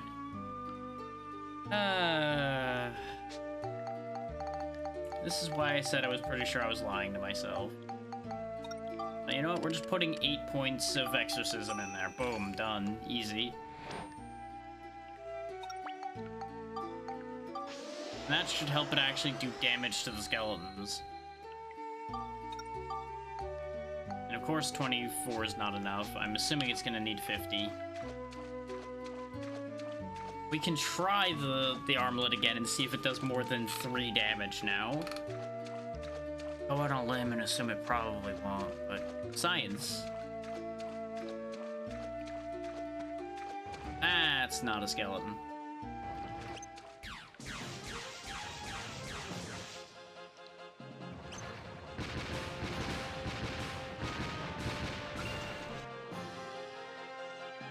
I still think either of them should be able to ride the ride pod.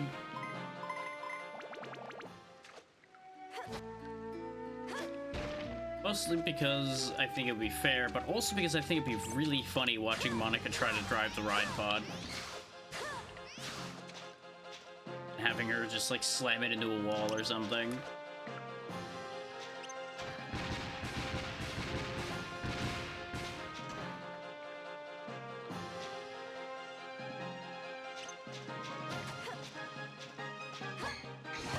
Yep. That still doesn't do any damage.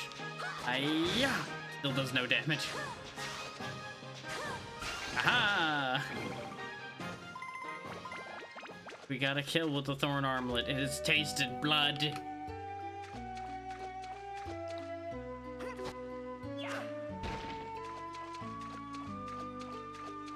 This is why I focus on doing this off camera. It starts to get kind of silly. Not in the fun kind of way.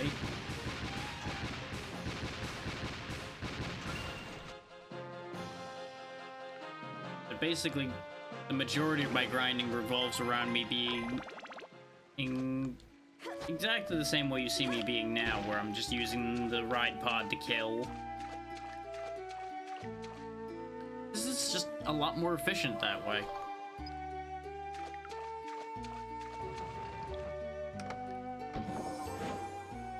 Which still bugs me, as I mentioned before, that the ride pod is using a weapon from multiple dungeons back, but is still managing to be more effective than a lot of our other weapons.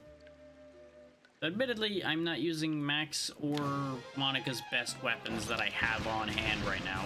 You notice the difference when I was using the Claymore, for example, where she started chopping through things pretty well. That's all the monsters, yay! Looks like we got them all. Now we can place feet on this floor, huh? Sure. Max, this is your job.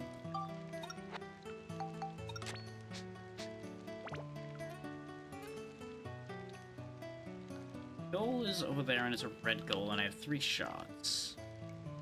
Okay.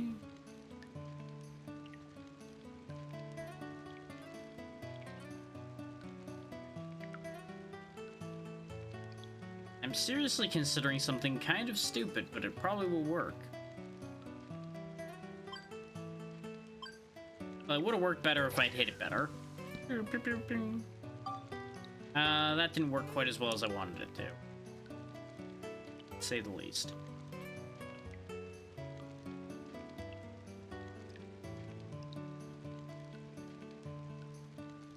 Upshot. Ooh, that's bad. Yeah, I fucked that one up real bad. Too much of my focus split to trying to get backspin because I didn't want to overshoot. Because the idea was for it to land over here. Like right about here, so I could just hit it straight in. The backspin was going to be because I wanted to only hit the ground once, so it wasn't going to have a lot of time to slow down.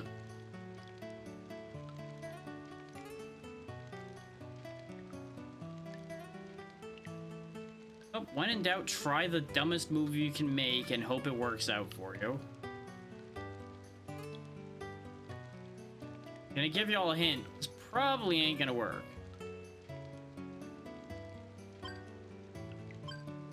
Ooh, power shot though. Nope, it went a little too far to the side. Well, we failed to speed on that floor. No medal for us.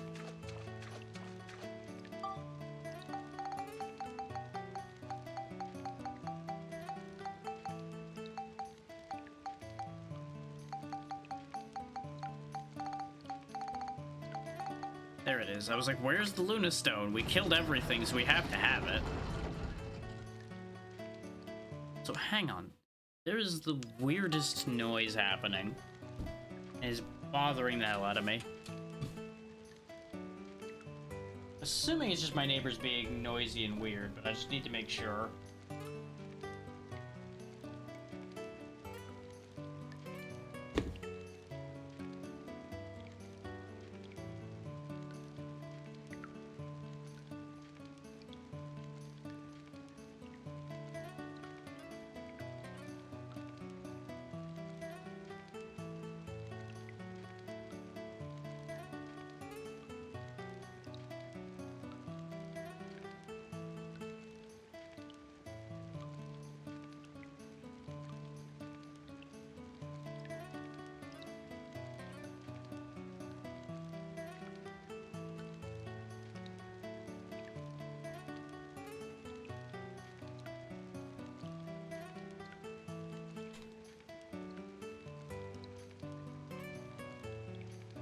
There's just like really loud drumming happening. But it might be them practicing for the parade they're gonna be doing potentially on Thanksgiving. I don't think it'll be Thanksgiving Day. I think it's tomorrow is the parade. But why they would be practicing in the dark is beyond me. It may just be people partying. Hard to say. All I know is loud music, sort of, is happening. Do it without healing Red Seal. Yikes. Red Seal means no Max. No Max means no Ride Pod. Means Monica's gonna have to do all the work, which means we're gonna put away these training weapons and use real weapons.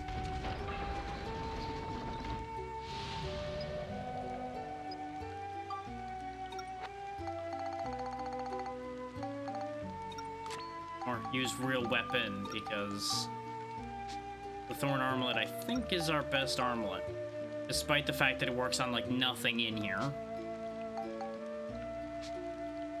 But we will be carried by the power of Claymore. Oh, this is unfortunate news. Okay, she can kill the Zappy pretty well.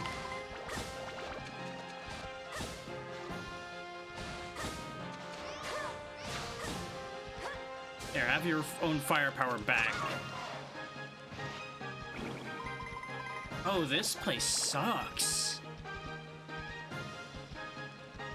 Like, for this to be an area where Monica's forced to fight things, and have it be predominantly things I either fight with the Ride Pod, or things that are only weak to blunt damage, really sucks.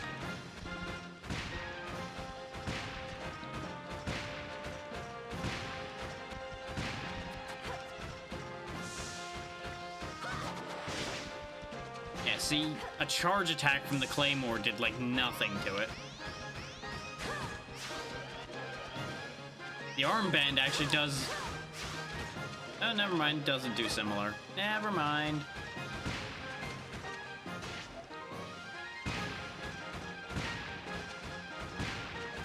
Just gonna use up all my bombs, killing just this one guy, apparently. Ooh, wow. That's the danger of letting a rage-boosted enemy hit you. Kindly die. Thank you. Okay, he has what we need to leave, so if this gets bad, we're out of here.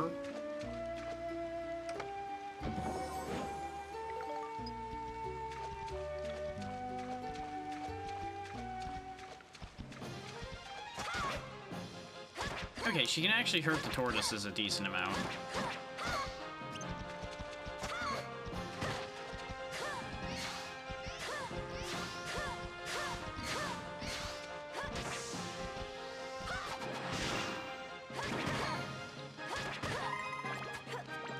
I really dislike the random guard that these things have, though. It's like, oh hey, you hit not the shell, but we're gonna guard anyway. Like, the turtle enemies in this game might be my least favorite thing in this entire game. Oh, that's a shame.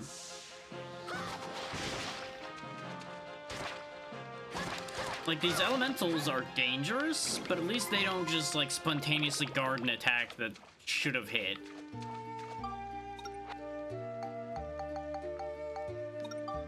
This thing also sitting on a lot of points. It does only need exorcism. But I suppose I should at the very least start giving it the exorcism that it wants. It's gonna be like all of my holy crystals that I have left, but you know what? Worth it. In case there's anything weak to exorcism that we'll be dealing with in here.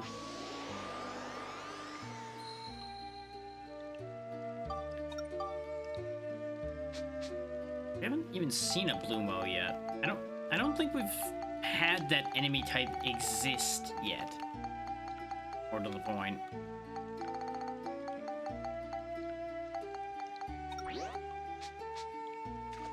Like, I don't even know if we've been to the area where Bloomo exists.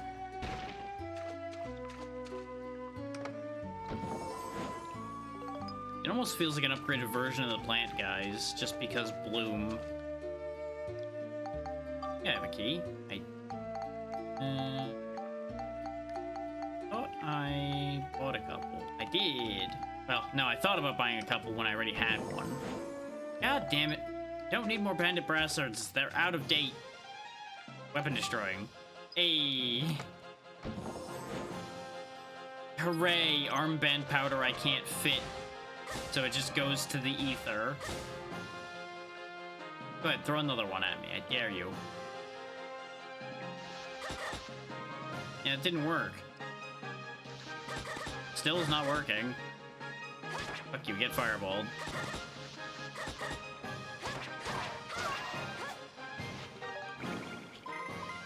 Yeah, see, enemies I can reverse the magic on, I can obviously do a lot of damage to.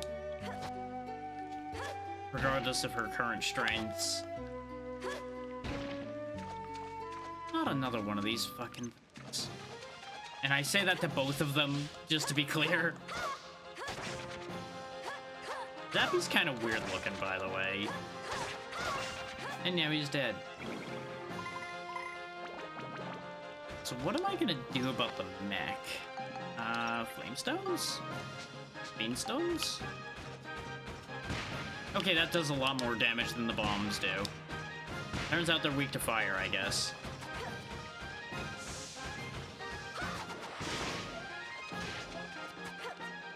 This is risky. Yeah. But I wanted to look cool.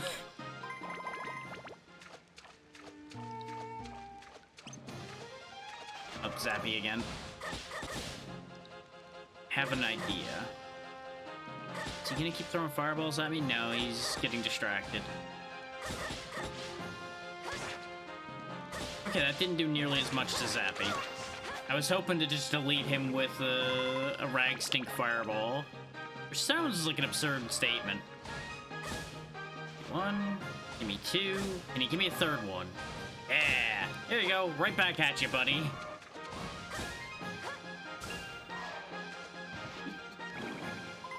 It is very satisfying turning their magic against them.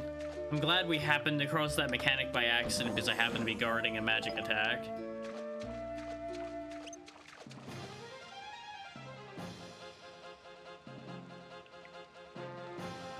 Okay.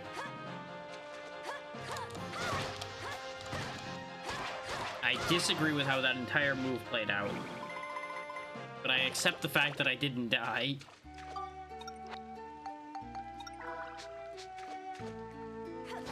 I don't know how Monica ended up facing the wrong way at the end of that there. Was the main point of contention, really.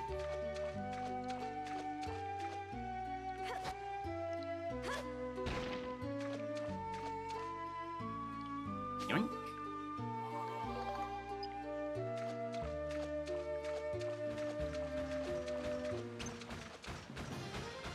Fireball. Fireball.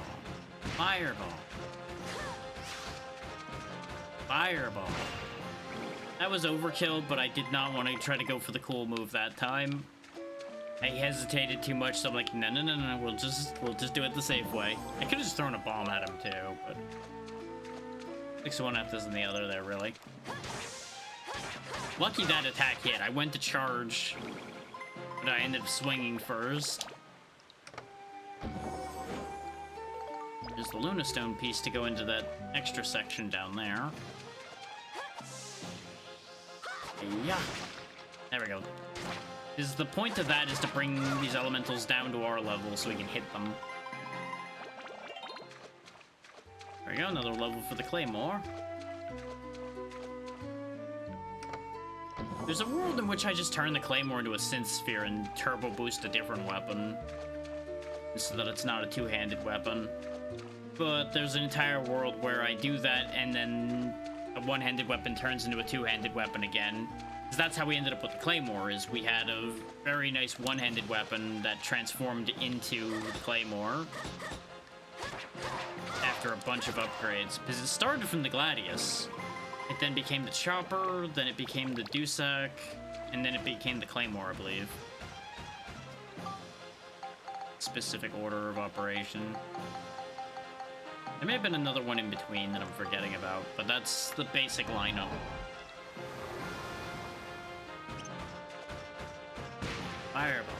Fireball. Fireball. Bomb. Ta-da! That's why that would have been slightly more efficient. There's a healing fountain here. And it's guarded by a rag stink. You stink. Ow.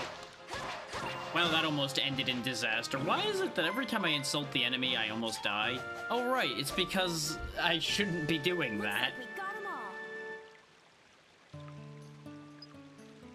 There we go. The seal has been broken, so now we can play Sfida. Hooray. Wow, really? That's that close, huh? Okay, let me grab this chest and then we'll go do that. There's a catch. There's gotta be a catch. Like, obviously they're the same color, so that's a catch in and of itself a little bit. But I feel like there's another catch. Oh, it's a one-shot deal. I see. That's why this one is a problem. Okay. So I need to bounce it once and have it go in. That looks right. We'll see.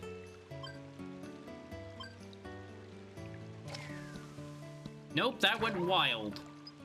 Well, never mind.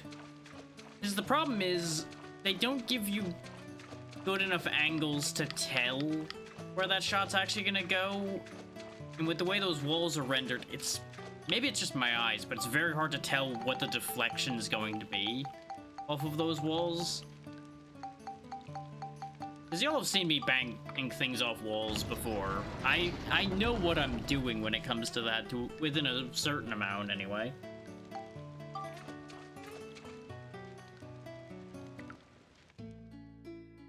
These rounded walls, though, nightmare. What I probably needed to do was aim a little higher, because I think the fact that my power ended up a little low meant that it didn't end up deflecting off of where it was claiming it was going to. I'm pretty sure those lines are based off full power shots. Oh, fishing contest is ending. Fishing contest? The Finny Frenzy. Finny Frenzy? That's right. Contestants race their fish of choice to see which one is the fastest. Oh, that's why the fish have stats. Great idea, Mayor. You outdid yourself this year. That makes sense. Finny Frenzies will be held in Palm Brinks Town Square. From now on, fishing contests and Finny Frenzies will be held alternately at fixed intervals in game time. Very good.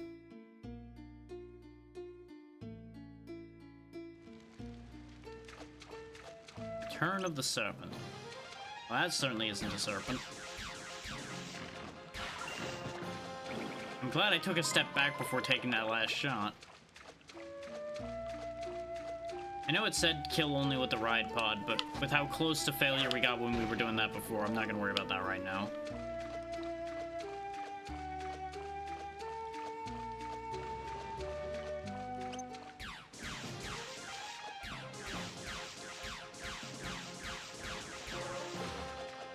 I'm obviously still going to use it, but I don't really want to burn through all my weapon powder, keeping the ride pod able to attack,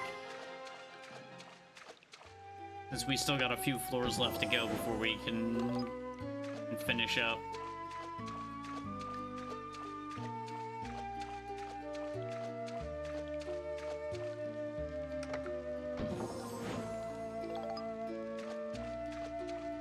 Based on the leveling rate, though, I do really think I'm going to be grinding in here, which is the other reason why I want to finish this place today specifically, so that I can grind in here without accidentally going too far forward or anything awkward like that. Not the ride pod. Not for you, Steve. Claymore away if we're going to be doing this stance again. As much as I wouldn't mind giving the Claymore more power, we do still need to focus on getting that done if I'm going to do that.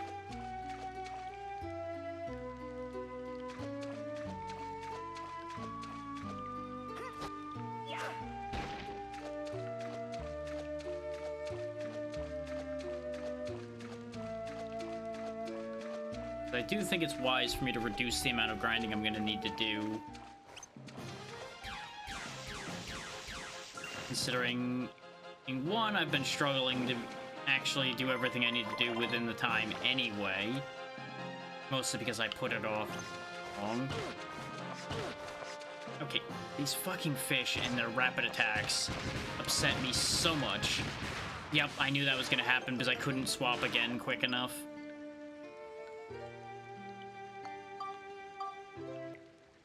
These fish, though, just get to hit you over and over and over again.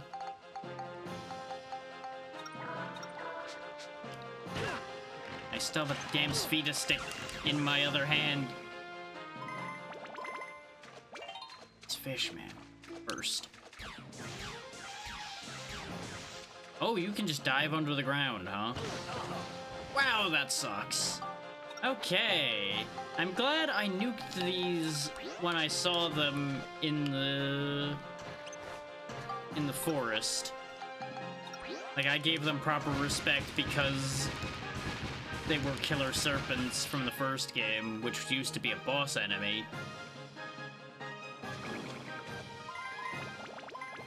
God damn. Yep, it's a ride pod floor. Of course it's gonna have mimics kicking around. I've noticed there's a lot more mimics on the floors where the ride pod is supposed to kill everything. I don't really know why. It is definitely something I've noticed.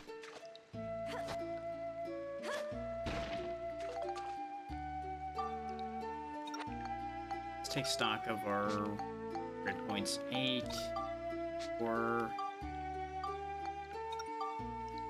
1, 12. I probably should work on this every time. Oh, it needs heat fairies and rifle wolves. Well, it was hunters in the forest, so I presume the next area is probably gonna have the upgraded version of that then.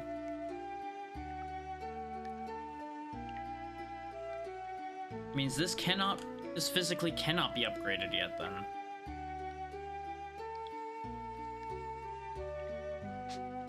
But I think it's actually in my best interest to swap off of it for the time being, especially given the shenanigans we've been doing. Though then again, it is going to cause a complication when I try to use a laser to solve my problems, because I won't have a laser equipped anymore, but shit, don't worry about that. It's fine.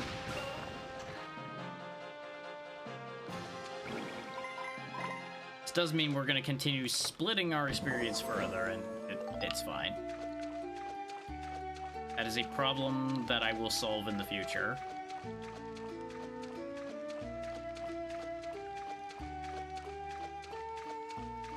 As what's commonly referred to as a future track problem.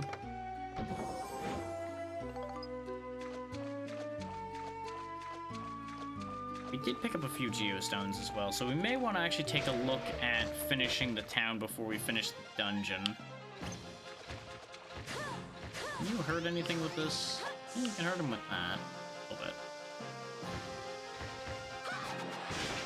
That did nothing. How about this? That kind of works. I don't think that was worth doing it that way. That seemed horrendously inefficient.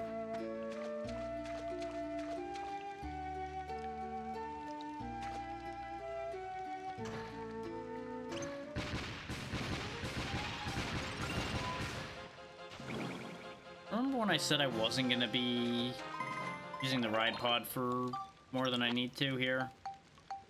Yeah, about that.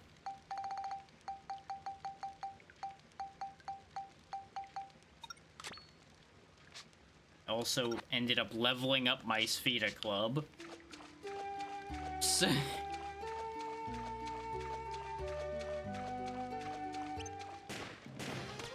Yeah, the bullets do fucking nothing into a sooty.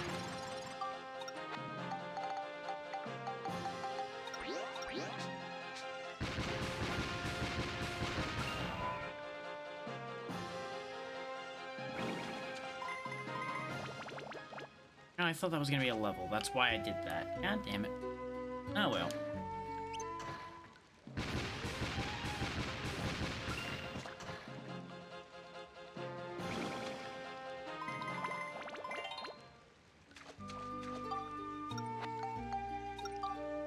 It only has 3. Got a ways to go as well. Wait, how does it only have 3, but it has zeros all of them? Oh, right, because it needed scale as well. I was like, wait a minute, have I just been spending all the points in the wrong thing the whole time? That would have just been like an awful oh no moment there. I think it's level 5 and it's still nowhere near where it needs to be.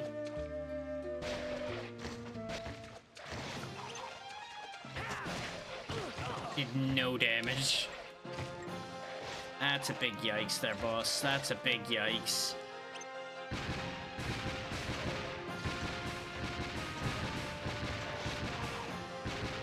Like, what I really should be using, those wondering, is I should be using the cubic hammer and the question shooter to do any real damage with Max. Using those, he'd be carrying through these things.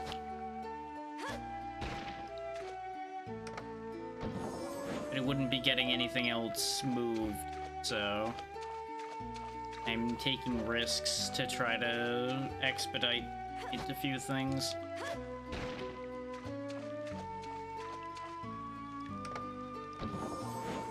Or clay. Do I even need clay here? I'm not even sure clay is used in Vinicio, like, at all. I know scrap metal was and glass was. Is clay the third thing for the houses? Genuinely not sure. Oh hey, we're finally going out of the caves again for the first time in a while.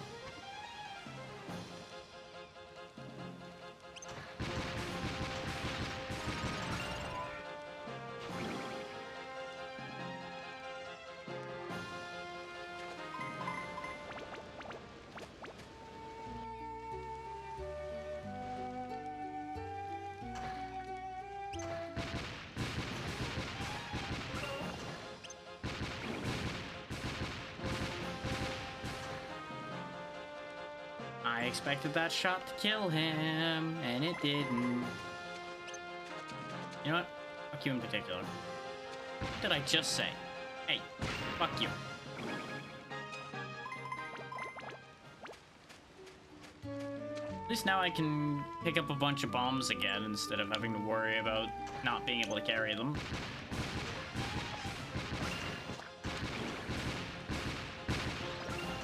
I was less concerned about out the sooty as far as being able to hit it goes. So for some reason, projectiles just destroy those things. Drink.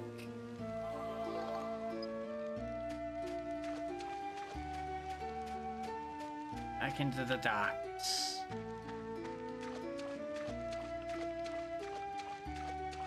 Fortunately, only for a moment. I cannot stay in my comforting darkness. Also, there's a mimic in my comforting darkness. Ah. Why? Darkness is no longer comforting. It is full of evil.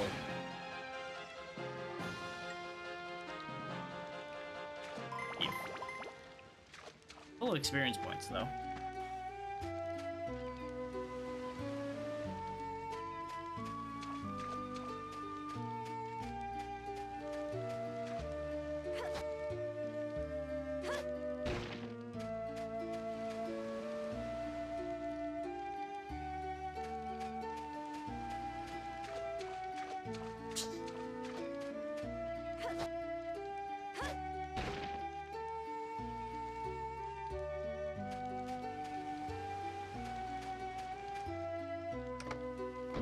I'm doing shenanigans off to the side, by the way.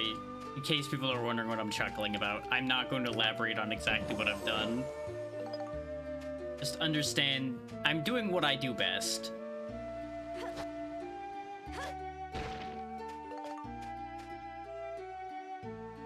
Just being a menace.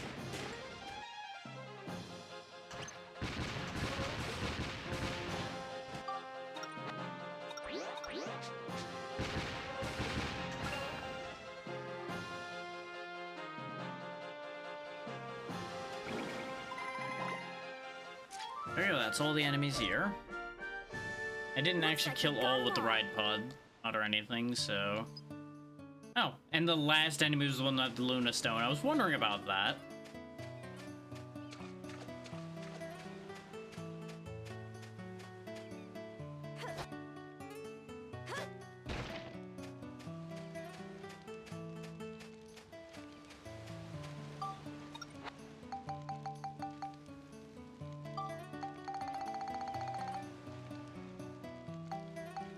Oh yeah, I wanted to check this. Yeah, it's almost level 5.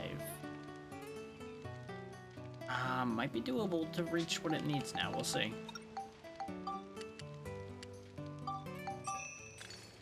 Probably not, though, because 4 points are gonna get enough beast, theoretically, and then it's gonna need too much lightning.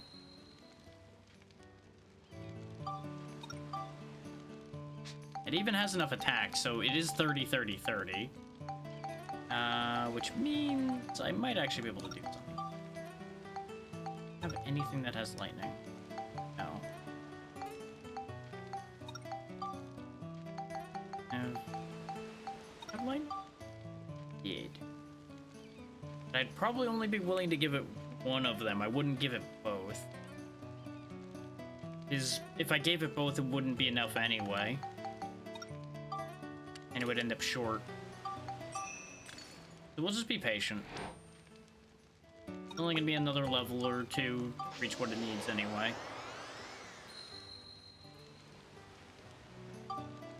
Or it was only 12 that it needed.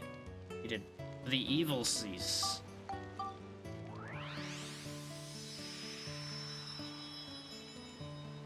Neat. That needs attack, chill, smash, and beast. Alright. And it just looks like a dark version of the Serpent Slicer, which I'm kind of here for.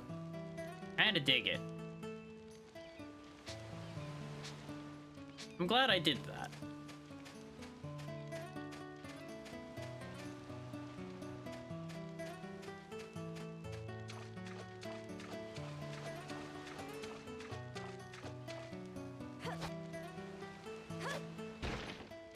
Nothing into that rock.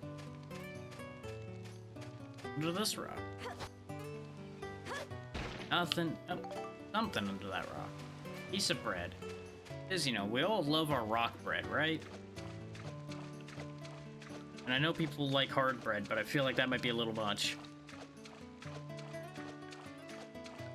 But what do I know?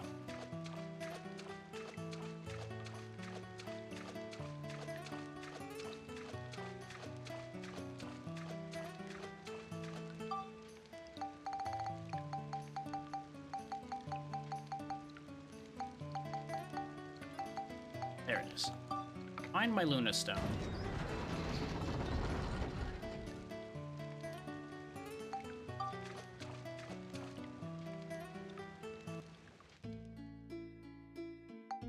There's 3 more floors to go. I think we have the resources to make it. But we'll probably do the usual thing we do where we go 2 more floors and then turn in the geostones.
So they expect Max's right-hand weapon. That's definitely cubic hammer territory. Alright, Max is also almost dead. Hang on. Hold that thought.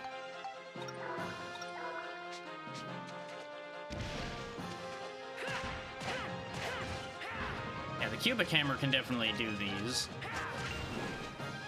I suppose we can see about doing this metal just for sake of variety.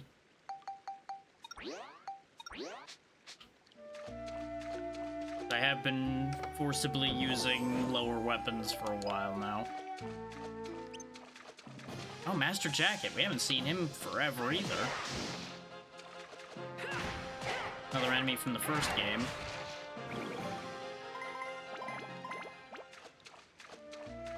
Which I believe was also a mini-boss. I believe he was your first duel, the first game, and then he appeared as a regular enemy later on. Assuming the one that you fought in the duel was a Master Jacket, which, based on the design, I would say probably. Making weird noises. Is it you? You're the one making weird noises? Perish. It's surprising that something using ice is doing so well in the water dungeon.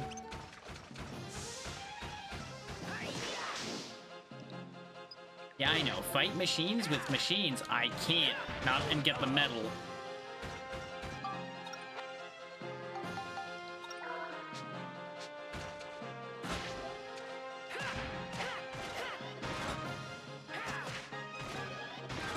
We're gonna be here for a hot minute, though.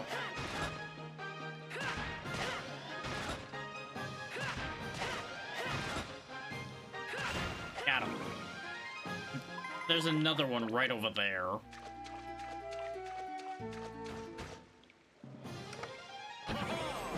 The clown! Not sure now it was the time for happy clown present time, bud, but red box, please. God damn it. Smash Wrench wouldn't have been bad to have. Because that would have meant I could get rid of this drill wrench. Oh wait, no, we got rid of the drill wrench already, didn't we? No, we didn't. It's right there. Yeah, that would have been a fair trade, though, the drill wrench for the smash wrench, because that's what the drill wrench will turn into. More than likely.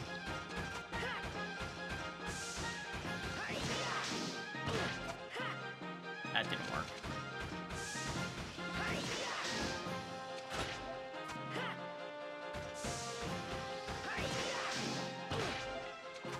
This is going much worse than the last one, because I'm trying to be fancy and come up with a new plan here.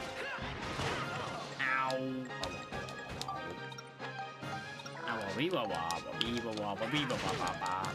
Just die, damn you. You see, those guys don't stagger very well, so I can't really go ham the same way against them.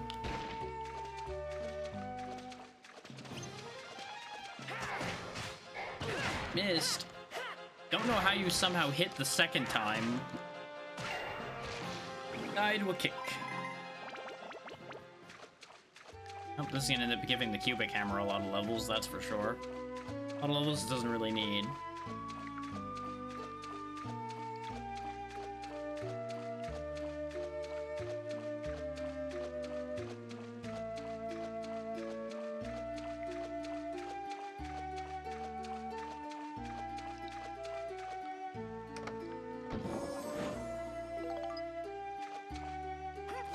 That's a lot of red dots. That's a lot of enemies still on this damn map. Oh, good. There's also mimics. Because, you know, we clearly hadn't had enough of those, right? At least they die fast to the hammer, though. Things that die fast to the hammer. Not even gonna worry about locking onto you. Just gonna crush you.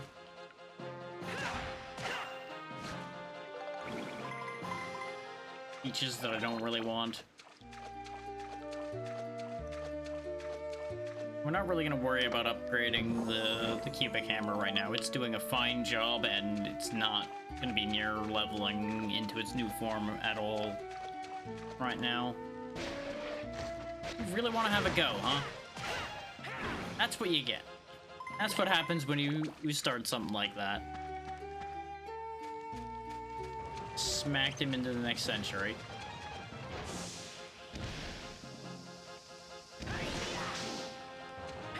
None of that. I said none of that. The fact that he shot me the second I lowered my guard makes me very upset. Mostly because of how often that's happened to me. In this and the previous game. Really just can't avoid having to fight these big robots, huh?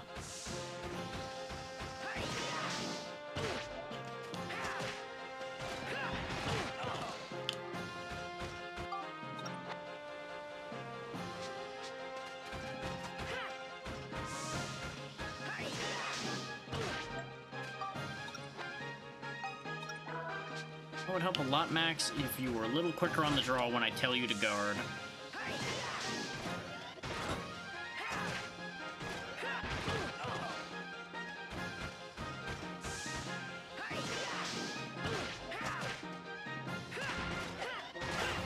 Okay, good, I caught him out of the air on that. That could have been really bad. Not that it was great under the circumstances, but it could have been worse, is the point.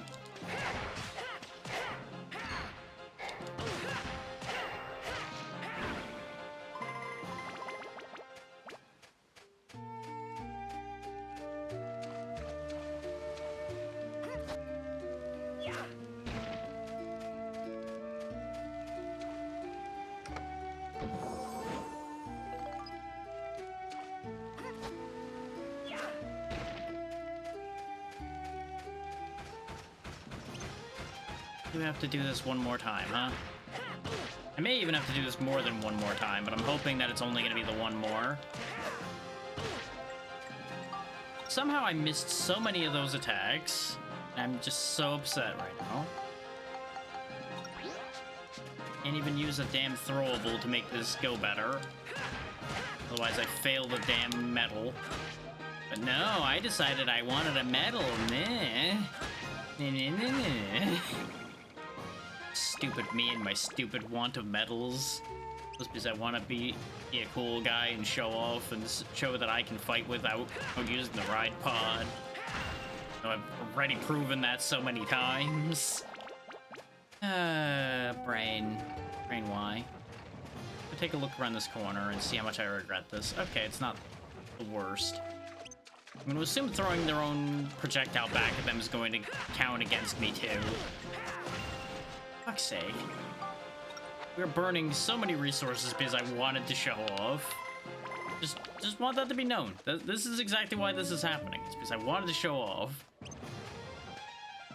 I can claim whatever I want about trying to get the medals, but let's be real.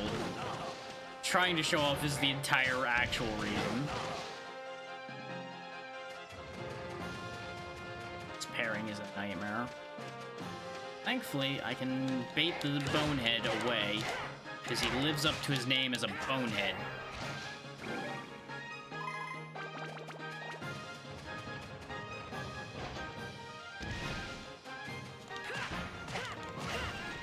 There we go. As long as you can get a hold of those tanks, they're not a problem. Problem is just getting a hold of them.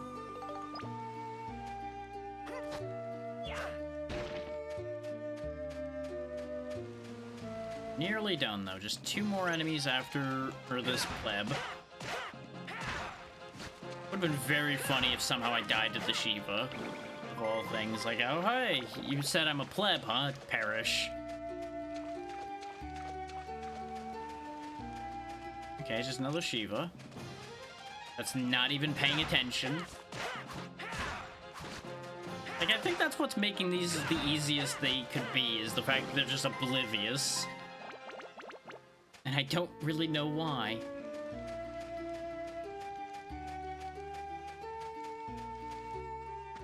I swear if this is a basement robot. Okay, it's just basement tank. That's better. Not really what I wanted to see either, but it's something I can at least kill quickly. There we go. Medal get. Hooray. I did the thing. That takes care of you guys. What? I must have hit something Right, charge attacks. Charge attacks are fucking stupid. Well, I did all that for nothing. It genuinely did boil down to I just wanted to show off, apparently.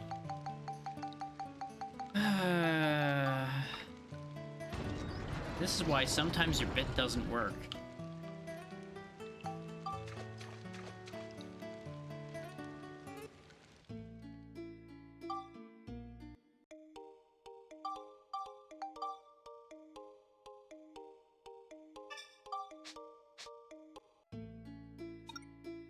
Beat all enemies using only Monica's sword. We might be able to do that. It depends on the enemies in here. I don't know if I want to do this again. Well, I suppose equal opportunity, right? Definitely using the claymore for this, though.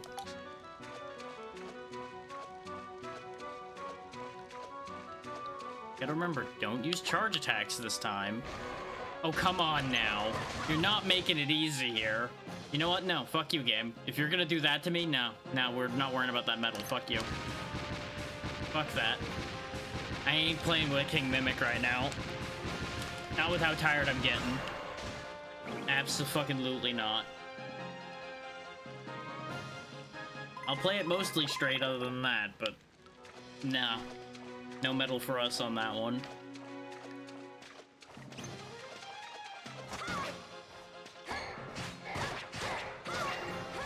Glad I have the exorcism, because that's gonna be great against the jackets.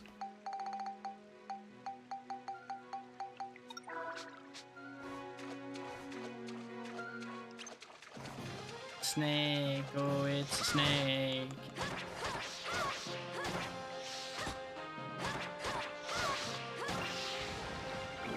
Not so bad to kill with the sword. Like, it was a little dangerous. He almost broke free to attack, like more than just lunging at my guard.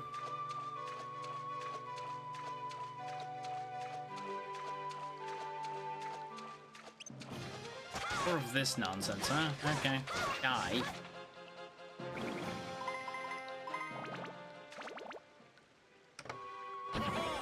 Oh, it's the clown again. Red box again, please. Which shall it be? Very good. Hey, we got a new Svita stick, the turkey. Fitting that it's so close to Thanksgiving and I get the turkey. I was expecting it to flip to a devil. ABS bonus, very good. Pretty hefty one, too. Surprise! You don't even get to turn around. No fair duel for you.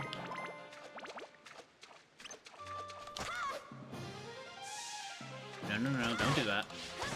Don't do that either.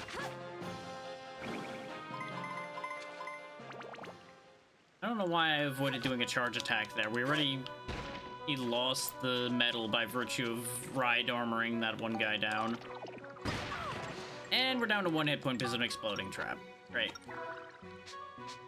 Alright, you know what? Over it. Killing everything with cannons. I resisted for a while. Now I'm over it. Missed.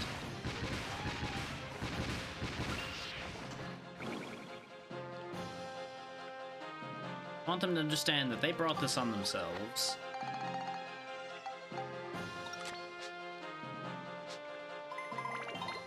Wow, that was just a level pretty much straight up for that sword.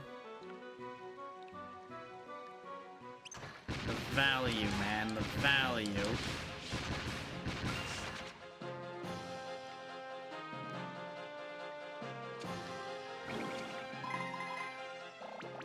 This is the benefit of doing that, is just getting like the near instant levels like that. It makes my impatient brain a lot happier. It is funny to me, by the way, about these King Mimics, that it's so obvious that they're a King Mimic as soon as the little scene starts, because they suddenly take up the whole screen when the chest was not that size before. Makes me wonder if they originally intended for there to be 2 separate sized chests in the world. but they ended up changing it for reason.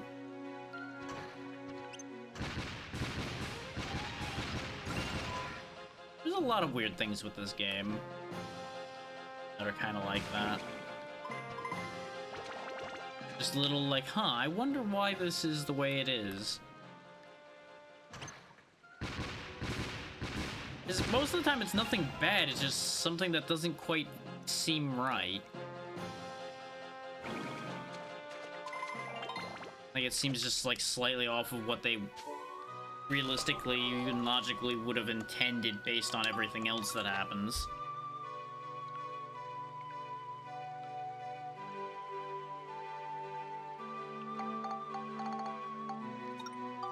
Only gained 1 level so far.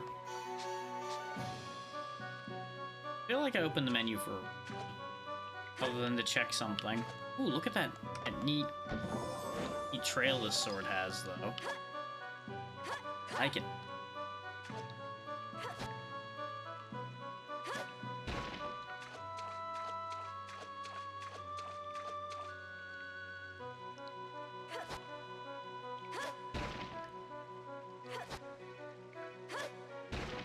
Nothing in any of them rocks. A mimic in this box. Just some red paint. Totally just red paint. Not the remains of a previous adventure in a mimic that's playing dead. Nope. If I knew where the exit was, I would probably just leave at this point. To expedite things a little. See how well this sword works. Missed it. It doesn't at all right now. That's about what I figured.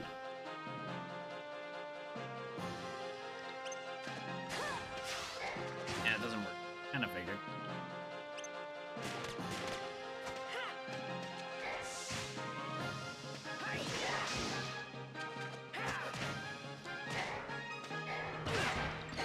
Ooh, rage damage.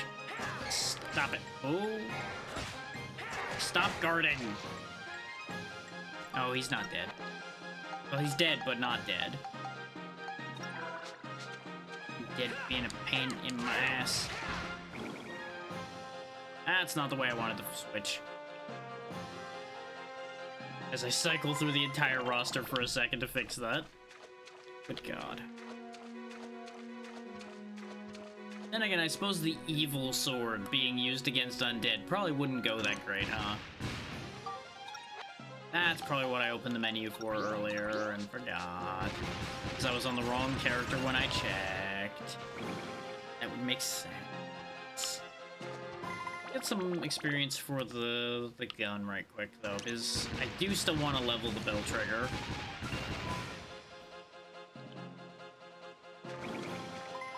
We at least did get a build-up out of the evil McEvil sword. And this will take less swapping. But didn't they say I wasn't going to worry about leveling the bell trigger for some reason? I clearly changed my mind. We'll go for the smash and scale. I think that's what I was already working on, or did I go for the cyclone? Because I see the cyclone's partially built up. I genuinely am not sure which way I was going there. I feel like I was going this way for some reason. Just because of the amount of cyclone it already has. That's probably exactly what the decision was based off of, too.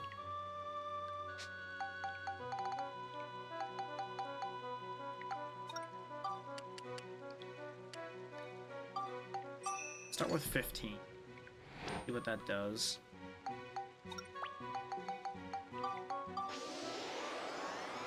This way we can find out if it's 35 or if it's 40. By dropping it right in between. It's 35. Means we can almost get the amount of smash we need.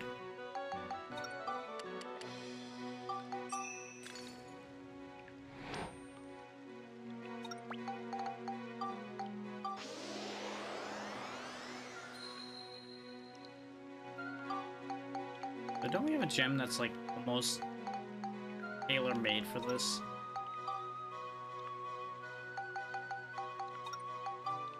No. No, we don't. Never mind. I could put the emerald in there, though, to get the 10 flame. For some reason, I thought it was Flame and Smash together. That's only on the Diamond, I suppose.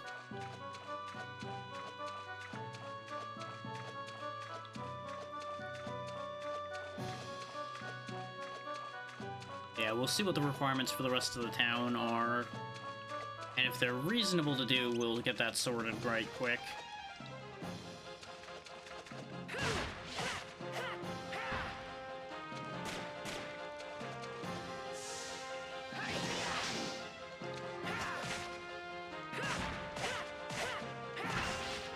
Claymore's definitely more effective against these. I think they're weak to cutting. Shame they weren't left on the cutting room floor. Aha! There's the map. Safe to say the exit's not up here, because the exit doesn't spawn on the surface. Most that I've ever seen. It'd be a nice feature of these hammers if they broke rocks when you swung at them. Ooh, that rock had a power crystal in it? You know what? Fair enough.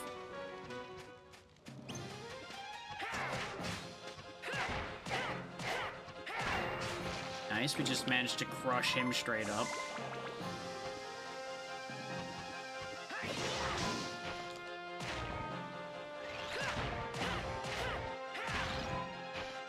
It's a good thing their animation is slow.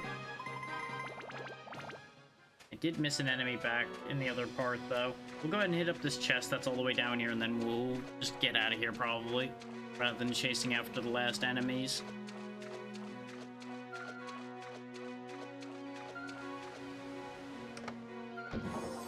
Remember when I said I was going to cut this shorter? Art Farm remembers.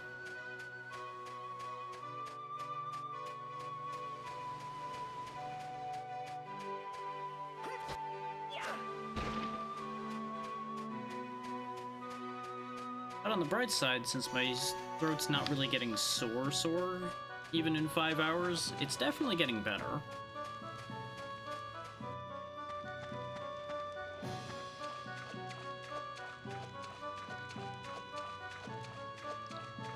Now there's 3 enemies on my way to the exit, so I guess we're gonna be doing a little bit more fighting anyway.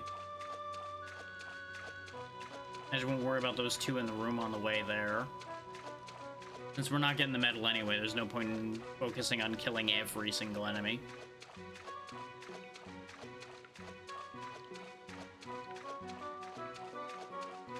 It's a hell of a thing to think about that the Dran Feather from the first game is really an item I'm actually missing a lot right now. Yeah, I'm not the only. Is that really what all these are going to be, is a bunch of Zappies? Zappies and a Sooty. Yeah, you know what? We're just leaving. Screw this noise. I'm out of here. That seems like decidedly something I'm not interested in dealing with right now.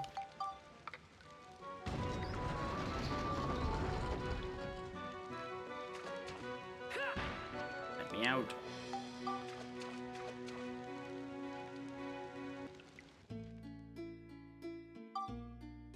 Game, then we'll head on out, go build the town up, and then go do the finale of this area. We practically did this whole area in one session, because I only literally walked into the area yesterday. I think this is the only one that's been a one-session area.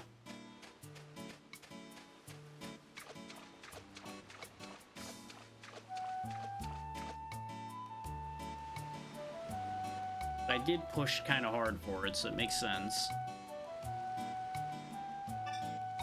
Windmill, Luna's a stone light, purple iron house placed, boat near purple iron house, green iron house placed, boat near green iron house, Jagura village saved, Luna lab restored, 8 Luna stone lights placed, weather vanes restored, windmill placed, symbol of Luna lab restored, 80 culture points. Alright. Let's see those Luna stone lights. 8 of them, it said, so... Stone lights. 2 more iron houses, which I don't have enough scrap metal for. I'll need to get at least 35 of scrap metal. Windmill, which needs sturdy rock.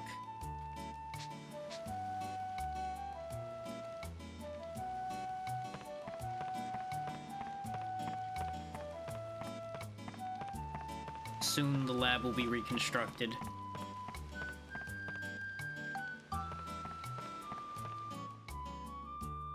I suppose there's a certain eagerness to me for assembling the lab as well.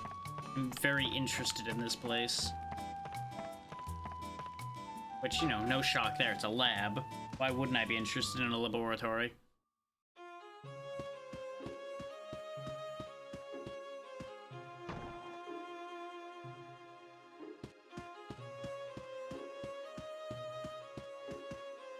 Alright, Kanda, I need resources.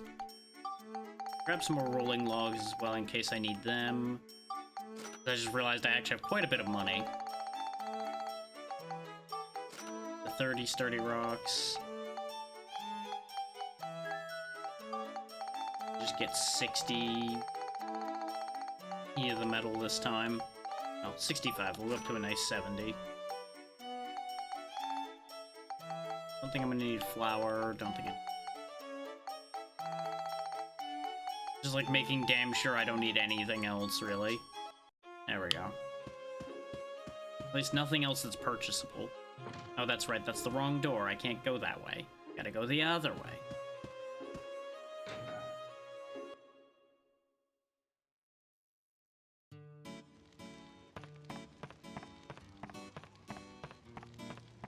Alright, back down to Venezio so we can fix the place up.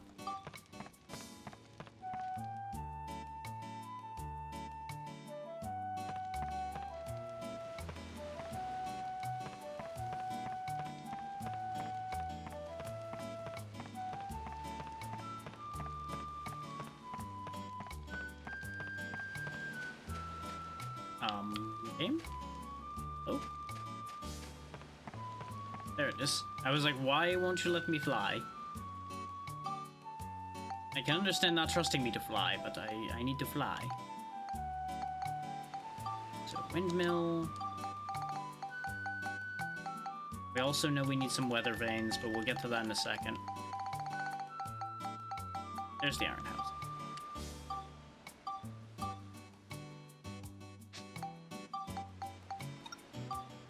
We're gonna have to figure out who goes in these houses.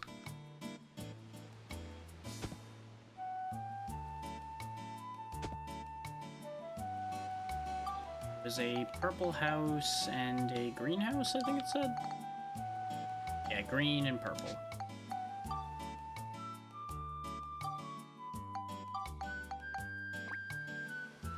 Green. Not really a green I would say would fit here, but doing it. That's what they want. Now, does the boat count as being... no, so there's gonna need to be another boat. Or I guess I can move the boat and see if it counted, but I'll just make another boat.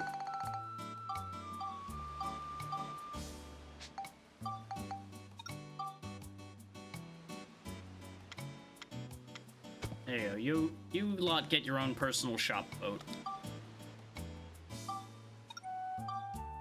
Windmill over here.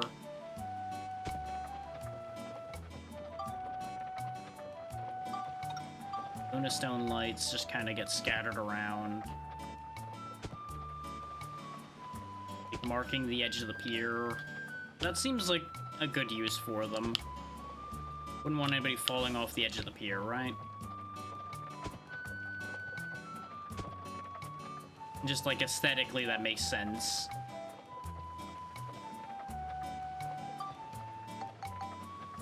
$75 culture points. So that's all the labs. We need to save the Shigura village, and that's it. We also need 5 more culture points from somewhere. So I guess we'll slap some other stuff around. Will get us 5 more culture points. The cart we put down actually was worth a solid amount, so we'll make another cart. And for symmetry's sake, we'll make another pot torch as well.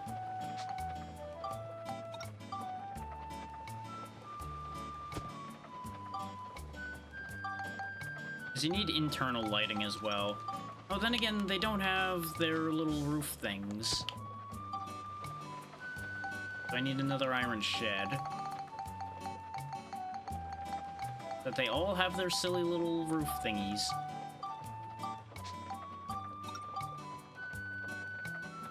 Otherwise, it's gonna look weird that only half of them have weird spinny roof things. There we go. Now they have 91 culture points, so that's all sorted. It doesn't say anybody needs to live in those labs either, so those are all done, actually. Alright. The future does not refuse to change. Also, I bet I want a windmill picture. Windmill feather. Guess the windmill itself isn't a picture? Okay, sure.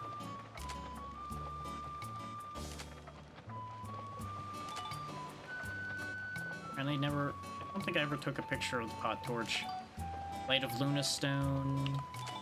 Iron Shed is apparently a picture. Okay. Wanted to make sure not to miss too many pictures here either. I know I'd gotten a little lax on that.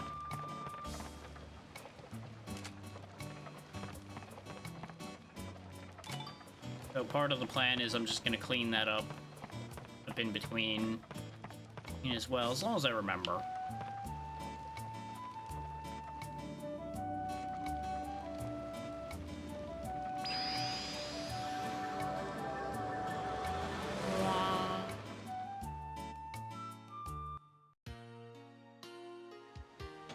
Look at that, there's now 4 labs, 1 in every corner. Let's see about picking up our boxes, talk to everybody in here, and then it's off to go save the Shigura, because very clearly they're going to be under attack. Attack from something.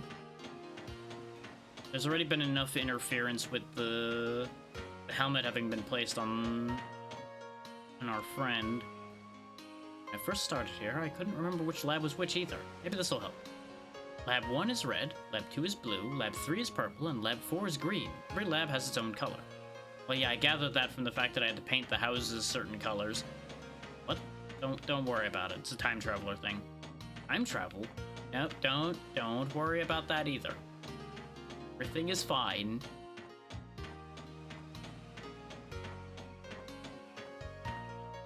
Here at Lunar Lab, we simulate nighttime environment to boost the power of the Lunastones. You know, it's actually clever. I didn't see that much in the way of boxes around, so we'll just go in this lab. If there's anything special going on here, though. Can't get used to the bright lights, you say? I reckon it'll take you visitors from the past a little while to adjust. Lunastones the Shigura bring us help us clear our heads and concentrate on our research. Don't know what the Lunastones are exactly, though. I feel like that's something y'all should figure out, is what these stones are that you're using so heavily. Why are you in the corner? Well, I'm just taking a bit of a breather. You need to give your brain a rest now and then, or you'll start losing your edge. That's true. Just seemed like a bit of a weird way to take a break, just standing and staring in the corner like you've been put in timeout. It's you! I heard you had a dispute with Dr. Osmond. I'm not criticizing, in fact I think it's great. New discoveries are made when we question things. I wouldn't call it a dispute, more could you please actually help? Instead of telling me to do everything. We went to red and blue. We haven't been to green yet. Also, should probably give Monica the witch parfait. Or I forget. Wherever the hell it ended up in my inventory. That might be relevant, you know, to the more than likely boss fight that's gonna happen. We haven't had a boss in this area yet.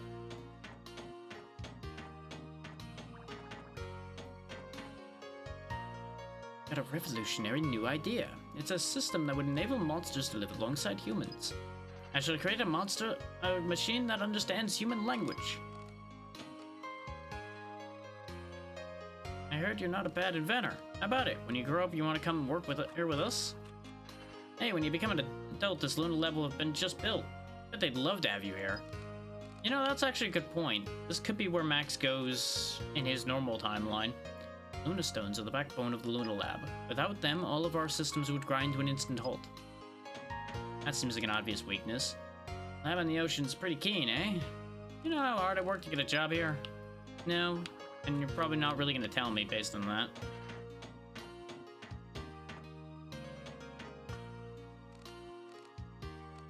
Now, admittedly, I'm a little sketchy about this place.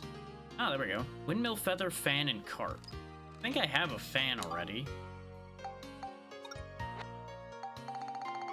And I like to think I have a few.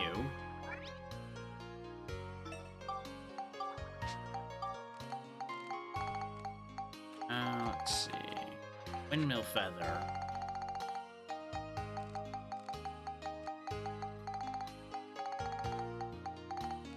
Windmill, feather, fan, and cart, right?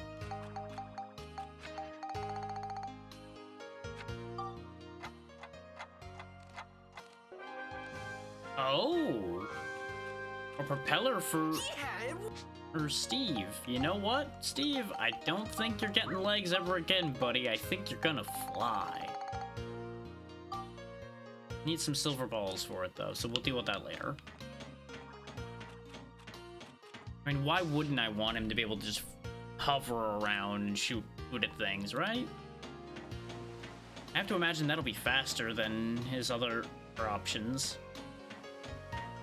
Let's go talk to Osmond, though, and see if anything...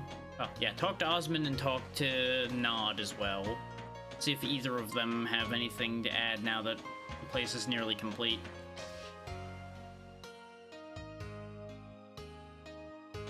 There's a box I either missed before or had appear now. Probably appear now based on it having a potato pie in it. Osmond is continuing to not be helpful. Continuing to give me plenty of reason to have dispute with him.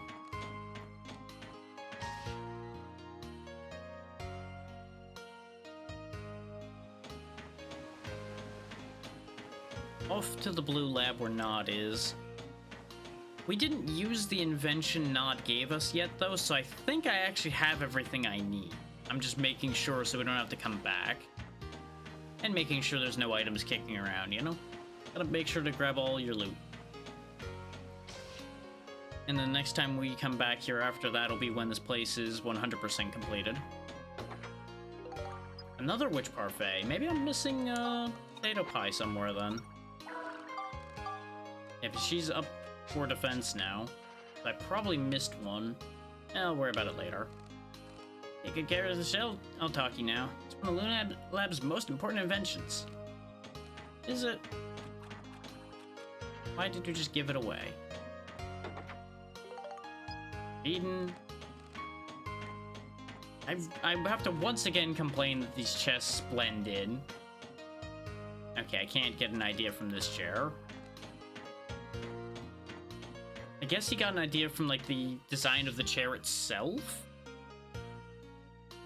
Not sure.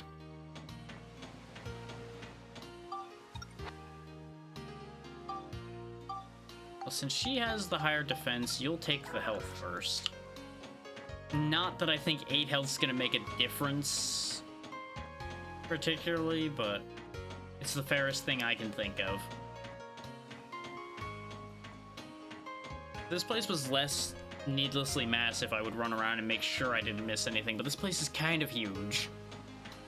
So that'll be a future me problem as well.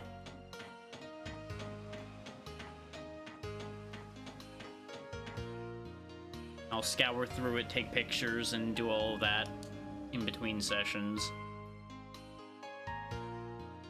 Remember, we won't be back to this game until next Monday. Or rather, just Monday, because next Monday would be later than that. You get the point.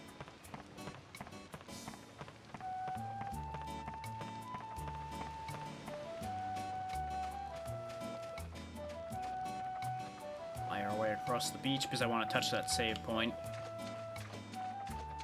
before we go into whatever this encounter is going to be.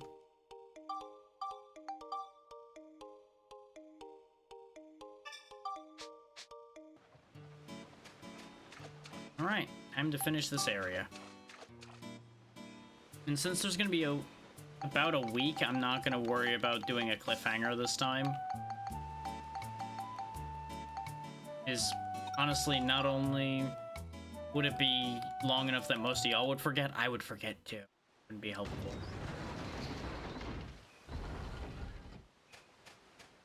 So we'll save after finishing this area up. We're here! Shigura Village.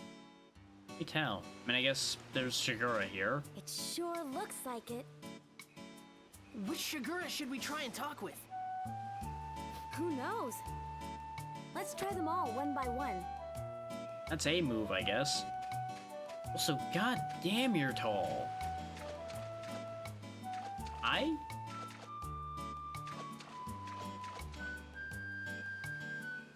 Welcome to the Shigura village. Please enjoy your stay here. Well, I can talk to him, he just doesn't have anything useful to say. You lot are younger, so you're probably not gonna work, but I'll try anyway. Fair enough. Oh, yep.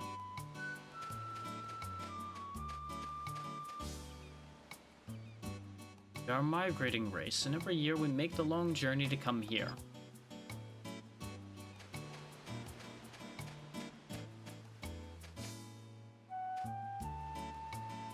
This place is where we allay our fatigue from our long journeys. Please, do keep it down.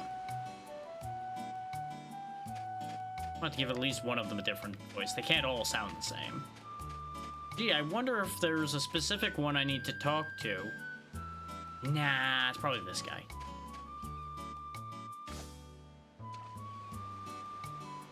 This is our village elder. Be on your best behavior, please.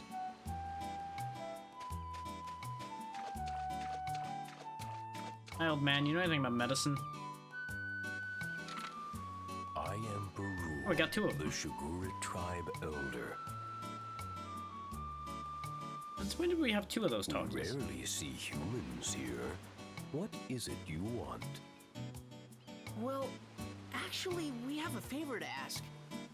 A favor? What is it? There's an injured Shigura on the far shore. Human medicine isn't doing any good, so we need some Shigura medicine. A Shigura?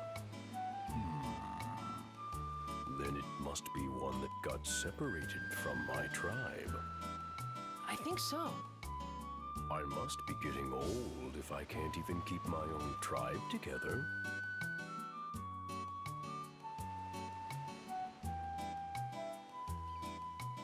All right, take this then.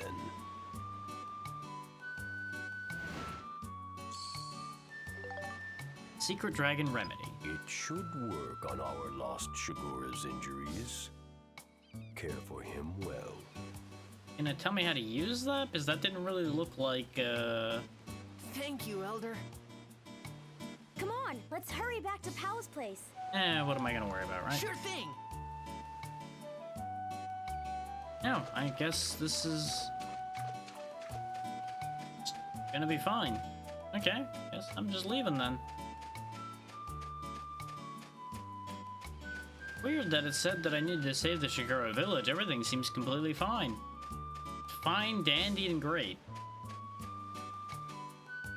Sure, nothing bad's gonna happen at any point.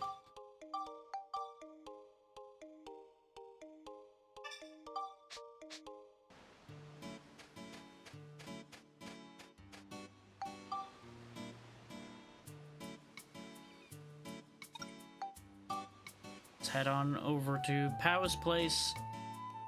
Get Shigula fixed. And Gula.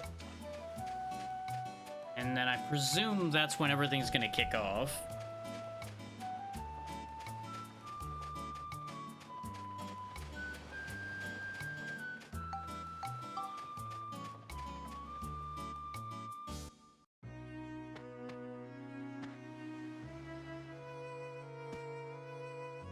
I can give that medicine to Shingala. Guess I have to do it myself, sure. I figured he was gonna want to be the one to do it.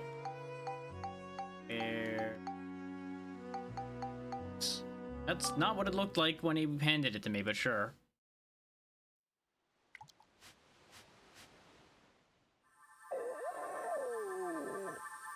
Magic. His wounds are healing. How do they make this stuff without hands? Shingala, you feeling better? Oh, I'm so glad. You're all better. That tickles. Stop it.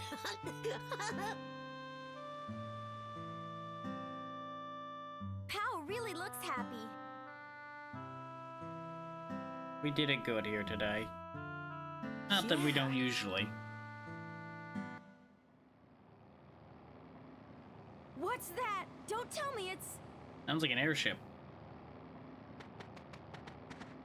Or more specifically, probably some variety of flying machine.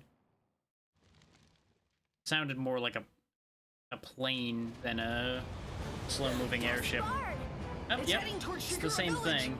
Don't tell me they're going to attack. Of course they are. Why wouldn't they? I'm sure they will. Let's get to the village fast. What? What's going on? You and Shingala go back to your place. We'll defend Shigura Village. Huh? What? But... Just do it. You don't want Shingala to get hurt again, do you? Okay. Let's go, Monica. Right.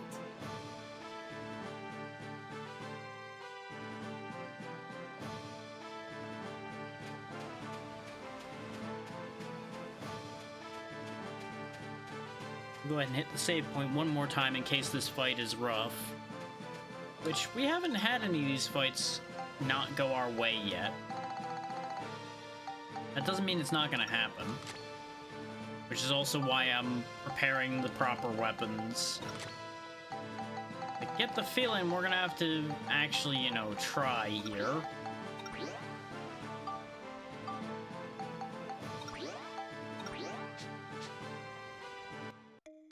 Or we might have to at least.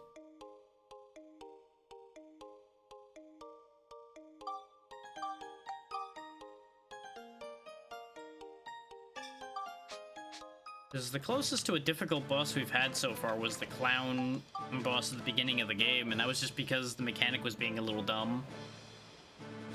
Hey, we can save here, duh. Only because I walked in through the front door. If I warped here, it wouldn't have worked. Alright, let's do this. Beat up Gaspard again. Beat Gasbag up. That's what I've decided his new name is now.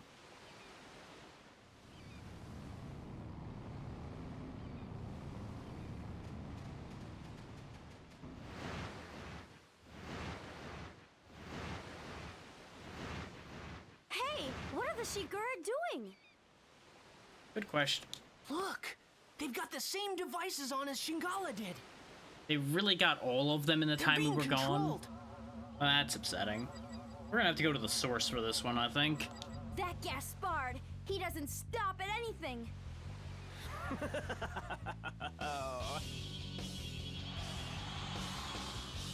How do you like my new invention, the marionette? Now the Shigura are under my complete control. Dr. Jamming, huh?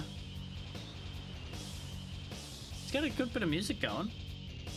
So you're the one that put that thing on Shingala. Huh? Oh, you mean that Shigura calf? Why, yes, that was my work as well. I had quite a lot of fun with that one. You won't get away with this. Why, you little loudmouth. Just what do you plan to do, eh?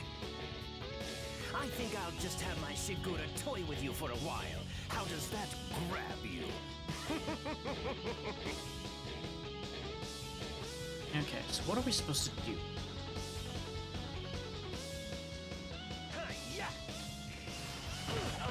For surrounded by the Shigura.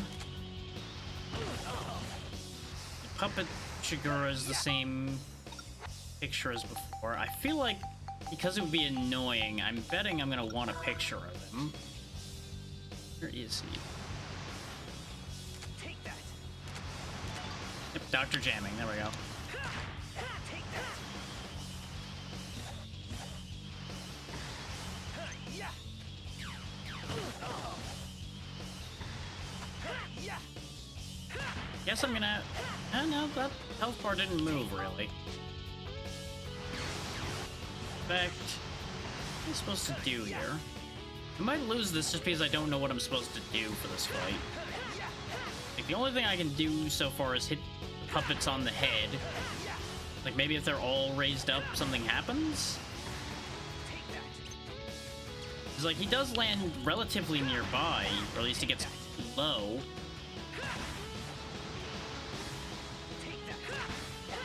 Unless we're supposed to... Ah, there we go. Knock him down. Knock him around, rather, with the heads of the Shigura. As he passes, I have them lift their head up.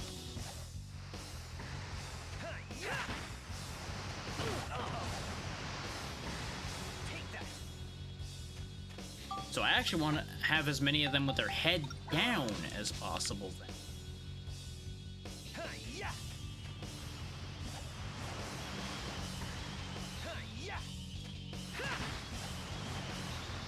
Really? Oh, god damn it. Thing is, he seems like he tries to avoid areas where they're already down. There we go. This fight is interesting, but it's kind of annoying at the same time. Because the Shigura's heads also rise up automatically, it seems, so I can't just keep a bunch of them ready to go. It is very funny smacking him with their heads, though. I just wish it wasn't costing me so much healing. Because the only way to get them to lower their heads seems to be to walk in their range. With any consistency, at the very least.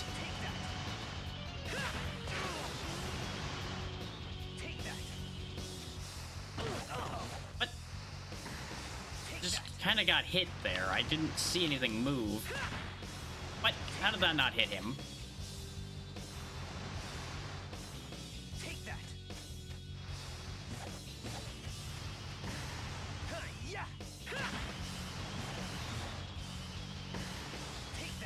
The timing is getting really awkward again. And I can't look around without getting hit in the ass by a dinosaur. Why do you keep automatically lifting up at the worst possible times? There we go, that one hit him. There's only one more hit to go. That one didn't count, because of course it didn't. This fight's just kind of obnoxious because he's going at just the right speed to make this really annoying to hit him now. Just trying to track him with the camera while also keeping an eye on all the Shigura that can hit me. What? How the fuck am I getting hit there? Is he like hitting me with sound waves or something and I can't see them? That would make some sense, I guess. It's really fucking obnoxious because I'm like right in position to hit him and then suddenly I get hit away. And then whenever I'm not getting hit away, I'm too goddamn slow.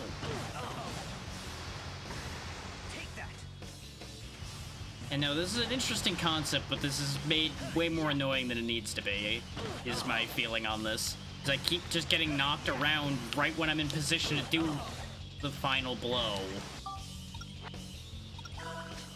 Like, we're gonna end up wasting so much health just because this game wants to be a pain in my ass. Oh, I can't believe it. You actually beat me. Wasn't very difficult, just annoying.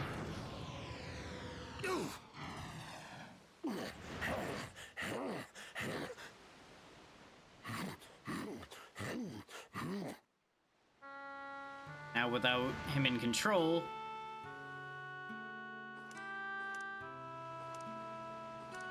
yeah, he's tasty. Eat him. But why are you...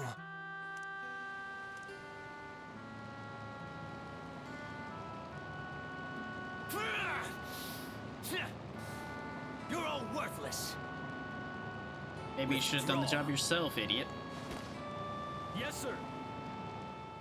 I mean, you were right there. You could have intervened at any time to make this go smoothly instead of just watching from your airship.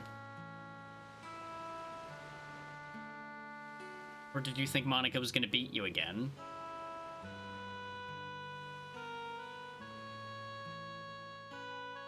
Thank you for saving us. Who were those people? They're the Dark Forces sent by Emperor Griffin. Emperor Griffin. That's right. He and his henchmen are trying to undo history. I don't know what he's after exactly, Yet. but I do know that if we don't stop him, our world may be destroyed.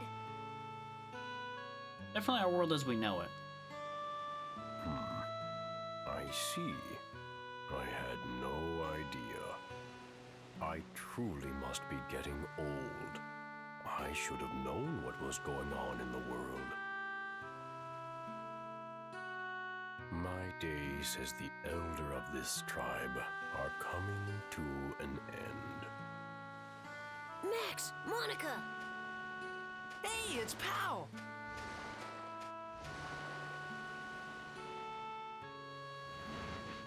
You are the one who rescued our stray tribe member? Oh, no, it's nothing, really. So, it was you, was it? This child's mother was lost on this trip. That explains how he ended up astray. Even for the Shigura, an expedition of this kind is never easy. It's a long journey, and we lose many along the way. Sadly, this child's mother was one of them. With his mother gone, I am sure he thought of you as his own parent. Oh, I don't know how to thank you. This child will grow up to be a fine Shigura, thanks to your kindness. Great success. oh, stop it, Shingala.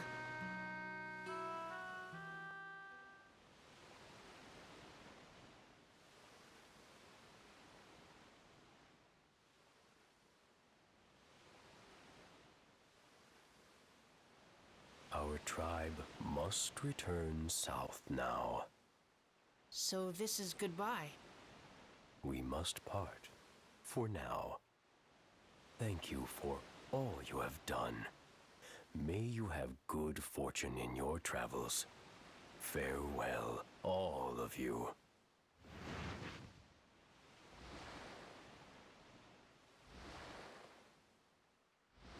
Away they go. Eventually. Just big shellless sea turtles. Take good care of yourself, Shingala. I know you'll grow up to be a great Shigura. Hey, it's hard for me to say goodbye too, you know? Go on. Off you go.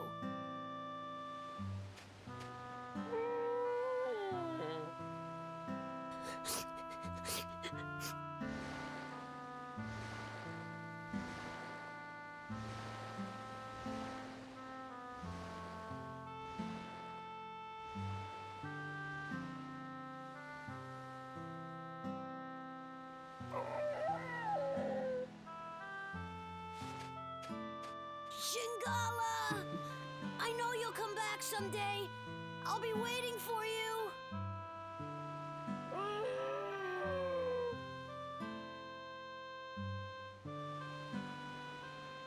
Bye, Shingala. Take care. So the sea dragon, Shingala, after seeing the kindness of humans, set out on his own journey across the wide seas. Every year from that day, Shingala continued to bring Luna stones to this shore, and when he did, he always looked for Pow. Shingala never for a moment forgot the special days that he spent with Pow. And then, 20 years later, thanks to the biggest load of Luna stones ever brought by the new Shigura elder Shingala, the world's premier research center, Lunatic Wisdom Laboratory, was finally completed.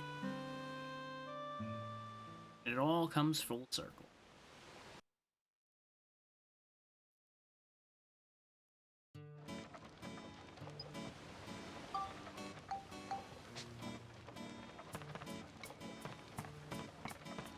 Big step for here. Take a look at our progress. 100% completed. Nice, we actually cleaned this all up in one go.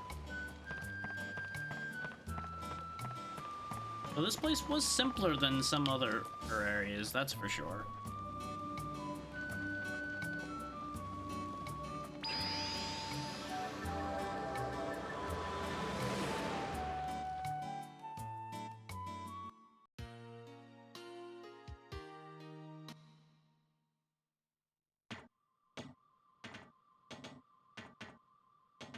You came at a good time. I've just finished my latest creation. Take a look. What's that? Oh, they're arms. It's a Nova Cannon. It's a weapon that uses the sun's energy to generate a powerful beam. Attach this to your ride pod, and then you'll have nothing to fear. Nice. All right. Thanks, Dr. Osmond. I'm assuming this is our 100% reward. No problem. Since we had gotten a weapon for Max from the first one, a weapon for Monica from the second one, it makes only sense that we'd get a weapon for the ride pod from the third one.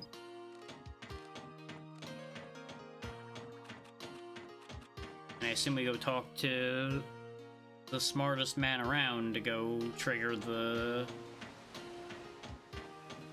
main event. Yeah, you know, I probably should have assumed that there'd be a new building here, huh?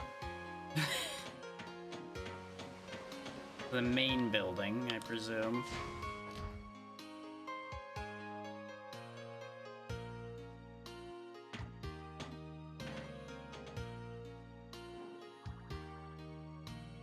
Look at this.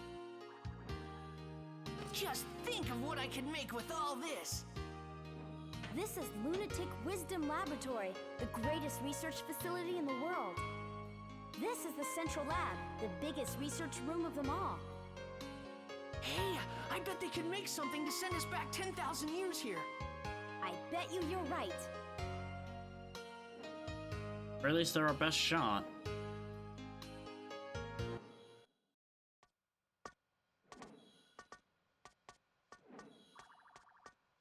Thanks to you, the lab's been completely restored to its former state. I really appreciate it. Now let me explain my plan for getting you to Griffin 10,000 years in the past. Really? Sure, there's nothing this Luna Lab can't do.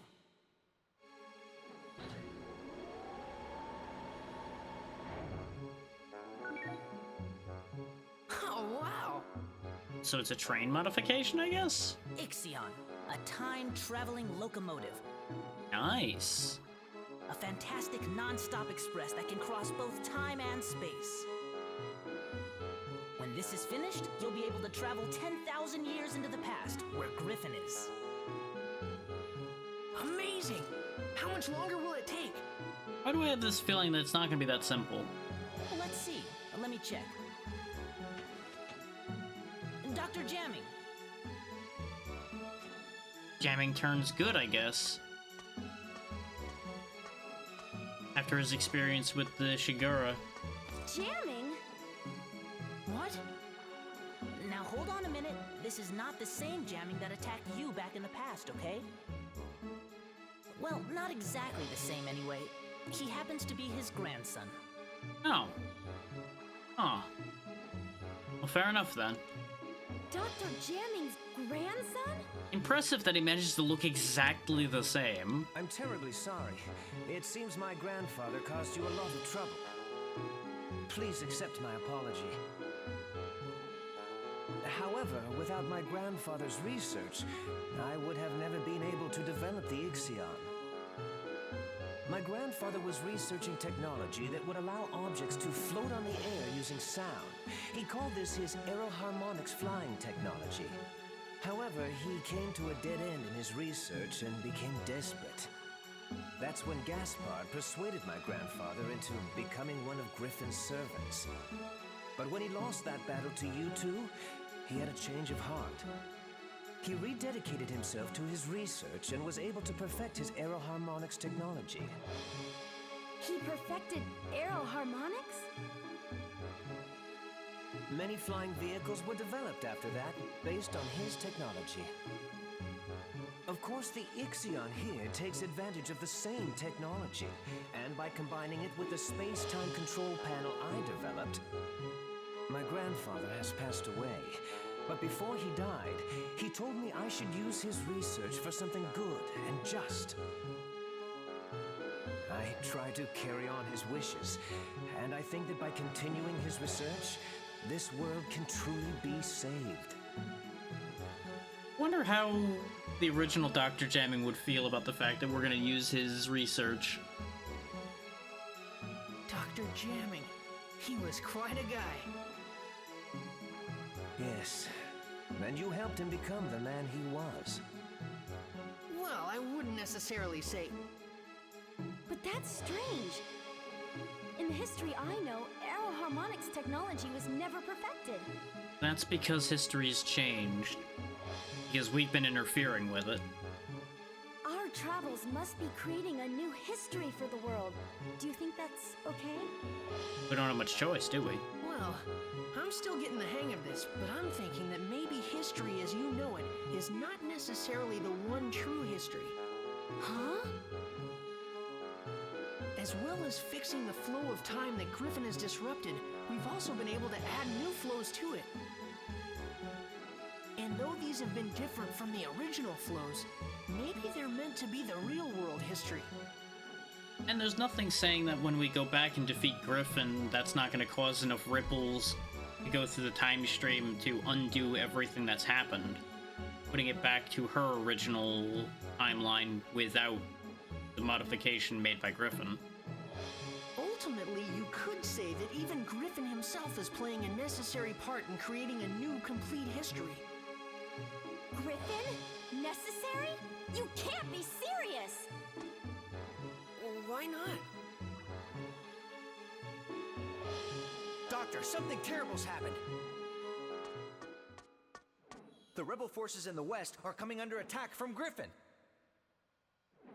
What? Attacked? Get me Elena! Huh? Elena. Your name, Mother. Dun, dun, dun. Just who is my mother? And why isn't she with us? Even my own father wouldn't answer my questions. Perhaps you're born now of a time I realize traveler. that Father hoped I would find out those answers for myself.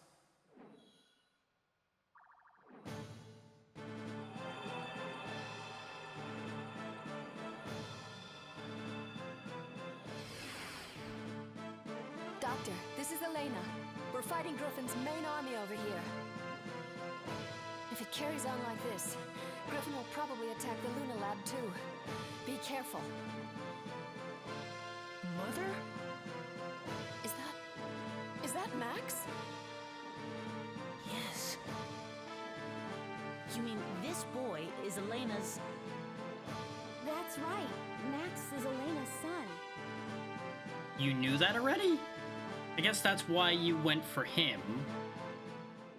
Max, I'm sorry. I'll bet your father never told you what happened to me. That's right. But why? Max, we live in different worlds. What? It's all right, Max. I'll explain everything. Time for big plot dump. Let me go ahead and snooze those ads. I feel like this is gonna take a bit. I'll tell you why I couldn't go on living with you. But to explain that, I need to explain what's going on in this world now. What do you mean by that? I'm from the future, just like Monica. Bingo. Our time has changed greatly because of the devastation caused by Emperor Griffin. We couldn't let Griffin get away with it. So the people of our time formed a rebel force to fight against him. But Griffin began to use the power of the stone. Stone? One of the fabled Atlamilia stones that possess great powers. Powers that can move the earth and control time. Griffin harnessed that power to rewrite history bit by bit. He turned on people and erased their very existence from history.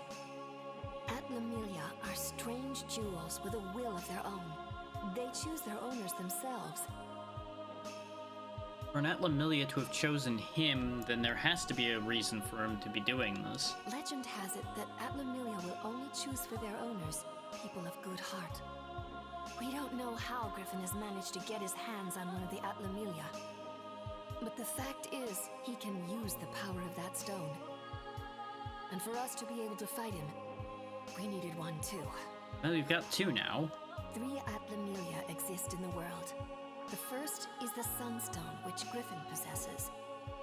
The other 2 are the Moonstone, which emits a blue light, and the Earthstone, which emits a red light. Griffin tried to increase his powers by gaining possession of the remaining 2 Atlamilia. So he searched for the remaining 2 stones. First, we traced the owner of the Moonstone. That was Monica's father, King Raybrand. Makes sense. At first we thought we could inherit the Atlamilia from King Raybrand to help us in our fight against Griffin. But the stone wouldn't accept any one among us as its owner. And so, in the end, we were unable to get the stone. We guarded King Raybrand so that the stone would not fall into Griffin's hands. You did a bang-up job of that one, didn't you? We decided to protect the person with the stone had chosen from the threat of Griffin. But Griffin was devious, and he assassinated King Raybrand.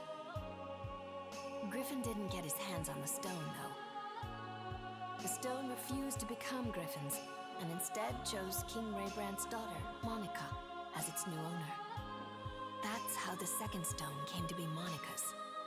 And so we looked for the last remaining Atlamilia, the Earthstone.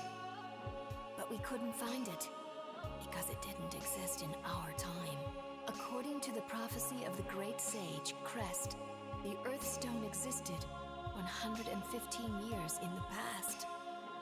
Its owner was a young boy called Gerald. Anybody else getting the feeling that something kind of fucked up's gonna come out of all this? We knew that Griffin would use his powers to travel through time and go back to Gerald's era looking for the stone. In order to protect the Red Atlamilia, I traveled to Gerald's time, and I made it my job to protect him. But during the time I was with Gerald, I fell in love with him.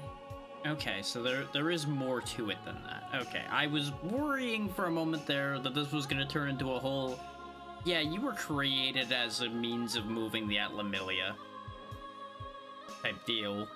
And then, Max, you were born. The first 5 years of your life went by in a flash. But then I had to return to my own time, because the war against Griffin was intensifying.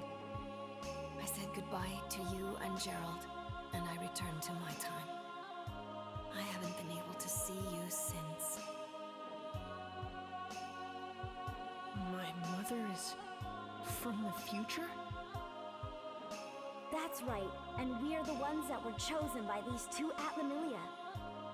But I was just given this stone by my father. No, not exactly. Your father couldn't even touch it anymore. He must have realized the stone had chosen a new owner. Gerald couldn't touch it himself, but he saw you could play with it without effect. The Atlamilia chose you as its new owner, so Gerald let you have it. Makes sense. I think that the Atlamilia have reasons for who they choose as their owners. There's probably even a reason why Griffin was chosen. And it may have very well have something to do with what Max was talking about. A reason he was chosen? That's right. Like what? That I don't know. But the stones are guiding people for the sake of something great. I can just feel it. I'm sorry. It looks like we haven't any more time to talk. Just wait a little longer. If we can recreate Pasnos, we'll have a chance to fight back. Recreate Pasnos? But how? Max and Monica will recreate its origin point, of course. Asnos? The origin point of Pasnos is a workshop in Heimrada, a village at the foot of Mount Gundor. You'll have to head there. But Mount Gundor is a dangerous place. I'm not sure if you... We'll be fine, Elena. Just leave it to us. Not like we have a choice. Don't worry, Mother. I'll save you. Just stay here. Max, okay. Take care, both of you. You bet.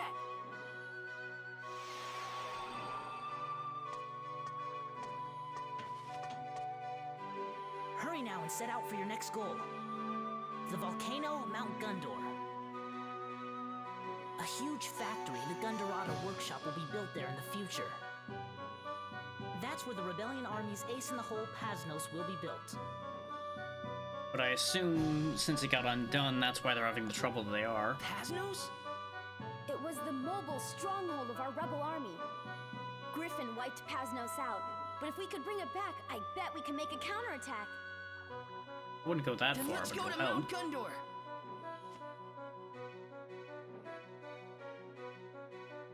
This has gotta be weird for the people that are in the middle of it.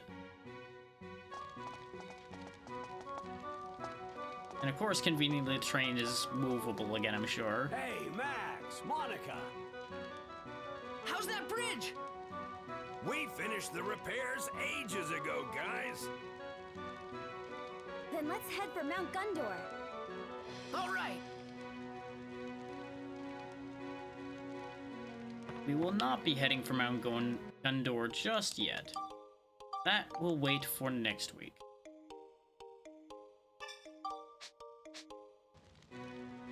Because as I said, I don't want a cliffhanger because I'm going to forget the details over the course of the week, since this is going to be an interesting week.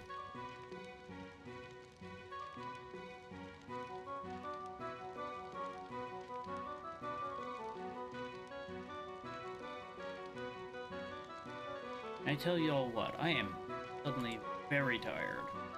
Which is something I was kind of worried about with pushing a little bit further today.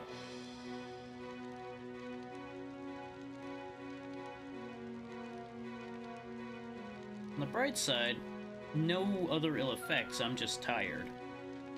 So I do think things have gotten better in that regard, but I think we'll be taking a no raid here because I also need to eat. And it's already 8 o'clock, so I think that is my wiser course here. I know that may be a little bit disappointing to some, but that's just the way I think that this is going to end up playing out right now. So, thank you all so much for taking the time to be here. We will be back on Friday instead of Thursday, because remember, Thursday is Thanksgiving, so I will be away. Friday, I have not completely committed a decision as to what I'm going to do yet. I do still want to try to do that funny Black Friday thing I was talking about. We'll see if I end up actually coming up with a good plan for it. Saturday may be the first short run Saturday that comes back. It depends on how I'm feeling at that point. And then Monday, obviously, we're back to this again. Thank you all again for your time. Take care of yourselves and have a good night. Bye, everyone.